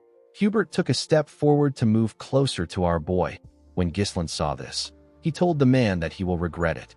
Hubert did not expect to hear this. Our boy revealed to him that they discovered a massive runestone vein in their territory. He told him that what they saw earlier is just a small portion of the runestone. The elders were shocked to hear this. Ghislain revealed to Hubert that this information is already spreading across the north. He asked the Tower Master if he knows what this means. Hubert told him that many will come for the runestone vein. Our boy stood up and explained to him that they are not trying to start a war. He said that Perdium simply needs the magic tower's help to gain strength. He promised Hubert that he will exclusively supply runestone to the Flame Magic Tower if they help them get through the crisis. The Tower Master did not expect to hear that they would have a monopoly over the runestone. Ghislain stretched out his hand to him. He told him that it will only be a matter of time before the flame overtakes the Crimson and stands as the top magic tower. Hubert glared at Ghislain's hand. He didn't like the terms that came with the deal, but he knew that it favored him. He grit his teeth and shook our boy's hand to accept the deal. In the next scene, we see him talking to Alfoy. He told him about what happened. The boy asked his master about why it has to be him. He told him that there are several other mages. Hubert asked him not to misunderstand him. He told him that he is sending the greatest talent in the Flame Tower's history for the sake of his own future. Alfoy was happy to hear his master call him the greatest talent. His master explained to him that this experience will eventually be a huge help to him when he becomes the Tower Master. He asked him to keep a close eye on Ghislain to make sure that he doesn't smuggle the runestone somewhere else. He asked Alfoy to quickly retreat if an actual territorial war breaks out. Hubert placed his hand on his disciple's shoulder and told him that he simply needs to endure for a year. He told him that they will take over the #1 spot as the best tower in 1 year. Alfoy smiled and accepted his master's decision. He quickly regretted his decision. He did not expect to see that Perdium would be so poor. One of the mages with him said that the castle is quite old-fashioned. He said that it is practical enough. Alfoy believed that it was just some rural dump. He could not believe that the successor of the magic tower got dispatched to this miserable excuse of a territory. When Ghislain moved close to him, he introduced himself to him as a third circle mage. He said that he has been entrusted with the important task of leading the mages. Ghislain told him that the territory will require a lot from him. He asked the boy to not let his guard down and do his best. Alfoy was annoyed to see that someone he considered a country bumpkin was ordering him around. He told himself that he will first deal with Ghislain once he becomes the Tower Master. Ghislain looked around. He was looking for someone. He called out to Alfoy and asked him about where Vanessa is. The boy turned around and said that Vanessa is bringing their bags. When our boy looked behind him, he saw the girl carrying the heavy bags while walking barefooted. She was breathing heavily. She moved close to Ghislain and bowed her head to him. Alfoy asked her about what took her so long. He told her that Ghislain almost thought that she wasn't coming. Ghislain asked Vanessa to leave the bags and follow him. Vanessa told him that she hasn't finished moving the bags. Alfoy asked him to let her do it. He said that this is what the girl has been doing in the magic tower. He said that she should be able to do these chores if she can't use magic. Ghislain picked up one of the boxes. He threw it at Alfoy's face. The boy fell to the ground. The mages were shocked to see this. While holding his nose, Alfoy asked Ghislain about what he is doing. Ghislain explained to him that Vanessa is no longer affiliated with the magic tower. He told him that the girl is now his personnel. He asked him to not order her around. Our boy told Alfoy that he will let it slide this time. He told him that he will be risking his life if this happens again. Vanessa did not expect this. Alfoy stood up in anger. He could not believe that Ghislain would treat the heir to the Flame Magic Tower and a third circle mage like this. He told Ghislain that he has crossed the line that even nobles can't cross. He told him that him and his teammates can burn down the territory in seconds if they wanted to. He asked his comrades to stand up. He said that they need to show Ghislain the pride of mages. The moment he said this, Ghislain snapped his fingers. His mercenaries surrounded the mages. They pointed their swords at them. Alfoy said that this is barbaric. He told them that they are barbarians who draw their weapons against mages. He demanded that they treat them as mages. He said that they deserve the best treatment. Ghislain asked him to shut up. He reminded him that he is there due to a contract. He explained to him that he has been granted full authority to command him freely for a year through a legitimate deal with the Tower Master. He told him that he has to exclusively supply runestone to the Flame Magic Tower in return. He asked Alfoy to tell him whose side the Tower Master will take if the contract is voided because of his reckless action. The boy became nervous when he heard this. Ghislain explained to him that his role is nothing more than that of a reserved bundle of living mana. He asked the boy to obediently fulfill his role if he wants to be treated well. Alfoy became angrier when he heard our boy call him a reserved bundle of living mana. Ghislain turned around and asked Gillian and Kaer to take good care of the mages. With a creepy smile on his face, Kaer asked the boy if he liked it better when he was at the Magic Tower. He told him that he will guide him so that he can adapt to their land. Alfoy began to tremble. He called them miserable human beings. While they were screaming, our boy walked up to Vanessa. He asked her to not take orders from anyone other than him. He told her that she is his exclusive mage. Vanessa was shocked to hear this. She put her head down. She informed Ghislain that she can't use magic like Alfoy. With a smile on his face, our boy asked her to follow him. He told her that he will help her use magic. In the next scene, we see Ghislain take Vanessa to his training room. He called out to her when they stepped inside. The girl quickly answered him. He turned around and asked her about how far she got in her magic studies. The girl said that she got up to the 5th circle in theory. Ghislain told her that this is excellent. Vanessa did not expect to hear this. She said that it is all useless because she can't use magic. Our boy asked her if there is a particular reason why she can't use magic. Vanessa explained to him that she was never able to feel mana since she was a child. Even though she couldn't feel it, she believed that she would be able to use magic someday if she worked hard enough. The more she studied magic, the more she realized that this day will never come. Vanessa held her staff close to her chest. She said that she must have been kicked out of the tower because her teacher who guided her has passed away. Ghislain realized that a 5th circle mage possesses the strength that is on par with the average elder of the Flame Magic Tower. Magic isn't something that can be mastered just by memorizing it. It requires insight, an understanding of the principles behind activation, and the ability to infuse it with your interpretation and will. Vanessa may understand it in her head, but her body can't keep up. Ghislain knew that she must have endured grueling efforts and countless trials and errors to overcome this problem. He believed that the girl's efforts were not in vain. He just wanted to lead her down a different path. He remembered Claude telling him that Vanessa reached the 7th circle in his past life. The man told him that she learned a mana cultivation technique. He said that she did this because she is crazy. Our boy smiled when he remembered this. He revealed to Vanessa that he will teach her a mana cultivation technique from now on. The girl was surprised to hear this. She asked Ghislain to tell her why she will learn a mana cultivation technique when she is a mage. Our boy explained to her that both circles and mana cultivation techniques are used for controlling mana. He asked Vanessa if she has ever tried it before. Vanessa was shocked to hear this. She said that it is crazy. She asked Ghislain to tell her how she can use magic with a mana cultivation technique.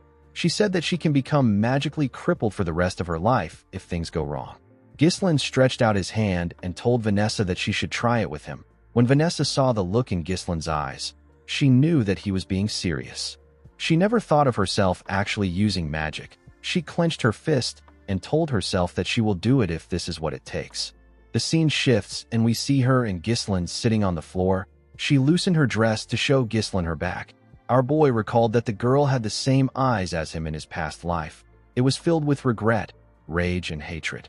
The place she fell to after endlessly yearning for magic was an endless abyss. She mastered a mana cultivation technique of unknown origins only to become a disaster driven by instinct. She burned everything to ashes.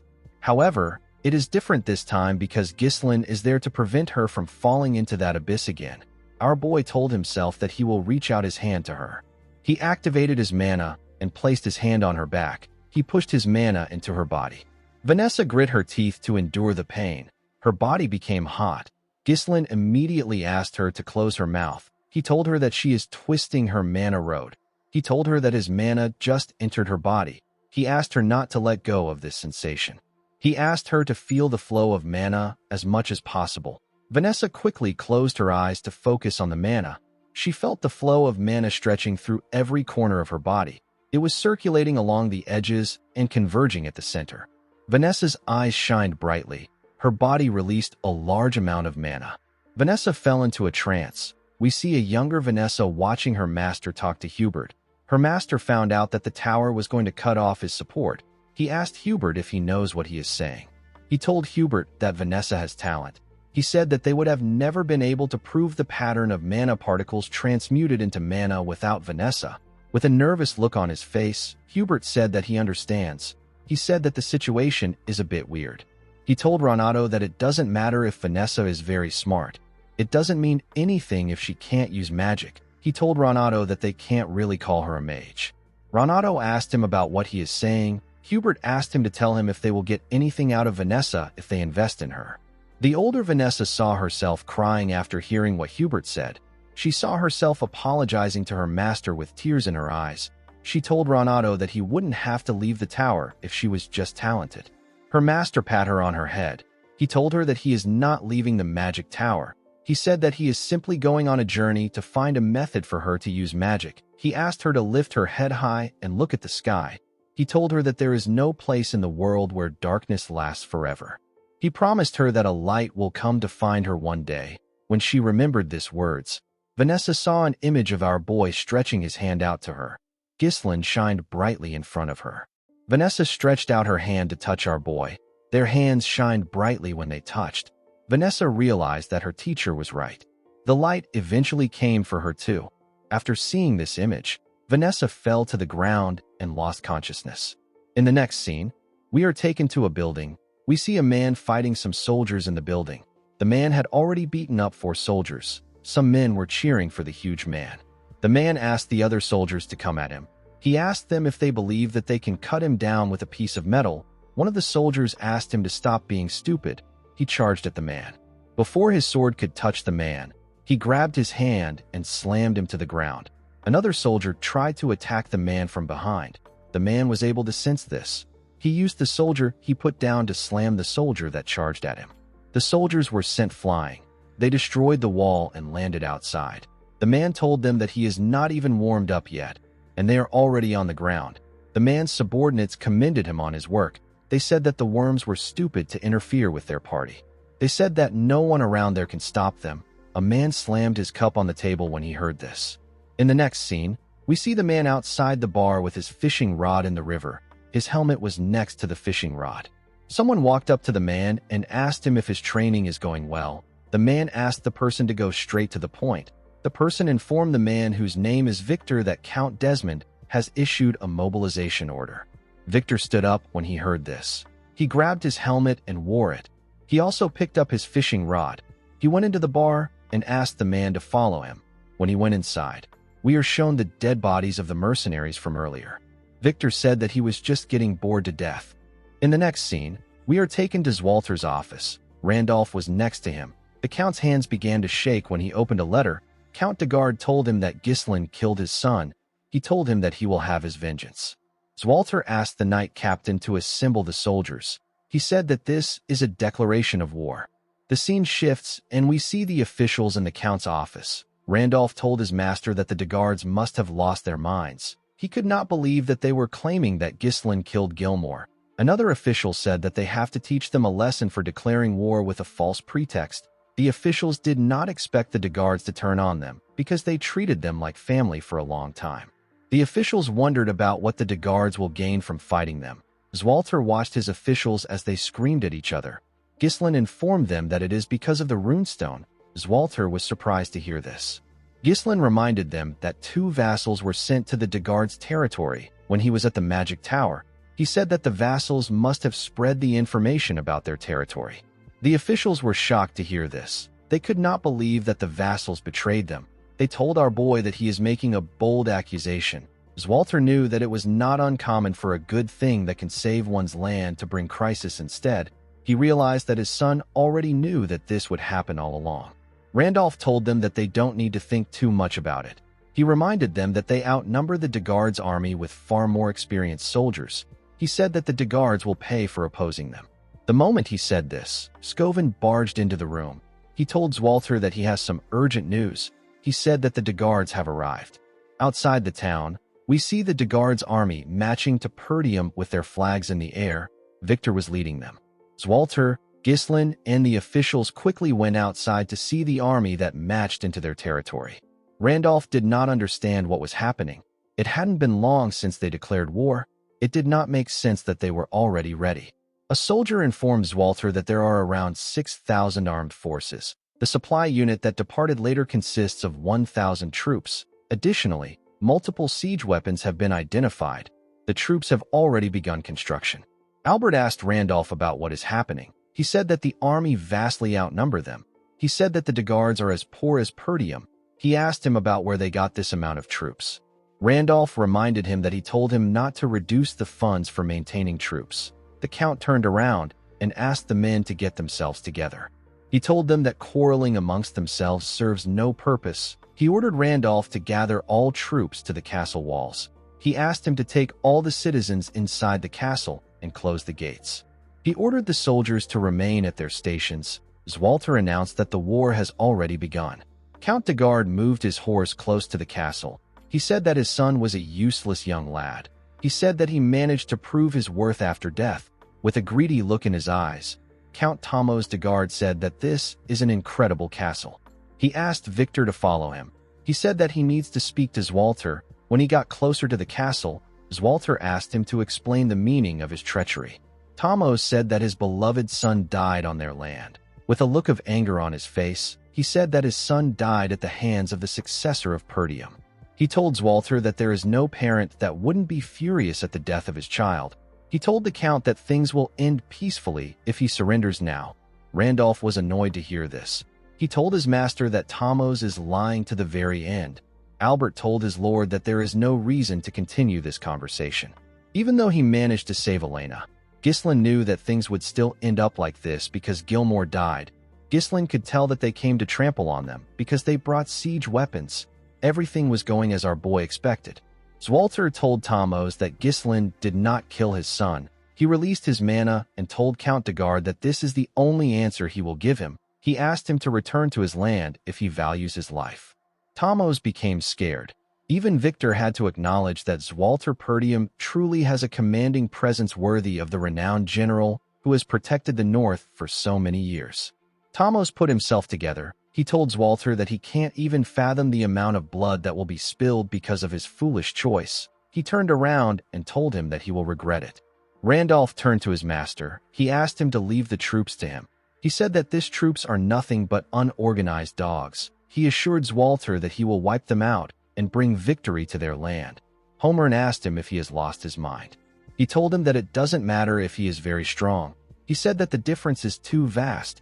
Albert told him that one lost battle can cost them their lives. Randolph told them that they can't just stand by and watch. Homer suggested that they request aid from other lands. Randolph asked him if they can hold out until they arrive. Someone said that they may have to abandon the castle and retreat to the northern fortress as a last resort. Due to the chaos, Zwalter could not get his thoughts together. After the sudden declaration of war, their enemies appeared fully prepared. Due to the number of enemy troops, Zwalter was able to tell that someone must have assisted Count Degard from behind. He didn't know who it was. Zwalter wondered about what he should do in this situation. While he was thinking, our boy told him that they should prepare for a defensive battle. The Count was surprised to hear this. His son explained to him that they can only muster 2,000 soldiers, which is small when compared to Degard army, which is close to 7,000.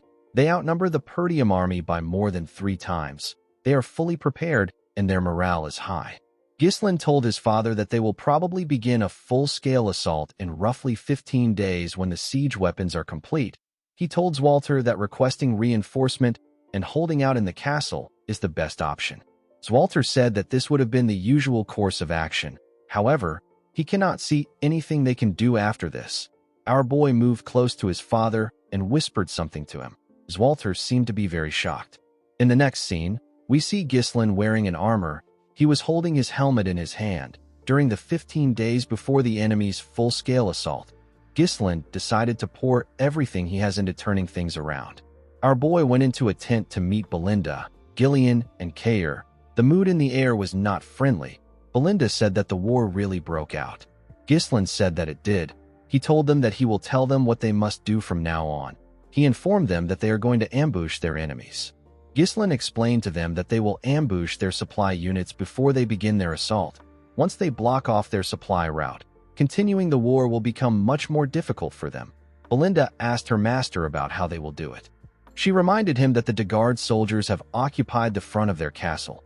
Due to this, there are many eyes watching them. The enemies will notice immediately if they try anything.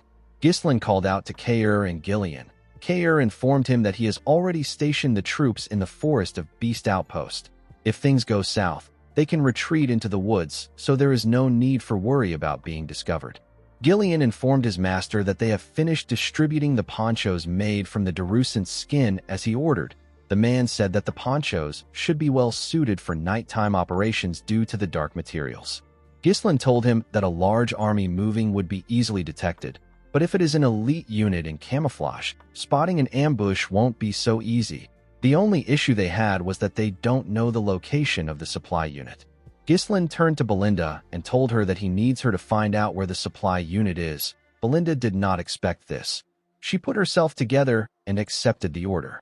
Our boy knew that this was a dangerous role that requires one to prepare for death and slipping into enemy lines. However, he was certain that Belinda could handle it easily. The last thing our boy needed for his plan was the strongest card that will land the finishing blow in this war. He wanted this card to be Vanessa. A few days later, we are taken to the Degard supply unit camp. We see a man known as Fabreau in the camp. He was previously a vassal of Perdium. He has now become a commander of Degard's supply unit. Fabreau was extremely happy that the war had begun. He said that he will be rewarded with some land in a few weeks. He clinked glasses with his friend and told him that it was a good thing that they sided with Count Desmond. Thanks to his help, they can rest in the back without taking any risks. His friend told him that it was all thanks to his splendid decision.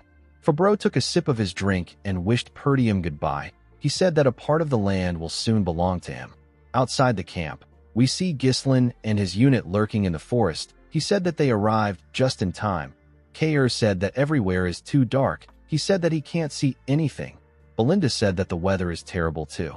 Our boy said that this is actually perfect for an ambush. He closed his helmet and announced that he does not need any hostages. Ghislain drew his sword and covered it with mana. He ordered his men to kill them all. Ghislain and his soldiers charged at the soldiers of the supply unit. The soldiers quickly stood up when they saw them coming. Kaer and our boy tore the first soldiers they saw apart. Gillian rode into the camp with his huge axe and began to cut people down. The soldiers were shocked to see that they were being ambushed. They wondered about what the sentries were doing for this to happen. Before they could put themselves together, Ghislain and Gillian cut them down. Our boy ordered his mercenaries to move according to the plan. He asked them not to spare anyone. In another part of the camp, someone informed Baron Fabreau that he had to come out quickly. He said that they are being ambushed by the enemies. Fabreau told the man that he has eyes too. He asked him about what the sentries were doing. He asked the man not to panic. He reminded him that they have 1,000 soldiers on their side. With a worried look on his face, the man revealed to the Baron that 70% of their soldiers have already been killed. Ghislain, Kaer, and Gillian slaughtered the soldiers. Fabreau was shocked to hear this. He told the man that they need to run. The man was surprised to hear this. Fabreau told him that he will be killed before he gets his reward if this continues. Immediately he said this. Someone threw a dagger at the man's neck. Fabreau was shocked to see this. He fell to the ground. When he raised his head up, he saw Belinda, with a cold gaze in her eyes. Belinda told the man that she didn't expect to see him there. Fabreau was horrified to see Belinda. Ghislain and his men burned down the camp and killed every single soldier there. Belinda took Fabreau to our boy. She made him kneel in front of Ghislain. She revealed to our boy that Fabreau is one of the vassals who went to Degard as an envoy. She told Ghislain that Fabreau sold their information and even became the commander of Degard's supply unit. Fabreau begged Ghislain to spare him. He told him that he surrenders. Our boy asked the man to tell him who is behind everything. Fabreau told him that it is Count Desmond. He said that he was threatened by the Count, so he had no choice but to work for him. Ghislain was not surprised to hear that Count Desmond was involved. He realized that the Count was the one who supported and provided soldiers for Count Degard. Fabreau reminded Ghislain that he has served Perdium for a very long time. He told our boy that Count Degard will pay a generous price for him. He said that it will be a profitable deal. Our boy came down from his horse and asked the Baron to raise his head. Fabreau was happy to hear this. He thanked Ghislain for giving him another chance. He promised to serve Perdium for the rest of his life. Before he could say anything else, Ghislain beheaded him with a single swing. He told the Baron that he doesn't deal with people like him. With a scary look on his face, our boy said that those who attack Perdium will face nothing but death. After saying this, he got on his horse and rode out of the camp with his mercenaries. Belinda was a bit worried to see the scary look on her master's face. Kair asked Ghislain about what they are going to do next. Our boy revealed to him that they will head straight to the castle. He knew that the war had already begun by now. Their enemy's attention was focused on the castle. Ghislain planned to use this to his advantage by attacking the enemy from the rear to confuse them. While riding to the castle, Ghislain informed Kair and Belinda that they will be supporting the left side of the castle when they arrive there. Our boy said that he will head to the right side of the castle walls. He turned to Gillian and told him that he will be entrusting him with their main forces. He reminded him that he will be fighting thousands of soldiers with a handful of men. He asked Gillian if he thinks he can handle it. Gillian smiled when he heard this. He told his master that he can take care of it if it is his command. Our boy smiled when he saw that Gillian was confident. Kair said that Ghislain is giving Gillian the most fun part of the plan. Belinda asked her master to tell her who will be in charge of the castle gate. Ghislain asked her to leave the castle gate alone. Belinda, Kair, and Gillian were shocked to hear this. Our boy turned around and told them that this war will be the starting point that will change the history of Perdium. The scene shifts, and we are taken to the battlefield. We see Perdium covered in dust and smoke. Zwalter ordered his soldiers to prepare for the enemy's attack. The moment he said this, the enemy threw a huge boulder at the castle. It destroyed part of its walls. The knight captain immediately ordered the soldiers to fire their arrows at the enemy. He asked his soldiers not to let them get close to the wall. Unfortunately for him, the Degard soldiers were climbing the wall. They killed Perdium soldiers when they got on the wall. A large amount of them climbed into the castle walls. Zwalter immediately ordered his men to switch to close combat. He told them that they must not give the enemies the castle wall. Count Degard laughed as he watched his soldiers destroy Perdium. He said that this is so satisfying. He believed that the war was already over. He called out to the catapult unit and asked them to get ready for the second strike. He said that they need to take over the castle as soon as possible. Victor could not believe that this was the end of the Northern Wolf. He expected something more from Zwalter. At the castle wall, we see a huge man charge at Zwalter. The Count blocked his attack and cut him down in a swift manner. He moved close to Randolph. He and the knight captain were surrounded by the Degard soldiers. Randolph told his master that the castle gate is another problem they have to deal with. He said the enemy will break it down any minute from now. He asked the Count to tell him what they should do. Zwalter asked him to leave the castle gate alone. He told him that they will only be protecting the wall. He turned to Scovin and asked him about what happened to their backup. Scovin informed him that all the territories they sent messengers to have refused to help. The Zimbar and Rayfold territory said that they couldn't send aid due to internal affairs. Scovin told his master that all the messengers they sent to the Loges territory have gone missing, so they didn't get anything back. Randolph was shocked to hear that no territory sent them help. He called them ungrateful bastards. At the Degard's camp, a soldier ran to meet the Count. He told him that something bad has happened. He said that their supply unit has been compromised. Tomos was surprised to hear this. The soldier informed him that a soldier they sent out for a supply request hasn't returned. He said that something might have happened to him. The Count asked the soldier not to jump to conclusions so quickly. He asked the soldier to tell him how the fools at Perdium could know where the supply unit is and attack it. Victor noticed that there was smoke in the air. He realized that it was coming from the direction of the supply unit. He did not expect that Perdium still had someone who could think like this. Victor became excited. Tomos turned to him and asked him about what they should do. He said that the war just started and they don't have their supplies. Victor tapped the Count on his cheek. With a serious tone in his voice, he told Count Degard that they don't need any supplies. He said that they simply have to take over the castle today. The Count was shocked to hear this. Victor took a look at the castle walls. He noticed that the assault on the left and right walls, which began some time ago, still hasn't broken through. He realized that it was because Perdium's elite unit and the Northern Wolf were holding down the line. While looking around, Victor noticed that the castle gate was free. He raised his sword and pointed it at the gate. He ordered the soldiers to advance. He told them that they shall break down the castle wall today. He got on his horse and called out to a man known as Adon, a soldier who was wearing a weird armor and holding a huge sword and shield stepped out on a horse. Victor informed Adon that he is going to personally head out to break through the castle gate. He ordered Adon to stay there and protect the base. As Victor rode his horse forward with his soldiers, Adon turned around and moved to the base. At the castle wall, we see the enemies climbing into the walls. Zwalter and his knights cut them down immediately they arrived on the wall. While fighting, Skovin saw something. He quickly asked his master to look forward. When Zwalter raised his head, he saw some siege towers moving towards them. Zwalter was surprised to see this. He did not know how they figured out the height of their castle. Randolph said that they are already too busy with the soldiers around them. He said that they won't last if the towers reach the wall. Zwalter quickly turned to his soldiers. He asked them if the catapults are ready. The soldiers informed him that they just finished their preparations. Zwalter ordered them to fire immediately. He told them that they need to stop the towers from approaching. The soldiers quickly fired a huge rock at one of the towers. The enemy was shocked to see the rock. They wondered about how Perdium was able to quickly make a catapult before the huge rock could destroy the tower. Victor grabbed a spear and covered it with his mana. He raised his hand up and threw the spear at the rock. The spear destroyed the rock when it touched it. Everyone was surprised to see that the shot was actually intercepted. Zwalter and his men could not believe what they just saw. They all wondered about who did it. When the Count looked down, he saw Victor coming towards the castle. He realized that he was the one who intercepted the shot. Victor grabbed his sword.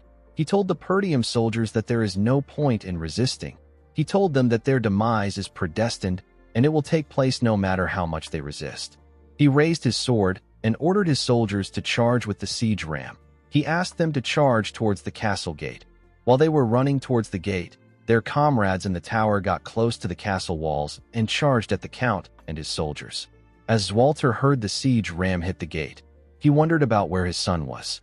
At the castle gate, we see Alfoy and the other mages tied up together. They were all seated around a magic circle. Some soldiers pointed their swords at them. Vanessa was with the soldiers. She stood next to Fergus. Alfoy called the soldiers lowly peasants and asked them to let them go. He said that they are mages. He said that they are not supposed to be part of the war. Fergus told Alfoy that this is an order from his master. He asked him to stay still. Alfoy asked the man if he is blind. He asked him if it is right for him to stay still in this situation. He told Fergus that the fact they let the siege ram get close to the castle gate means that they have already lost. He said that the castle is done for. Vanessa asked Alfoy not to worry. She told him that Ghislain will surely prevail. Alfoy was annoyed to hear this. He asked her not to mention Ghislain in front of him. He said that they are going to die a meaningless death because of Ghislain. He asked Vanessa to tell him what Ghislain will do now. The girl said that she still believes in him. Alfoy became angrier when he heard this. He asked Vanessa to shut her mouth. He called Ghislain a lunatic and asked Vanessa if she is going to continue listening to his orders. With a serious look on her face, Vanessa told Alfoy that our boy is not a lunatic. The scene shifts, and we are taken back a few days. We see Vanessa trying to use magic. She was barely able to shoot out a small amount of energy. She apologized to Ghislain for her pathetic display. She said that this is everything she can muster, even though she can now use magic. Our boy smiled and told her that it is fine. He told her that the important thing is that she can use magic. He explained to her that time will sort her lack of mana since it will accumulate soon. He asked Vanessa to follow him. He told her that he wants to show her something. Ghislain took Vanessa to the entrance of the gate. She saw Alfoy and the other mages burying some runestone in the ground with their shovels. The mages were burying the runestone under the guidance of the mercenaries. Vanessa wondered why they were burying the runestone. Alfoy quickly ran to our boy when he saw him. While shaking in pain, he asked Ghislain about why he is making the mages dig. He told our boy that he has plenty people who can do this job. He told him that he can move the runestone if he wants to hide it. Gordon grabbed Alfoy's neck and slowly choked him. He asked him not to talk while he is working. Alfoy begged for his life. Vanessa asked our boy about what this is. Ghislain said that he is making preparations. He explained to her that the most powerful and simplest tactic in war is to overpower the enemy with an overwhelming difference in numbers. Our boy knew that the castle gate will be compromised no matter how much they struggle. He believed that it was bound to happen after the gate takes on endless attacks. He turned to Vanessa and told her that there is still a way to win. Vanessa was surprised to hear this. She quickly understood our boy's intentions. She asked Ghislain if he believes that she can do it. Our boy told her that he knows she can do it. The moment she remembered this, Vanessa raised her staff and hit it on the magic circle. It released a large amount of energy. Immediately he saw this. Alfoy realized what the magic circle is for. It is for mana transfer. Vanessa held her staff tightly. She remembered Ghislain telling her that he knows she can do it. While she was using the magic circle, the soldiers noticed that the siege ram was hitting the gate harder. One of them asked the others to hold on until the signal comes. While they were fighting on the castle walls, Randolph pointed at something and asked his master to see it. When he turned around, Zwalter saw a group running towards the castle. He quickly realized that this squad belongs to Ghislain. He saw his son leading his men towards them. While Victor was looking at the gate, a soldier ran to him and told him that he has something to report. He revealed to Victor that an unknown cavalry unit is launching a surprise attack from the rear of both sides.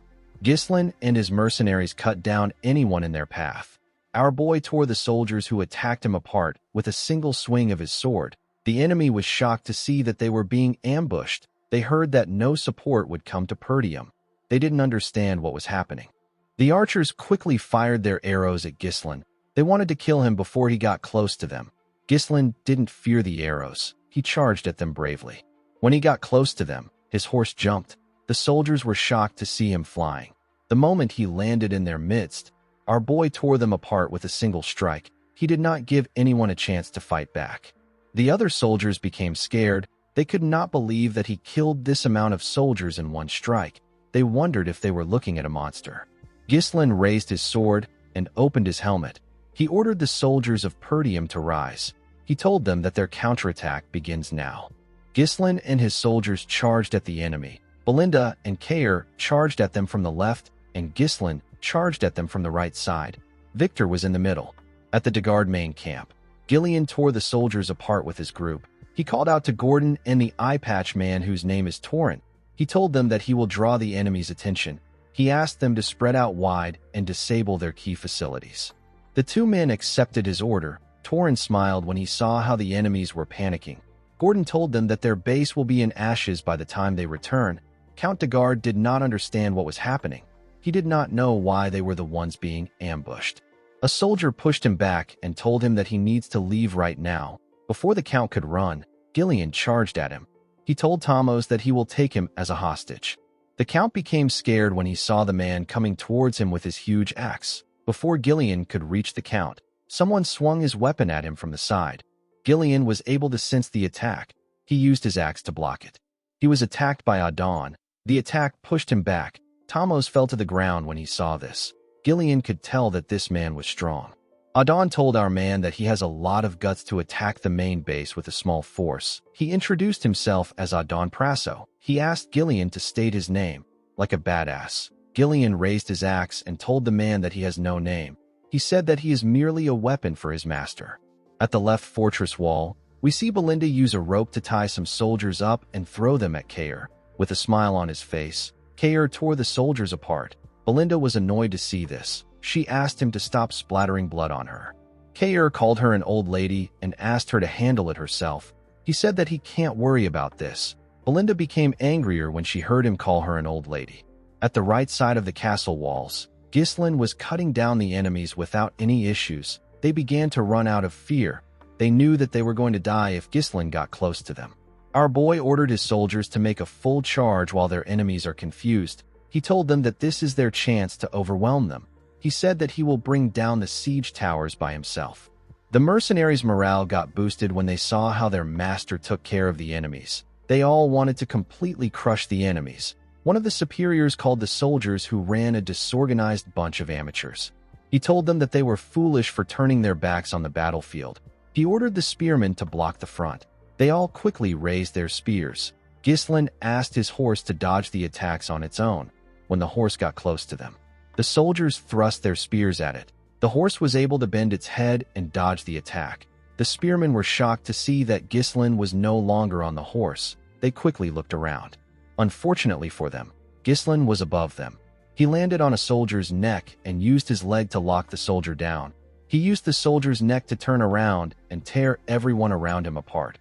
He then moved away from the man's neck and beheaded him with a clean cut. Our boy looked in front of him. He saw a large amount of soldiers on the ground and a large amount of them around the tower. Ghislain noticed that the castle wall was in a worse condition than he expected. He believed that it was because of the siege tower. He realized that the castle wall might fall before the enemies break through the gate. Although his cavalry was keeping the enemies at bay, the difference in their numbers is still way too big. Our boy realized that they will get surrounded by the enemies if they let things drag on. While he was looking around, a captain ordered his soldiers to attack. He said that the castle walls will soon fall now that the siege tower is in play. He asked them to do their best to keep Ghislain there. Our boy realized that he didn't have a lot of time left. He raised his sword and said that they must secure their win before they lose this momentum. Ghislain used his sword to split the head of the first soldier that got close to him. Another soldier quickly charged at him. Ghislain cut off his neck. He cut the next person's throat. He blocked a soldier's attack and moved his sword close to him. He quickly tore the man's chest apart. The soldiers on the siege tower saw this. They quickly fired their arrows at him. They knew that they couldn't let Ghislain get close to them because he is targeting the siege tower. Our boy dodged the arrows and moved close to the captain. He stabbed the captain in his stomach and used his sword to raise him up. He threw his sword and the captain's body at the tower. His sword managed to land on the tower. The captain's body fell out of it. Ghislain attached his mana thread to the sword and used it to pull himself towards the tower. Immediately, he got close to his sword. He took it out and landed inside the tower. The men in the tower were horrified to see him. Ghislain raised his sword and hit it on the ground. He pushed his sword into the tower and dragged it down to the ground. The enemy soldiers were shocked to see what our boy did to their tower. Victor could not believe that our boy dismantled the entire tower with his bare hands. He realized that Ghislain is the commander of the cavalry unit. He turned to a soldier and asked him if the main gate still hasn't been breached. The soldier explained to him that the gate's defenses are stronger than expected. He said that they have been slightly delayed by internal resistance. He told Victor that they should be able to break through in about 10 minutes. Victor asked the man to make it 5 minutes. He said that he will take out Ghislain. He asked the man to have the gate open by the time he returns. With a scary look on his face, Victor asked the man to fail if he wants to die by his hands. The soldier became scared. He told Victor that he understands. Before Victor could move forward, someone called him a flying tin can. The person told him that he is not going anywhere. Victor turned around and asked the person for his identity. Kair introduced himself as the commander of the Cerberus mercenaries. With a smile on his face, he asked Victor to play with him. Kair charged at Victor and asked him to stay with him. Victor tapped his horse and made it use its hoof to hit Kair's horse in the neck. This destabilized Kair. Before he could get himself together, Victor swung his sword at him. Kair was able to dodge the attack, but his horse got beheaded. He charged at Victor from above and swung his sword at him. Victor easily blocked the attack with his sword. Kair grit his teeth and swung his sword at him again with more force. Victor easily blocked it. Kair was surprised to see this. He did not expect him to block his attacks. Victor moved his sword and made Kair lose his balance. He told Kair that he has seen tons of people like him. He referred to the man as a mediocre mercenary who simply uses brute force. Immediately he said this. He swung his sword at Kair. The man quickly used his sword to block Victor's heavy attack, but he got pushed back. He could barely stand his ground. Victor used his sword to break Kair's sword and landed a cut on his shoulder. Victor glared at him and said that there is nothing easier to deal with than beasts who just swing their front paws instinctually. Kair quickly moved back. He placed his hand on his shoulder to slow his bleeding. He realized that Victor is as strong as Ghislain said. The scene shifts and we are taken to the past. We see Ghislain reveal to Kair that Victor is the hidden Joker card of Count Desmond. Kair asked our boy if Victor is stronger than him. Our boy told him that Victor is stronger than everyone he has ever fought except for himself. Ghislain explained to Kair that Victor will use his overwhelming advantage in numbers to force them to focus all their attention on defending the walls. While they are focused on the walls, Victor plans to break through the weakened gate and launch an all-out attack. Ghislain told Kair that this is actually what he wants Victor to do. He told him that the plan might fail if Victor makes it out of the castle gate. Our boy asked Kair to hold Victor down. Upon remembering what his master said, Kair smiled and stood up. He said that our boy is asking for too much. On the other side of the battlefield, we see Gillian clashing with Adon. Adon used his shield to block Gillian's attacks. Count de Guard called out to the knight. A soldier held him back and asked him to be careful.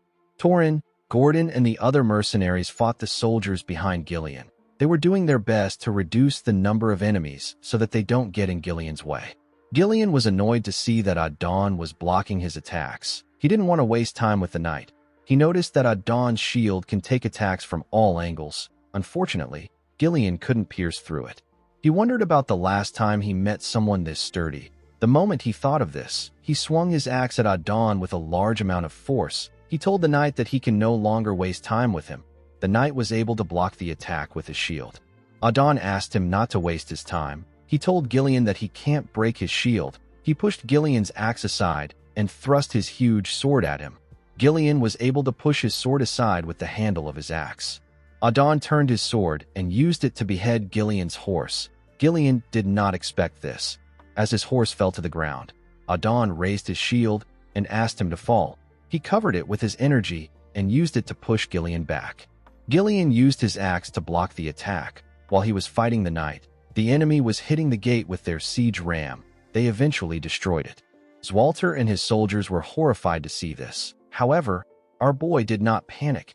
Alfoy called out to Vanessa. He asked her to do something since she took their mana. While draining their mana, Vanessa said that it is not yet time.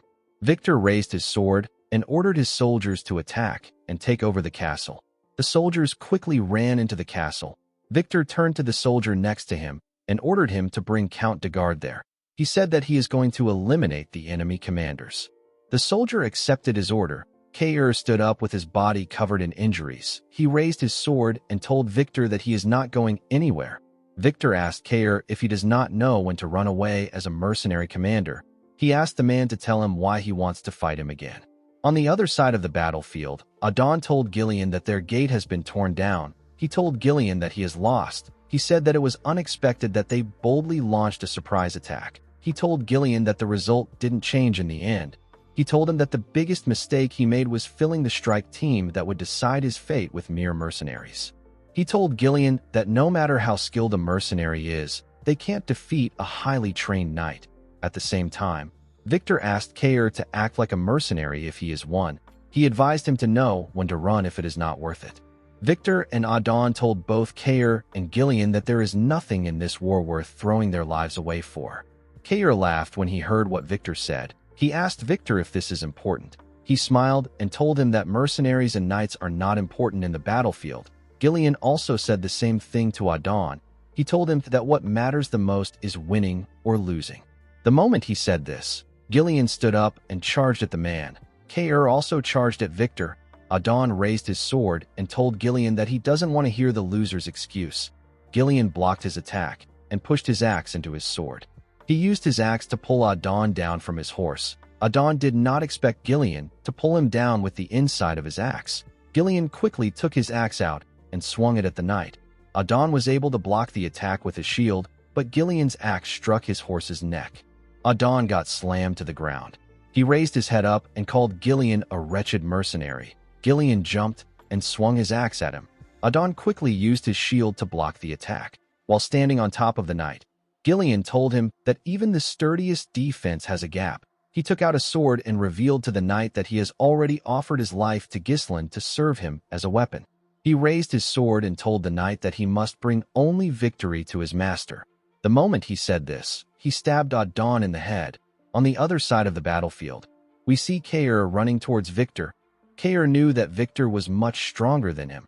He knew that he could die fighting the man, but he still charged at him because Ghislain asked him to hold Victor down. Kair believed that he can slow Victor down if he can land one strike on him. He remembered asking Ghislain about how he is going to do something. Our boy asked him about what he means. Kair asked him to show him how he used the moves he used when they had their duel. With a look of embarrassment on his face, he asked Ghislain if he can teach him how to use his moves. Our boy smiled when he saw the look on his face. He revealed to the man that it is not about the movement. He explained to him that anyone who runs into him would probably look down on him. Kair raised his sword and ran towards Victor. The man told him that he is just an animal that charges forward. He blocked Kair's attack and swung his sword at him. Kair dodged it by moving to the side. He threw his broken sword at Victor with a large amount of force. The knight used his sword to send the sword flying. He told the mercenary that fools like him always make hasty decisions in desperation. They are oblivious to the fact that this might be their last decision. Victor raised his sword and thrust it at Kair. He asked him to die. As the sword got closer to him, the man remembered that our boy told him that he will be able to land a proper strike if he can hide his true intention when his opponent is close to him. Immediately, he remembered this. Kair dodged Victor's blade. Victor was still able to leave a cut on his shoulder. Kair grabbed Victor's arm and used it to push himself up. He grabbed his broken sword that was in the air. Victor was surprised to see this. Kair charged at him with his broken sword. Victor was barely able to dodge the attack. Fortunately for Kair, he was able to stab Victor's horse. The horse screamed out in pain. It fell to the ground. Kair also fell to the ground. Victor was able to get off the horse before it fell down. He did not expect Kair to make an irregular movement to catch the blade that he deflected. He realized that Kair threw his sword at him in order to shift the extremely disadvantageous situation to his favor. Victor knew that only those prepared to face death could reach this caliber of skill. He told Kair that he is not as thoughtless as he believed. He walked up to him and said that it is not uncommon for one to surpass their limits at the crossroads of life and death. He told Kair that he missed his chance because he met the wrong opponent. He raised his sword and asked the mercenary if he has any last words. Kair raised his head and smiled at Victor. He told him that he landed a hit. The knight was surprised to hear this. Before he could question Kair, someone threw some daggers at him. Victor was forced to move back to dodge the dagger. The person who threw it was Belinda. Our favorite maid jumped and took out a rope with a hook. She threw the hook at Kair and used it to hold his jacket. She landed on a horse and used the rope to drag Kair with her. Victor didn't chase after them. He was more worried about what Kair meant when he said that he landed a hit. He knew that he lost his horse because of Kair's attack, but he would have still been able to kill him if Belinda had not interfered. Victor knew that Kair wasn't so stupid that he would trade his life simply to kill his horse. He realized that the mercenary was risking his life for something important. He turned to his dead horse. Victor quickly raised his head to see his soldiers. He watched them as they rushed inside the castle. He looked past them to see Vanessa gathering mana. He quickly realized that Kair's goal was to hold him down there. While gathering mana, Vanessa remembered our boy telling her that the situation can be flipped to their advantage even if the enemies get right under their noses after breaching the castle gate. He told Vanessa that the situation can be flipped with the help of her magic. Vanessa asked Ghislain if he really thinks that she can do it. Ghislain smiled and told her that he is certain that she can do it. The moment she remembered this, Vanessa released her magic. A bright blue light shined in the eyes of the soldiers. Vanessa activated a spell known as Flame Strike. A ridiculous amount of fire got released. The fire destroyed the castle wall and broke outside. It burnt everything in its path. Zwalter and his allies were shocked to see the scale of the attack. Ghislain and everyone on the battlefield could see this ridiculously powerful flame. The soldiers burnt to death. They screamed out in pain. The soldiers outside began to retreat. Before they could get far, Ghislain attacked and cut them down. He ordered his mercenaries to surround the castle gate and not allow a single enemy escape. Victor was able to survive the fire thanks to his armor. A soldier carrying a shield ran to meet Victor. He informed him that most of the soldiers have been burned to death. He told him that they need to retreat. Victor said that this is irritating. This was a war that was meticulously planned with long preparations. The army had effectively blocked every path Perdium could take to survive. With all their efforts, Victor and his masters couldn't predict the special forces, the Mad Dog, and an elder-class mage capable of incinerating thousands of soldiers in an instant. Victor knew that these factors were far too convenient to see them as a mere coincidence. It was all perfectly aligned to thwart his victory. Victor used his sword to push himself up. He accepted the fact that he has fallen into Ghislain's trap. He ordered the soldier to assemble the rest of the soldiers. He told him that they will be making a temporary retreat. He explained to him that the area is not forested. He told the soldier that they can regroup back at the main camp if they are able to get out of the blaze. Victor said that it will take longer to capture Perdium than they expected. He ordered the soldier to call Adon immediately. The moment he said this, he saw something shocking. He saw Gillian walking towards him with Adon's helmet in his hand. With a serious look on his face, Gillian asked the knight if he is the commander of the Dagard army. Victor could not reply. He was in shock from seeing Adon's helmet in Gillian's hand. Gillian threw Adon's helmet on the ground and told Victor that his main force and army are done for. He pointed his axe at him and asked him to surrender. Victor released his mana and asked Gillian not to make him laugh. He raised his sword and asked Gillian if he really believes that his war will end this way. He told him that he will simply cut off everyone's head by himself. He covered his sword with his mana and said that the war has just begun. While the enemy soldiers were rushing to retreat, Zwalter ordered his men to fire at the enemies. He told them that the enemy is trapped. Ghislain ordered his mercenaries from the ground. He asked them not to allow any of their enemies escape from the fire. He told them that this is their golden opportunity to turn the tides of the war. Ghislain asked his soldiers not to spare anyone. While the mercenaries were tearing the enemies apart, Belinda called out to her master. She moved close to him and asked him if he is hurt. Our boy said that he is fine. He asked her about how she and Kair are. Belinda turned to Kair to see if he was conscious. The man raised his hand and gave our boy a thumbs up to show that he is fine. Our boy smiled when he saw this. Belinda told her master that things would have gone wrong if the fire had happened a little later. She revealed to him that she actually thought that his plan was ridiculous. Ghislain told her that it ended up working out. Belinda asked him not to ask them to do this again. She could not believe that they spent all their mind runestones in that one strike. Ghislain looked around. He asked Belinda about where Gillian is. The girl was surprised to hear this. Our boy quickly rode his horse past her. Belinda called out to him. Ghislain didn't respond to her. On the other side of the battlefield, we see Gillian block Victor's attack with his axe. Victor attacked him again. Gillian was able to block it, but he got pushed back. He was surprised to see how heavy Victor's strikes were. Victor didn't give him the chance to think. He attacked Gillian with more strikes and pushed him back with each swing of his sword. Gillian was impressed with Victor's momentum. He quickly swung his axe at the knight when he got close to him. Victor was able to jump and dodge the axe. He used his sword to destroy Gillian's arm plate and land a strike on his shoulder when he landed on the ground. Gillian did not expect this. Victor's speed and strength were both ridiculous.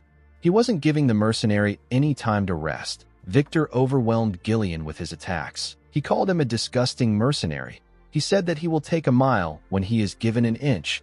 Gillian attacked the knight with his axe and used it to push his sword down. But this didn't stop Victor. He moved his sword inside the axe.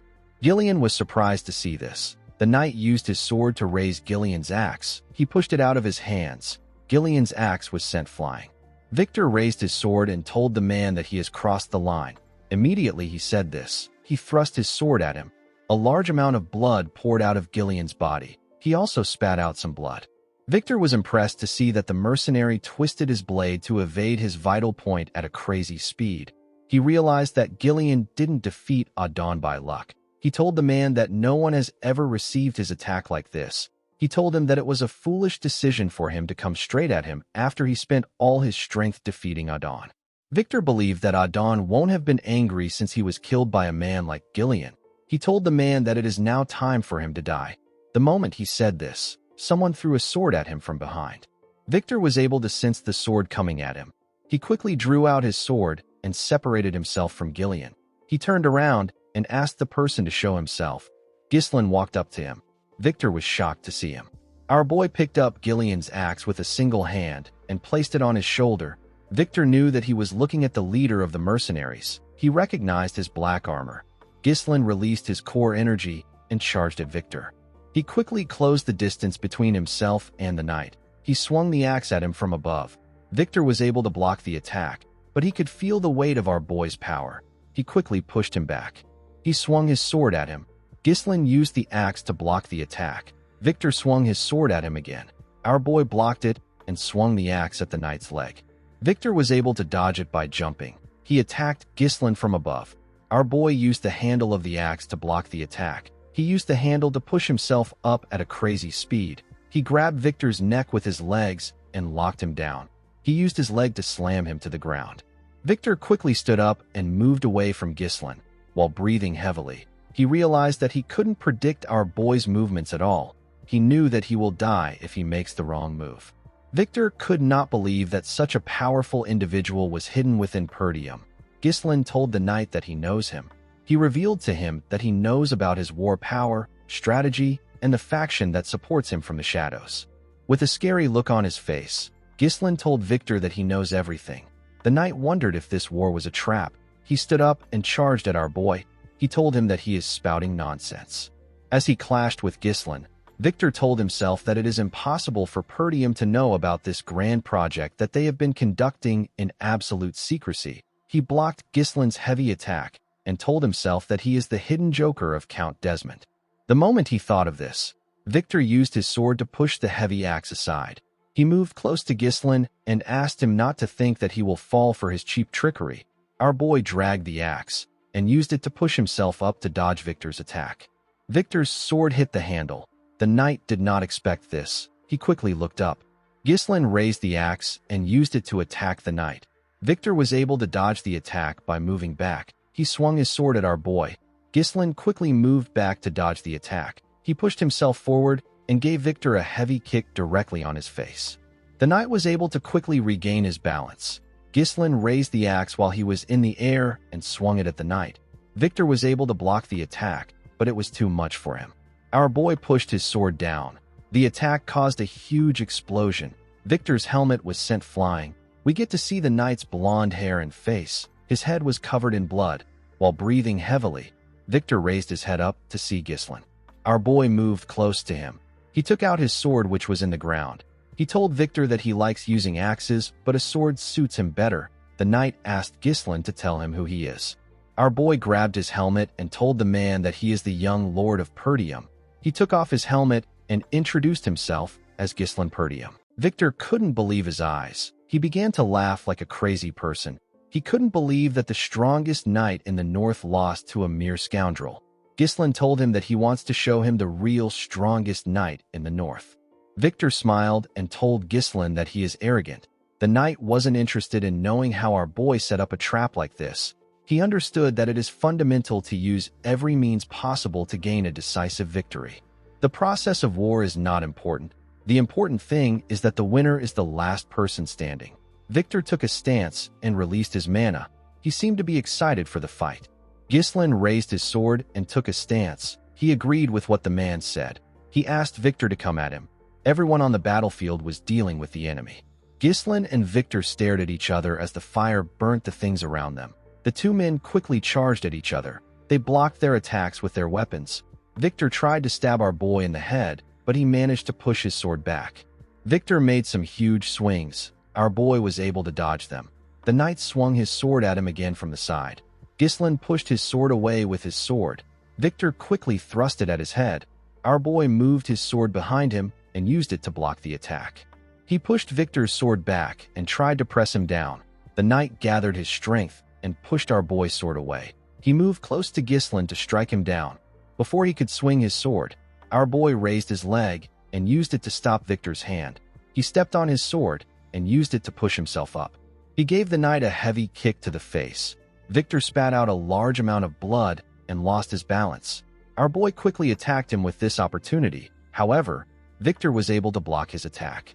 He gathered his strength and pushed Ghislain's sword down. He pushed our boy back. Our boy was able to safely land and regain his balance. He noticed that Victor's attack left a scratch on his armor.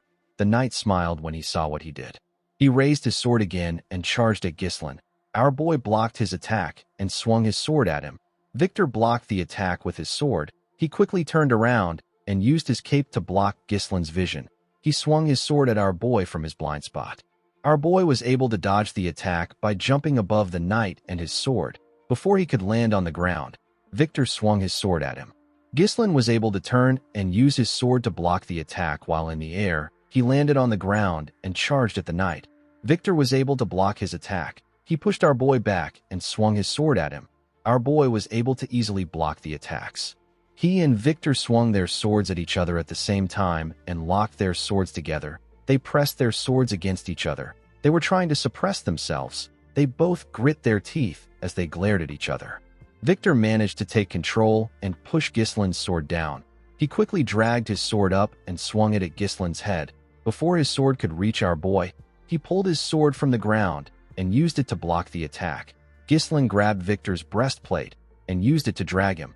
He kicked his leg and made him lose balance. He then threw the man with all his might. Our boy didn't give Victor the chance to rest. He took out his sword and charged at him. Victor quickly rolled on the ground to dodge Gislin's attack. He moved back and dragged his sword on the ground. He used his sword to throw some sand at Gislin.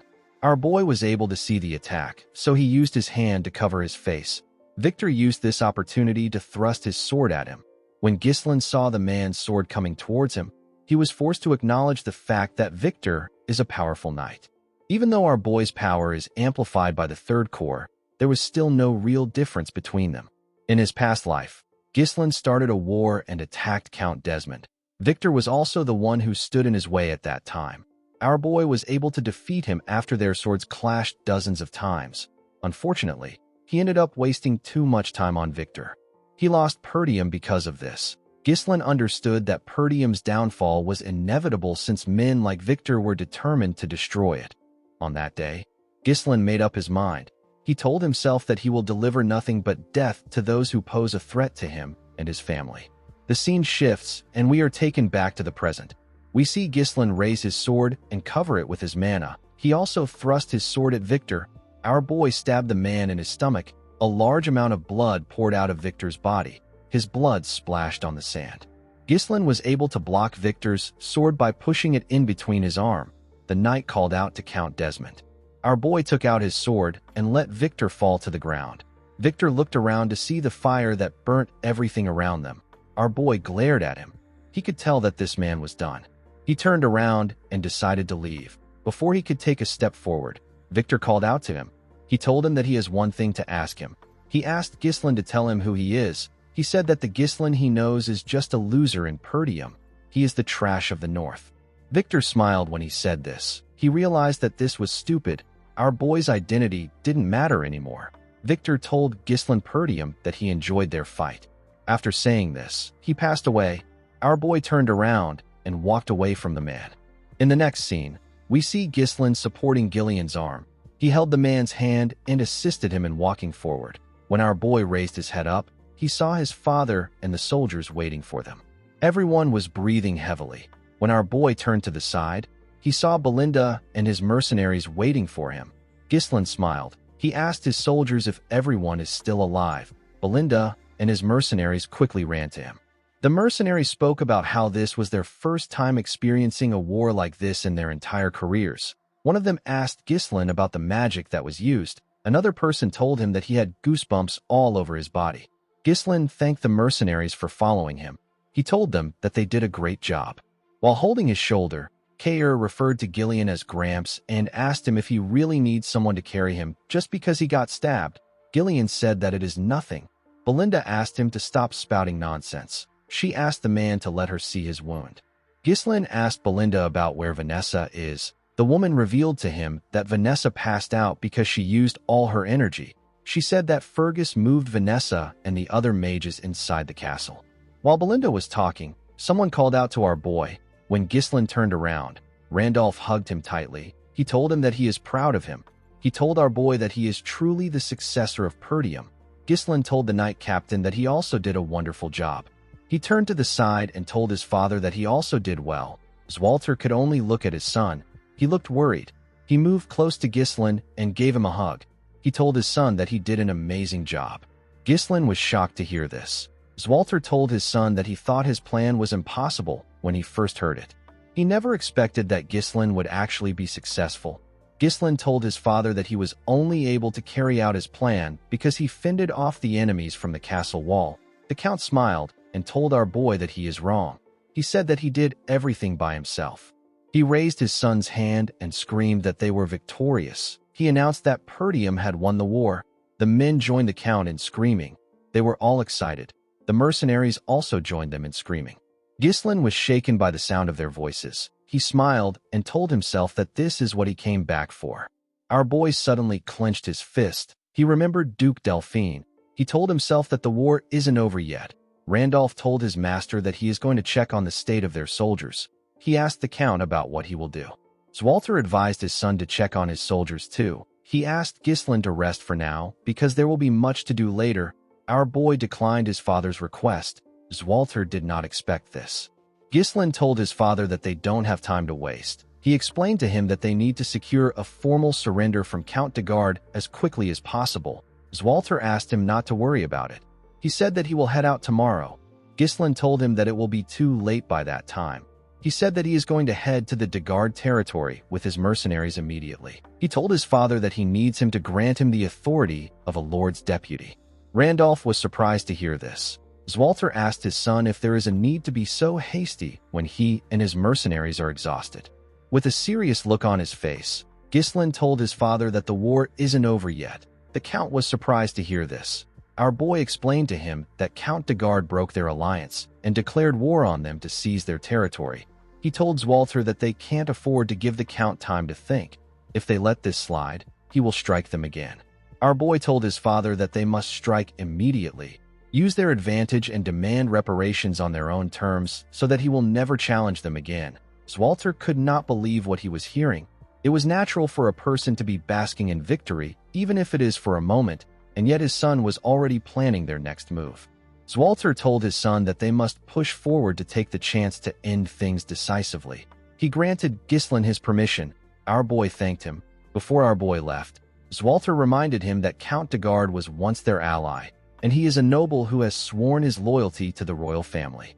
He asked Ghislain to do his best to treat the Count with as much courtesy as the situation allows. Our boy smiled and asked his father not to worry about this. Ghislain turned to Kair and Belinda. He asked them if they can still move. Kair said that he is fine. Ghislain got on his horse. He asked his men to follow him. He told them that they are heading to the de Garde territory at full speed. The scene shifts, and we are taken to Castle de Garde. We see Thamos throwing things around. The Count could not believe that they failed. He only accepted this secret treaty because everyone knows how powerful Desmond is. Thamos couldn't believe that the powerful Desmond lost to the scrubby Perdium territory. The man in front of the Count asked him to calm down. Thamos asked the man known as Lowell to shut up. He asked him if this looks like a situation where he can be calm. He asked the man to stop standing around and prepare for surrender negotiations. He asked Lowell to tell the bureaucrats to prepare for reparations. Lowell asked the Count if he is serious. Thamos said that Zwalter is an idiot known for respecting customs and honor. He was certain that Zwalter would accept the negotiation. The Count knew that Perdium is desperate for money at the moment. He believed that he could overcome this if he offers them reparations. He planned to make Count Desmond take responsibility for what happened after he is done with the negotiation. Lowell reminded his master that they poured all their finances into the war. He asked the Count about where they can get money for reparations. Thamos grabbed his neck and began to choke him. He called him an idiot. He asked him about how he was able to work in his castle with his brain. He asked Lowell to squeeze the money out of the citizens. With a scary look on his face, Thamos asked the man if he feels guilty about doing this because he is also a peasant. He asked him if the animals are more important than him. While struggling to speak, Lowell told the Count that the peasants are not more important than him. Thamos threw him to the ground and asked him to know his master. He ordered the man to get moving. Lowell spat out some blood. He glared at the Count. He was tired of his tyranny. He was forced into administering this territory. Lowell was well aware that the people couldn't take more of the Count's tyranny. He knew that they might revolt soon. Before he could get up, a soldier ran into the room. He told the Count that there is trouble. He revealed to him that the soldiers from Perdium have already arrived. In the next scene, we see the mercenaries lined up in the Count's office. Thamos sat on his chair waiting for Zwalter. Lowell was behind him. Thamos couldn't believe that the soldiers got here so quickly. He told himself that he won't let anything go as Zwalter wants. The moment he said this, someone stepped into the room. It was Ghislain. Belinda and Kair were with him. Our boy asked Thamos if he is prepared for the surrender negotiation. Thamos was shocked to see Ghislain. He asked our boy about where his brother is. Ghislain told him that his father is quite busy focusing on the recovery of their territory. He told him that he is the Lord's deputy and he has been put in charge of this negotiation. With a serious look on his face, Ghislain asked his men to bring Thamos to his knees. A few hours earlier, we see Ghislain and his mercenaries riding their horses towards the de Garde territory. Kair said that Count de Garde is quite fast when it comes to running away. He couldn't believe that the Count abandoned his soldiers and ran back to his territory so quickly. Gordon apologized to Kair for letting the Count slip away. Kair smiled. and told the man that Gillian is the one at fault. He told him that he and the other men did their jobs well. Upon hearing how Kair spoke about Gillian, Ghislain wondered if he should grant Kair the chance to fight against Gillian one day. Kair moved close to our boy and asked him if he plans on sparing Count de Garde by asking for a surrender negotiation. He asked Ghislain to tell him why he will do this. Our boy explained to him that everyone knows that Count de Garde is a shameless bastard who tried to take over Perdium. His external pretext is the vengeance of his successor. If Perdium demands excessive compensation, they will be put in an uncomfortable spot. Ghislain told Kair that they need to end their negotiation with reparations. This sounded complicated to the mercenary. He told our boy that they are making things more complicated than it needs to be. He asked Ghislain to tell him why he doesn't just march into the territory and wipe everything out. Belinda felt like Kair made a stupid suggestion. She asked the man if he thinks that a dispute between nobles can be resolved the same way as a fight between mercenaries. Kair was offended by this. He told Belinda that mercenaries and nobles are both humans. He asked her to tell him what makes the nobles better than them. He said that the de Gardes were the ones who attacked them first. It didn't make sense to him that they still had to think about the position of their enemy. Ghislain asked the man not to think about it. He told him that what he said is what his father would have done. Belinda became worried when she heard this. She asked her master about what he means. Ghislain smiled and told her that he is different. He said that he will make the de Garde territory his own. The scene shifts and we see Kair and Gazelle raise the Count up by carrying his arms. They kicked the Count's table down. Thamos could not comprehend what was happening. He asked the men to let go of him. The men pushed him down and made him kneel in front of Ghislain. Belinda moved close to her master and gently asked him if he is certain about what he is doing. Our boy told her that he is sure. Belinda asked him to remember that she tried to stop him when his father is questioning him. Thamos told Ghislain that he has sworn his allegiance to the kingdom. He asked our boy if he thinks that he can get away with doing this to the king's subject. He ordered Ghislain to show some respect. Our boy pointed his sword at him. The Count quickly became silent. Ghislain explained to Thamos that he is a traitor who was deceived by the enemy's sweet temptations. He broke their alliance and tried to seize Perdium for himself. Our boy told him that only death awaits those who dares to harm Perdium. The Count became scared. He asked Ghislain to stop playing around. He couldn't believe that our boy was really going to kill him. Ghislain explained to him that he must also risk his life if he pushes countless lives into the battlefield. He told him that he must pay the price that such actions deserve. Thamos began to laugh. He realized that Ghislain was an insane bastard. He was really going to kill him. Our boy raised his sword. Before he could swing it, Thamos asked him to wait. He said that he has a price to pay. He told Ghislain that he will give him the territory. Belinda and Lowell were shocked to hear this. Ghislain simply smiled. He knew that Thamos would do this.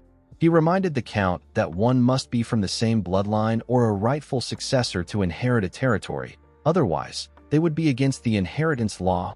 A domain isn't something that a person can just trade like battering goods. Thamos told our boy that he will handle those issues himself. He asked him not to worry about it. He told him that they will say that he is a distant blood relative. Thamos revealed to Ghislain that he will have his people forge the inheritance rights. He told him that all he has to do is accept it. The Count turned to Lowell and asked him to stop standing around. He ordered him to bring a pen and paper. Ghislain decided to press the Count more. He told him that he is not sure about the arrangement.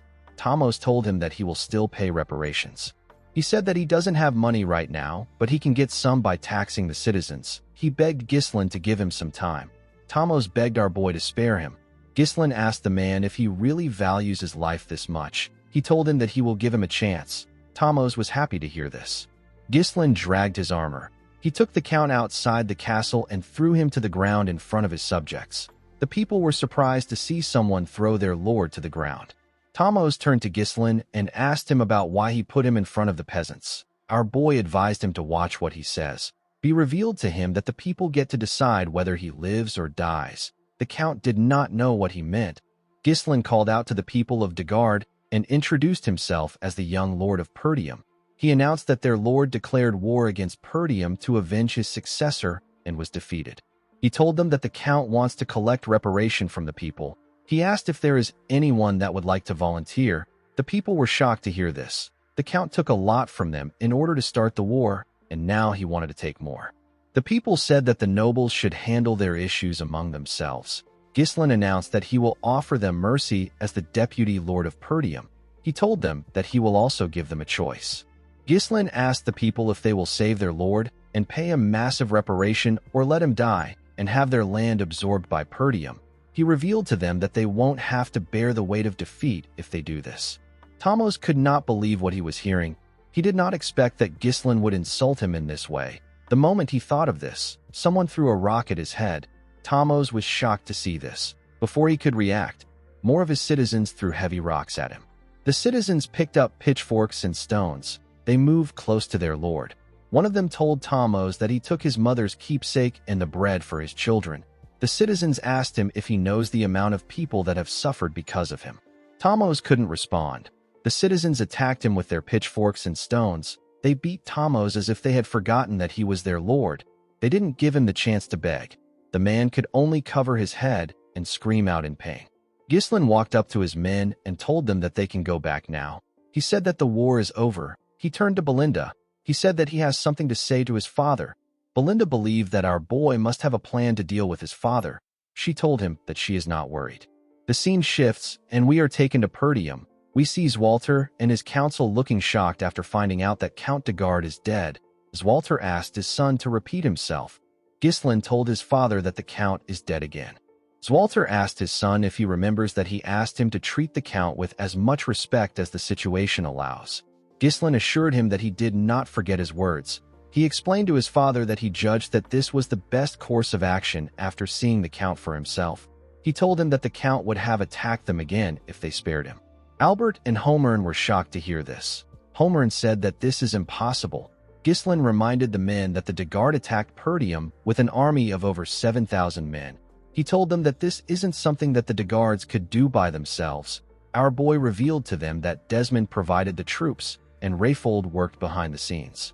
The men couldn't believe what they were hearing. They could not believe that two dominant powers were targeting them.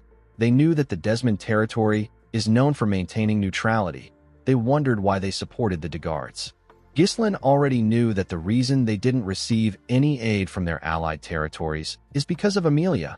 She killed the messengers to cut off the flow of information completely. This isolation tactic has always been her specialty. Once Ghislain takes control of the de Garde territory, the situation will change. The Desmond and Rayfold County would not be able to launch an immediate attack on Perdium because it would now share a border with the de Garde territory. If any of their enemies make a move that is even slightly suspicious, our boy will be able to respond immediately. Zwalter now understood his son's reason for killing Thamos. He reminded his son that the land won't belong to him just because he killed the Lord. He told him that it must be inherited by a blood relative or a rightful heir. Ghislain took out a scroll and placed it on the table. He asked his father to take a look at it. When the Count opened the scroll, he saw that Thamos wrote that Ghislain is a distant blood relative of his, and he is the first successor of the territory. Zwalter could not believe his eyes. Our boy revealed to him that he got it from Count de Garde himself. He assured his father that they can dodge all the issues that comes with inheritance with this document. Zwalter was in disbelief. He put himself together and told his son that ruling over a territory is not an easy task. He asked Ghislain if he can handle it with the manpower he has. Our boy smiled and asked his father not to worry. He said that he has someone fit for the role. The scene shifts, and we are taken to the Austin territory in the Siren Kingdom. We are shown a bar in the territory. We see people screaming inside the bar. They were watching some men gamble. Some of the people were surprised to see that a man with green hair was going all in. The man with green hair used a cup to pick up 4 dice. He shook the cup multiple times. He placed it on the table to show it to his opponent. His opponent was a huge bald man. The bald man had 2 bigger men behind him. The bald man asked the man known as Claude if he knows what will happen if he plays a trick on him. Claude smiled and told the man that he doesn't have to be so nasty. He said that it is all for fun. He raised the cup and revealed 4 dice that were perfectly stacked on each other. The dice were showing the same numbers on each sides. With a smile on his face, Claude asked the man to hurry up and place a bet. In the next scene, we are taken to a hall. We see the soldiers and the mercenaries seated in the hall. Ghislain, Zwalter, and Randolph were on stage. Our boy knelt in front of his father. Zwalter acknowledged his son's immense contributions. He announced that Ghislain will now be granted the title of Baron of Fenris under the name of His Majesty. Immediately he announced this. The mercenaries and the soldiers began to cheer. They all shouted our boy's name. Ghislain has now become a lord. The scene shifts, and we are taken to the past. We see Ghislain in his father's office. A map was on the table in front of him. Our boy explained to the council that the Dagard territory is composed of a total of 5 baronies. This is excluding the lands that are governed directly by the territory. Ghislain said that he plans on establishing his base in the Fenris barony, which is at the center of the territory. He asked the council if they have any questions. Everyone knew that their questions and opinions didn't matter. Albert moved close to his master and whispered something in his ear. Zwalter asked his son to do whatever he likes. He said that this is something that someone had to do eventually. Ghislain thanked his father for granting him his permission. Zwalter cleared his throat and told his son that their territory has suffered quite a bit of financial bleeding due to the war. Ghislain asked his father to tell him what he means by bleeding. The count told his son that he can sell some runestones to provide some support for them. Ghislain revealed to his father that he doesn't have any runestone at the moment. Zwalter was surprised to hear this. Our boy reminded him that he used all the runestones to blow up the castle gate. He asked his father not to worry. He said that he will mine more and get some for him. The scene shifts, and we are taken back to the present. We see Belinda greet her master with a bright smile on her face. She asked her master to sit down and eat his meal. Gillian bowed his head and referred to our boy as young lord. He quickly corrected himself by calling him lord and congratulated him. Kair told Ghislain that he is well established now. Belinda put her hands together and said that she was always worried about what he might become. She said that her hard work in raising him has paid off. Kair told her that Ghislain must be ruthless and rude because of her. Belinda used her leg to kick him in the stomach. She moved close to Ghislain and smiled at him. She reminded him that he is now a lord. While they were talking, someone called out to our boy. When Ghislain turned to the side, he saw Elena and another girl with light blue hair. Elena moved close to her brother and asked him if she should call him brother or lord. Ghislain asked her to call him whatever she wants. He turned to the shy girl with blue hair. He referred to her as Rachel. Rachel greeted our boy. Ghislain asked her to let him know if his sister bullies her. He said that Elena can be violent when she doesn't like something. Elena hit her brother's chest when she heard what he said. Ghislain turned to Gillian and told him that his daughter is completely healed now. The man told him that it is all thanks to him. Our boy clapped his hands and called for everyone's attention. He thanked his mercenaries for following his orders during the war. He said that he is now the Lord of Fenris. He revealed to them that his base will now be in Fenris instead of Perdium. He said that he plans on hiring them as his private army. The men were shocked to hear this. They asked Ghislain if they will be getting permanent positions. Our boy told them that they will. He revealed to them that he plans on training them as knights. The mercenaries were shocked to hear this. Ghislain explained to them that what they displayed in the recent war already shows that they are worthy as knights. He assured the men that they are qualified. Belinda moved close to her master. She told him that an army of this scale would cost a lot of money. Our boy smiled and told her that they are going to have to make a lot of money. He turned to Gillian and asked him about his condition. The man said that his body is in a good state. Ghislain ordered him to lead the people to Fenris and wait for his arrival. Gillian was surprised to hear this. He asked his lord if he won't be following them. Our boy revealed to him that he has somewhere to visit. He explained to Gillian that Fenris will be in poor public order since the war ended. He asked the man to first go there and solve this issue before anything else. Gillian did not seem excited to take on the job. It was like his master was pushing him away. Ghislain told the man that he is one of the people he trusts the most. Gillian did not expect to hear this. Our boy tapped his arm and told him that this is the reason he left the task to him. Gillian bowed his head and asked his lord to have a safe trip. Ghislain moved close to Belinda and Kair. He told them that they will be going with him. He asked them to prepare. Belinda asked her master about where they are headed to. Our boy revealed to them that they are going to the Austin territory of the Siren Kingdom. Belinda could not believe that they were going overseas. Kair asked our boy if he is referring to the territory that is famous for its games. Belinda told her master that she loves to travel. Kair asked our boy if they will be playing some games now that the war is over. Ghislain told him that they are not going there for entertainment. In the next scene, we see Vanessa ask someone to let her suck it one more time. Alfoy was shocked to hear what she said.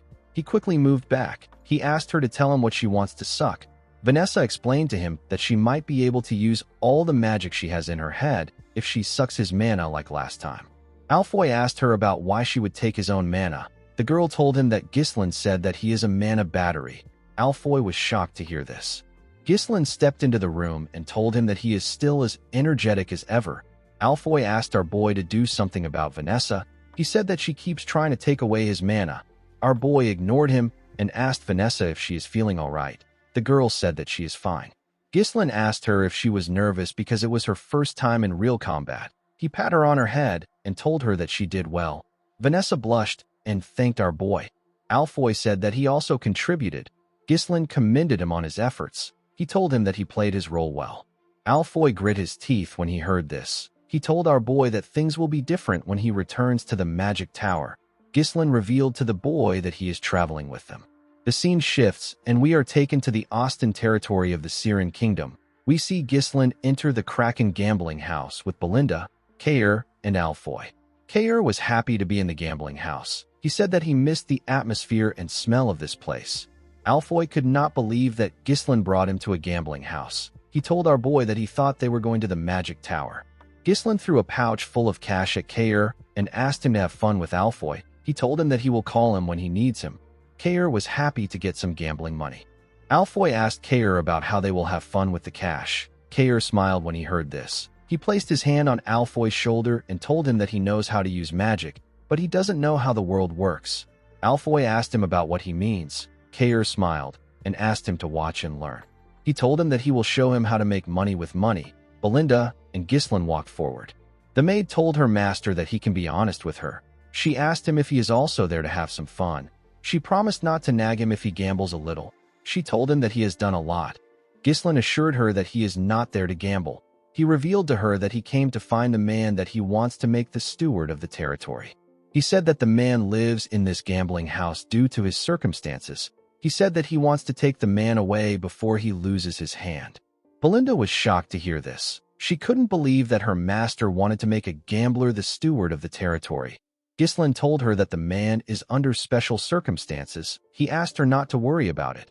He assured her that the man is good at handling resources. Before he could tell her the man's name, someone called Claude a crazy bastard and told him that he caught him. Ghislain and Belinda quickly turned around. In another part of the gambling house, we see a large amount of people gathered around a particular table. The people spoke about how it was odd that Claude had been winning. They said that he deserves what he is about to get for boasting about his education.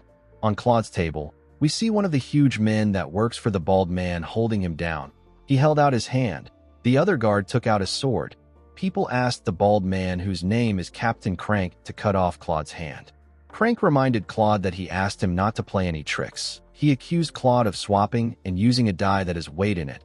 He told him that he can't use tricks with a fake die. The man crushed the die in his hand and asked Claude if he has been scheming this entire time. Claude said that he has never prepared or swapped a die like that. He told Crank that he is the one playing tricks on him, even though he asked him not to play a trick. Crank asked Claude not to feel mistreated. With a smile on his face, he told the man that they can never fully understand each other. Claude grit his teeth out of anger when he heard this. Crank ordered his subordinate to cut his hand off. When the man raised his hand, Claude closed his eyes. He began to sweat. While he was panicking, he heard someone say that it is a fun game. The person asked Crank to let him join them. Claude quickly opened his eyes. He saw that Ghislain was blocking the man's sword. With a look of anger on his face, Crank asked our boy for his identity. Our boy introduced himself as Baron Ghislain Fenris of the Lithania Kingdom. Crank did not expect to meet a noble from a foreign land. His men quickly raised their swords. They wanted to attack Ghislain. Crank ordered them to stop. He welcomed our boy to the Kraken gambling house. He asked him not to start a fuss in this place. He asked Ghislain and his men to put their swords away. His men quickly followed his order. Our boy put his sword away and called out to Belinda. The maid put her dagger away. Crank referred to our boy as a distinguished guest and asked him about why he came to a place like this. Ghislain said that he was looking for someone. He said that he has found the person. He asked Claude to stand up. He told him that he came to get him. In another part of the gambling house, we see someone roll 3 dice. The 3 dice all landed on 1. This roll made Alfoy win the game. He was given a large amount of gold. The boy was shocked to see what he won. The other gamblers could not believe that they lost to a newbie. They wondered about how he was so lucky. Kair placed his hand on Alfoy's shoulder and asked about the amount of money he won. He did not think that Alfoy would be so lucky. Alfoy did not say anything. He realized that he just earned more money than he has ever gotten from selling magic scrolls all day. The boy felt his heart beating fast. He wondered about the last time he felt his heart beat this fast. I think Kair might have created a gambling addict. Kair noticed that people were shouting upstairs. He wondered why they were doing this. Alfoy did not care about the noise. He was more focused on his newfound passion. Belinda asked her master if this is the gambler he is looking for. Our boy told her that it is. Crank told Ghislain that things can't go as he wants. He explained to him that Claude did not honorably participate in the sacred game and resorted to trickery. He said that Claude must pay. Ghislain asked him if he is serious. Claude smiled and bowed his head to Ghislain. He referred to him as Baron Fenris and apologized to him. He told our boy that he lost the money he gave him to support himself to a swindler. He said that this gambling house manages all the dice used here, and they thoroughly screen for the smuggling of cheating tools through inspections of personal belongings. Claude said that it is quite suspicious that a rigged die appeared precisely at the moment he played a big bet. Belinda wondered why Claude was speaking to her master like he knew him. She told him that he has never seen her master. She said that he is lying. Ghislain stopped her before she could raise her voice. He asked Crank if what his subordinate said is true. Crank wondered where Claude got such a huge amount of money. He believed that Ghislain gave him.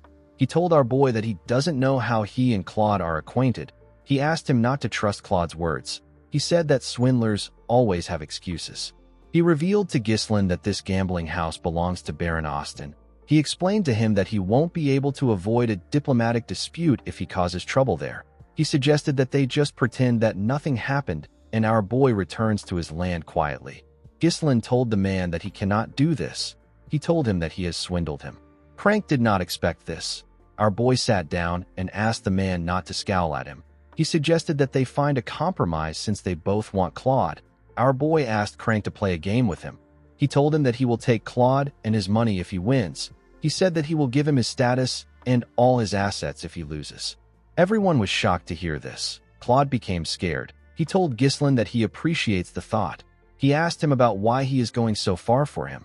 Our boy pulled him close and told him that he is someone he needs. Claude did not expect to hear this. Crank laughed and said that he doesn't remember the last time he saw a noble with this much gut. He accepted Ghislain's offer and told him that a person must gamble if they are at a gambling house.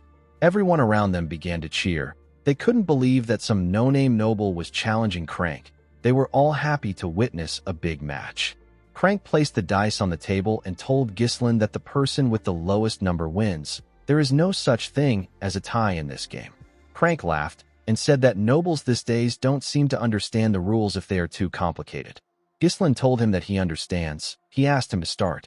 Crank was annoyed to hear this. He told our boy that he is hastier than he thought. Someone took out a coin and tossed it up. Ghislain chose heads and Crank chose tails. The coin landed on tails. Crank was asked to start first. The man picked up the cup and said that he will go first. He began to shake the cup. He shook it vigorously. Belinda believed that he was doing too much. She did not know why he was taking all the time in the world to throw a single die. While shaking the cup, Crank swiftly opened the bottom of the cup and did something to it. Immediately he did this. He slammed the cup on the table. When he removed the cup, it was shown that the die landed in 1. The dealer announced that he got 1 point. Everyone began to cheer. They couldn't believe that the game was over the moment it started. They said that people need to stop bothering Crank. Belinda became scared.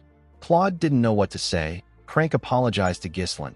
He said that the game ended too quickly after they caused so much noise. Ghislain asked him to keep quiet. He told him that he has a big mouth. Crank did not expect this. He believed that our boy was bluffing. He assumed that Ghislain was pretending to be calm. He was certain that our boy was panicking. He believed that Ghislain was wasting his time. Crank used a special custom-made cup with a bottom that opens depending on how it is held. He took out a weighted die that always lands at 1 between his fingers. The motion of shaking the cup is used to conceal the process of switching the die. No one has ever caught Crank using this trick. He smiled and told himself that our boy cannot avoid defeat, no matter how hard he tries. Ghislain covered his hand with his mana and pressed it against the cup. A small wave of energy covered him. The energy dispersed when our boy released his mana. He placed the cup down and reminded the man that he said that the person with the lowest number wins. The moment he said this, our boy removed the cup and showed everyone the crushed die. He told Crank that he got 0 points. The man was shocked to see this. Everyone around the table were also shocked to see that Ghislain turned the die into dust. They wondered if this counts as a loss for Crank. Crank stood up and pointed at our boy. He told him that this doesn't count. He said that it is trickery. He told Ghislain that he can't do this even if he is a noble. Ghislain grabbed his hand. He pressed it and made the man drop a die. He asked him to tell him what he was holding. Everyone was shocked to see another die drop from Crank's hand. They couldn't believe that he has been lying to them this entire time. Our boy reminded him that he talked about acting honorably in the sacred game. Crank could not comprehend what was happening. He wondered if Ghislain knew everything from the start. He quickly took out a dagger and thrust it at Ghislain. Our boy easily dodged the attack by moving to the side. Belinda and Claude were shocked to see this. Our boy told the man that he should have done this from the start. He said that there is no reason for him to be polite when he is a thug. Crank moved his dagger to his other hand and told Ghislain that he doesn't know what he is talking about. He told him that they can't let him go now that he knows. He ordered his men to attack our boy. They quickly charged at Ghislain. Guys, we have come to the end of our video. If you guys want more of this recap, let me know in the comments section. Don't forget to like and smash that subscribe button for more recaps. See you guys later.